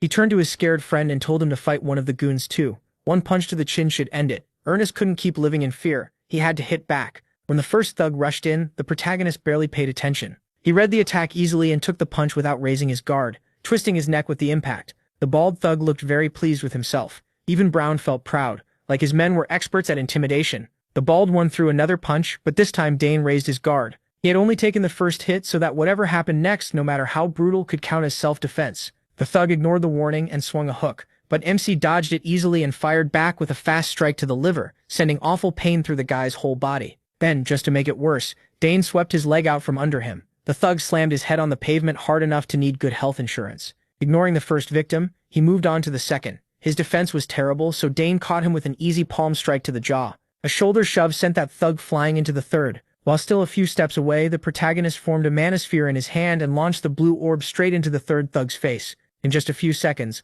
all three had been dealt with. They hit the ground and passed out. Dane broke the silence by complaining that he'd hit the third one a little too hard. He still wasn't fully used to his old mana core. Layla stood there with her mouth open, while Brown and the rest of his crew could hardly believe what they'd just seen. Their boss snapped at his men for being useless idiots, and they warned him that the white-haired kid was anything but normal. Brown told them to shut their mouths. Losing to a freshman was already humiliating enough. That only made things worse for him. Dane then taunted the big guy, telling him to back up all the bragging from earlier. The only thug with half a brain tried to warn Brown to stop and back off, but the idiot refused. Brown couldn't stand the thought of bowing to some brat, so he fired up his mana and opened a portal. MC didn't look impressed by the flashy display. From the portal, Brown pulled out a rough-looking sword. He swung it around like it was something amazing. Since they were alone, he figured he could cause a bloody little accident with no witnesses. Ernest shouted, but Danny didn't even flinch. The smart thug tried to calm Brown down, warning that in weather like this, crimes could disappear without a trace. Brown snapped at him to shut up, then told him to go after Ernest, turning it into a 2-on-2. Danny assured Ernest that against some low-level thug in a straight fight, he could win. After all, Ernest is obsessed with exploring. His legs should be strong. He just needs to time it right and send the guy flying. Ernest doubts he has the nerve, but Danny believes he does. The fight finally started, and Danny jumped in to pull Brown away from Ernest. Brown was used to magic nerds keeping their distance from swordsmen, so Danny just smiled at that bad read and kept fooling the big idiot. At the same time, Ernest started taking Danny's words to heart. He couldn't keep living as a victim forever. The thug walked up with a mocking grin, snapping his fingers and telling Four Eyes to lie down and take the beating. It's not easy to shake off years of trauma in a few seconds, so Ernest thought about what Danny would do and recalled the dodge he had just seen. When the thug threw the first punch, Ernest copied Danny's move. He was too slow and got hit, but for the first time in his life, he punched back. Then he braced himself and fired another shot straight into the thug's face. The old Ernest was gone. The scared boy was becoming a man. Caught off guard, the thug was knocked out and dropped hard. Looking at the result, Ernest really did have some fight in him. Once the adrenaline faded, his knees gave out, but the relief was incredible. He had finally fought back. Meanwhile, Danny led Brown farther away.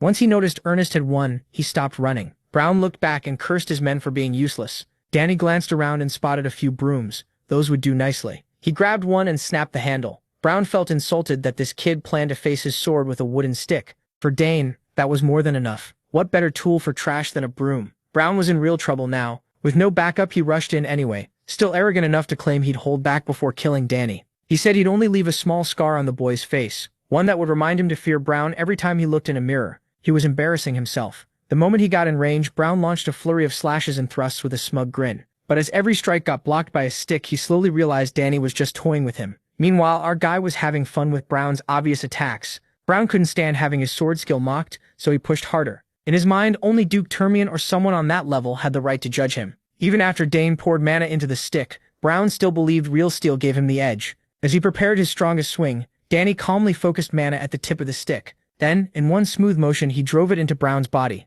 A burst of pain like nothing he'd ever felt tore through him. Power like that coming from an ordinary stick shouldn't have been possible. Ernest watched the whole thing nervously. He knew Danny was strong, but not this strong. As Brown coughed on the ground, Danny told him to get up. Once Brown drew a real weapon, this had to be seen through to the end. That's how his father taught him. At last, Brown found enough sense to ask who he was facing. Danny Dane Sogris introduced himself calmly as the only son of Count Sogrek and a first-year independent student. That's when it finally hit Brown. This was the prodigy everyone had been talking about, the youngest and brightest genius on the continent. Still, he never expected someone like Danny to hang around an idiot like Ernest. Danny didn't let up. Since Brown drew his sword and lost, honor rules said Danny could take his life if he wanted. From a duelist view, he had every right to kill him right there. Looking into Danny's eyes filled Brown with fear. That cold calm made him feel Danny truly would do it if this kept going. So he swallowed his pride, got up, and dropped to his knees begging for forgiveness. As Brown poured out humble words, Danny looked at him in disgust. Even after getting crushed, this guy still didn't understand who he should be apologizing to.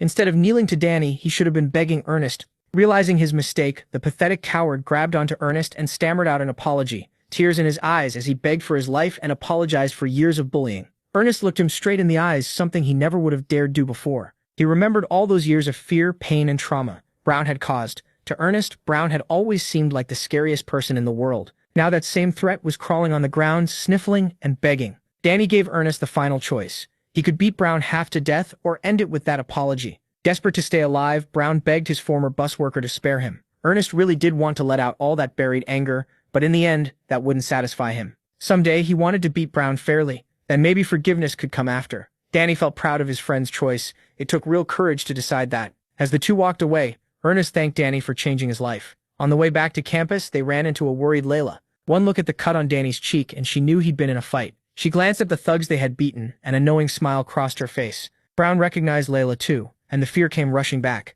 Since they were both from the swordsmanship department, they had probably crossed paths before, though Layla clearly didn't remember his name. Ignoring the losers, she asked who the Four Eyes kid was, and Danny properly introduced Ernest Dillon from the exploration department. Since Layla was Duke Termian's daughter, he still called her Miss Layla.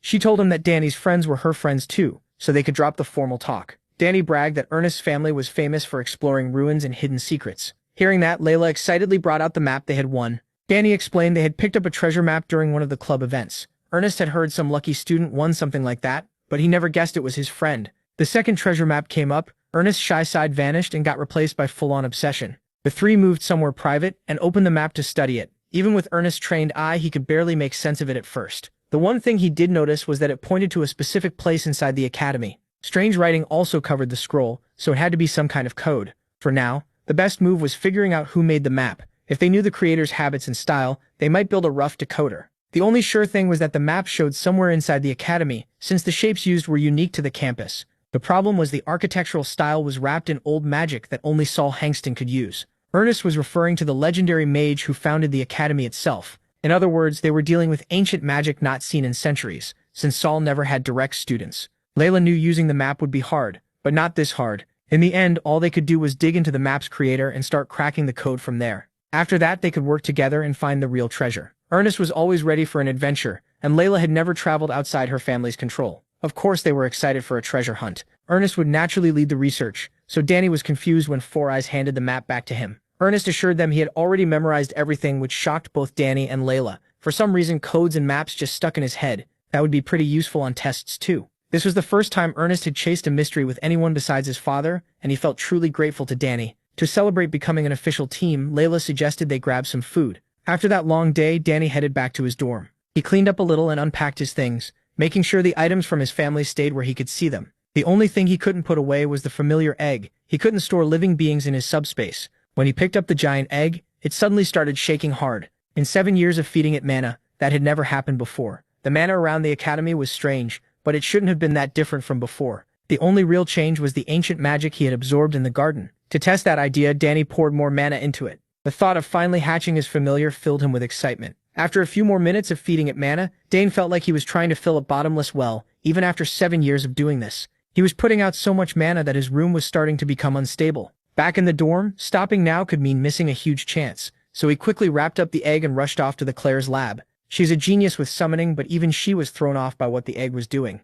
Even after he stopped feeding it mana, the weird shaking didn't stop. While they try to figure it out, Claire worries Dane will miss roll call at the dorm. With a sly grin, he tells her he already took care of that. Back in the halls of Danter Hall, Albert from the discipline committee stormed in right on time to check the students' attendance. The top students of Danter Hall were lined up neatly outside their rooms. Roll call is done the same way in every dorm at the Imperial Academy. Arnold, the trap-loving kid, started getting nervous because there was still no sign of Priscilla or Dane. Albert announced the rules: 1 penalty point for being late to monthly roll call, 2 for missing it. 3 late arrivals in one term can lead to discipline and dorm service. 2 absences mean forced demotion. He ordered everyone to stay still and keep quiet. Even in Danter Hall, the rules would be enforced. To help the committee, they recently added magical surveillance cameras, and Priscilla had already been caught trying to sneak out before. They confirmed she left the dorm grounds 5 minutes ago. Normally, the committee doesn't inspect rooms, but with Albert in charge, room checks have become the new normal. That means points are going to drop hard this term. After carefully checking Priscilla's room, they gave her the proper penalty for being gone without permission.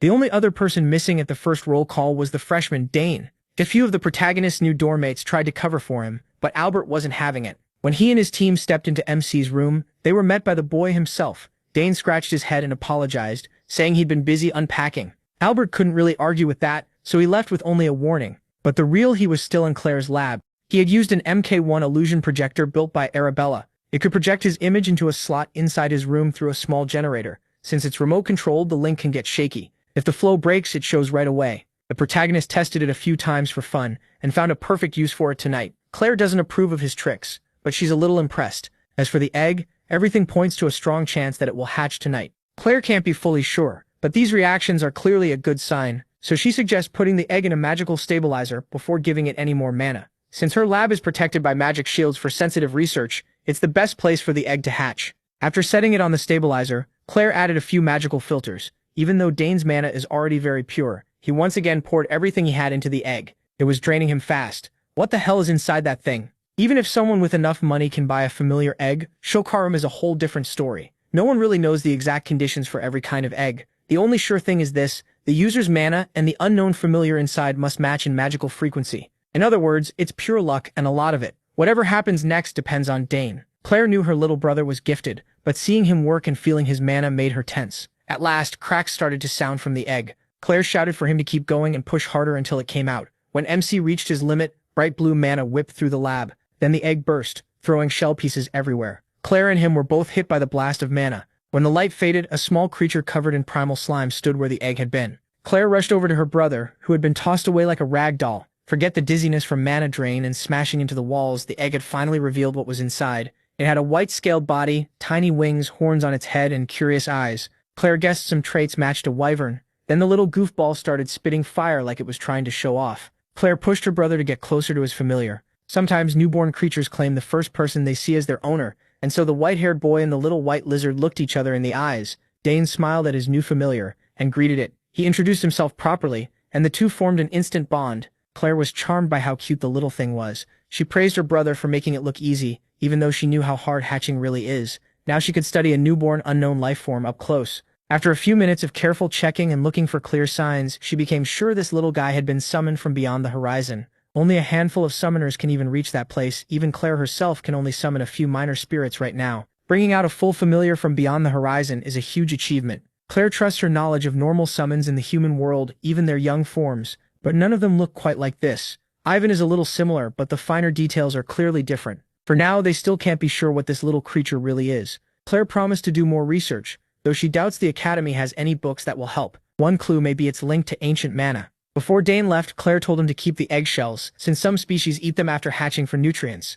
As for daily care, the protagonist needs to keep track of everything about the little creature: what it likes and hates, how much it sleeps, how aggressive it gets, how fast it grows, and everything in between. It's a lot to manage, but MC felt it would be worth it. For some reason, he already felt he had to protect and raise this little one with everything he had. Claire suggested keeping the familiar in the lab to avoid trouble in public, but Dane didn't want to hide his new buddy forever. Besides, if people give him trouble, he has 2 strong sisters to back him up, and honestly, it's better for the little guy to be outside than stuck in a lab. Claire also said he should apply for an official summoner's sigil right away. He may still be a beginner, but he already has the talent to ask for one, and with everything else going on, now is the perfect time. Tomorrow is orientation for summoning classes with Professor Temeric's piano. Claire told the protagonist all he had to do was show his talent and special recruitment would follow. There'll be a faculty meeting, but Claire is sure he'll get special qualifications. Before leaving the lab, Dane wondered what he should name the little goober. When he got back to Danter Hall, one of his new friends questioned him for almost missing roll call. According to the Purple Glass's 4 eyes, his sisters were also known for pulling wild stunts like that.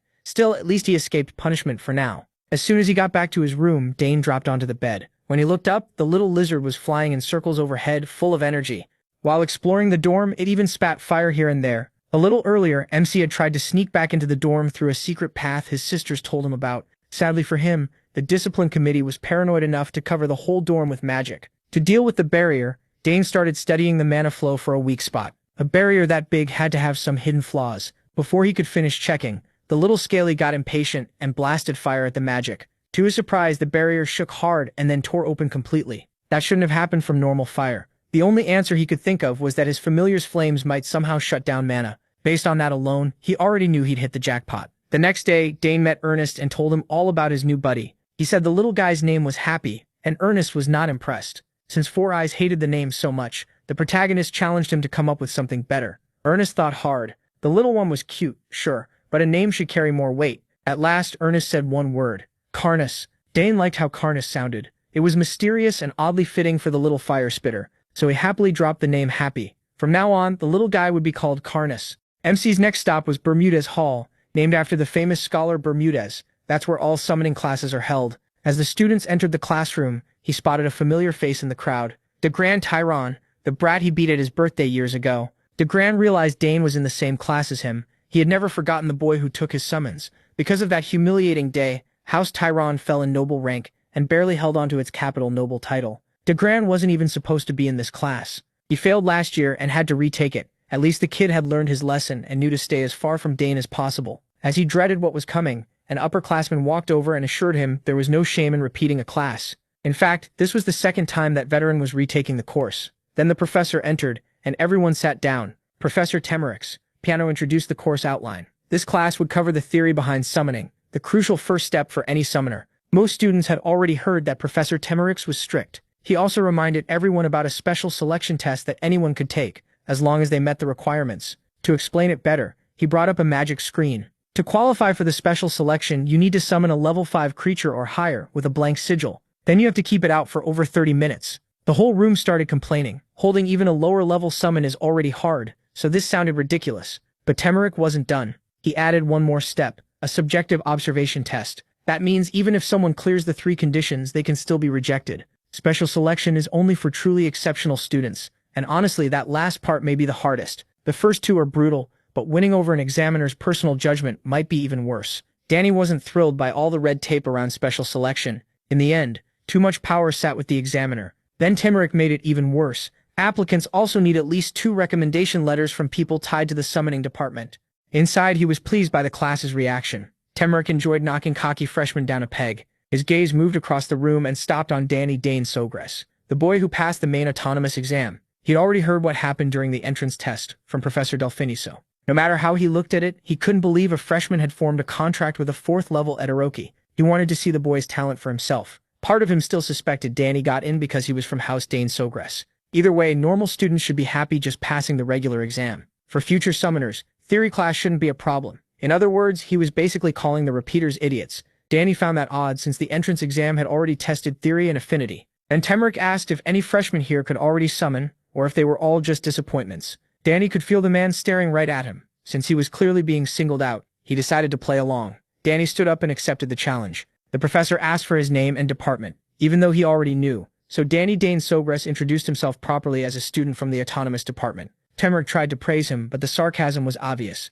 Even so, Danny didn't answer with pride or fake modesty. He calmly gave credit to the deans who evaluated him. Without wasting time, Temeric called him forward to show the talent that impressed the deans. Danny didn't like the open doubt, but he stayed respectful. Still, he added one condition. If he proved himself, he wanted Temeric to write a recommendation letter for the special selection. The man was surprised by his nerve. So was everyone else in the room. Now all Danny had to do was prove his talent really was that special. To him, it sounded easy. He even admitted that failing hadn't crossed his mind. That made Temeric furious. Even Danny's sister Claire had never sounded this boldly confident. Still, he accepted. Danny would get his chance, and if he succeeded, Temeric would write the letter, though he warned that he wasn't easy to impress. The class buzzed right away. Some knew Danny as the golden freshman, and others as Claire's little brother. As it turned out, the professor already had a blank sigil ready. Danny calmly walked up and took it. This challenge wasn't part of his plan, but it could earn him a lot. He poured mana into the blank sigil and quietly called on it to answer him. At once, a huge wolf appeared and pure mana spread through the room.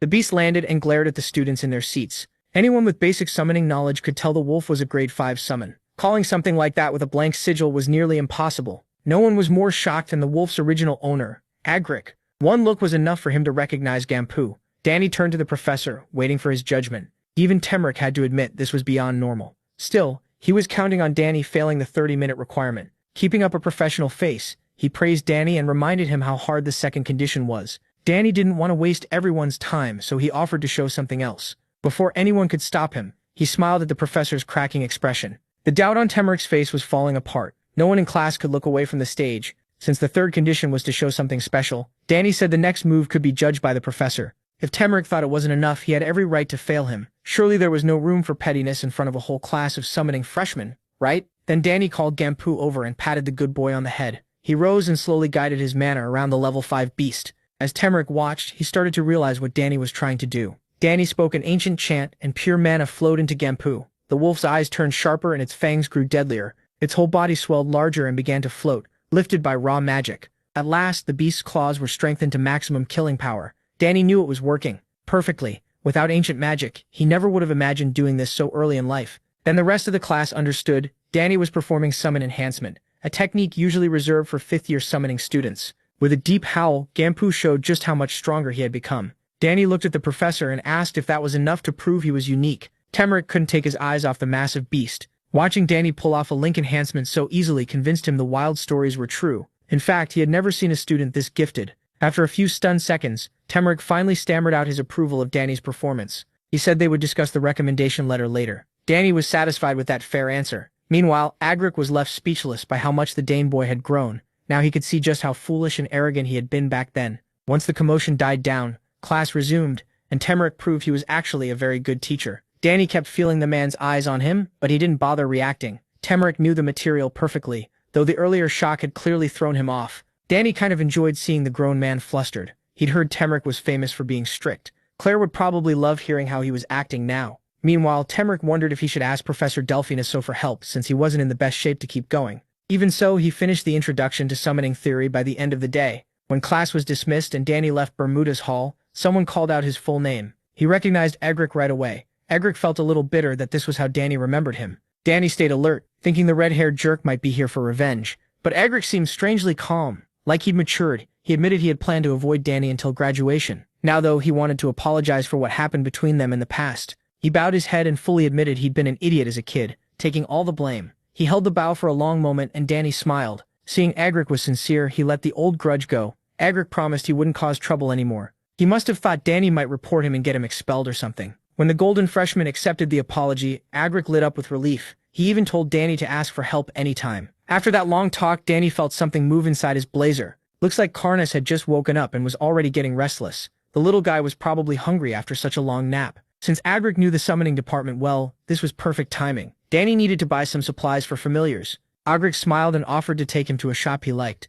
Yos and Batan. It had been started by 2 former students 30 years ago. He even talked about what kinds of familiar food were popular lately. Danny didn't sense any hostility from him, so he lowered his guard. Meanwhile, Karnas kept squirming harder and harder inside his coat. That's it for this video. If you enjoyed it, comment for the next part, subscribe to this YouTube channel, and leave a like. Thanks for watching.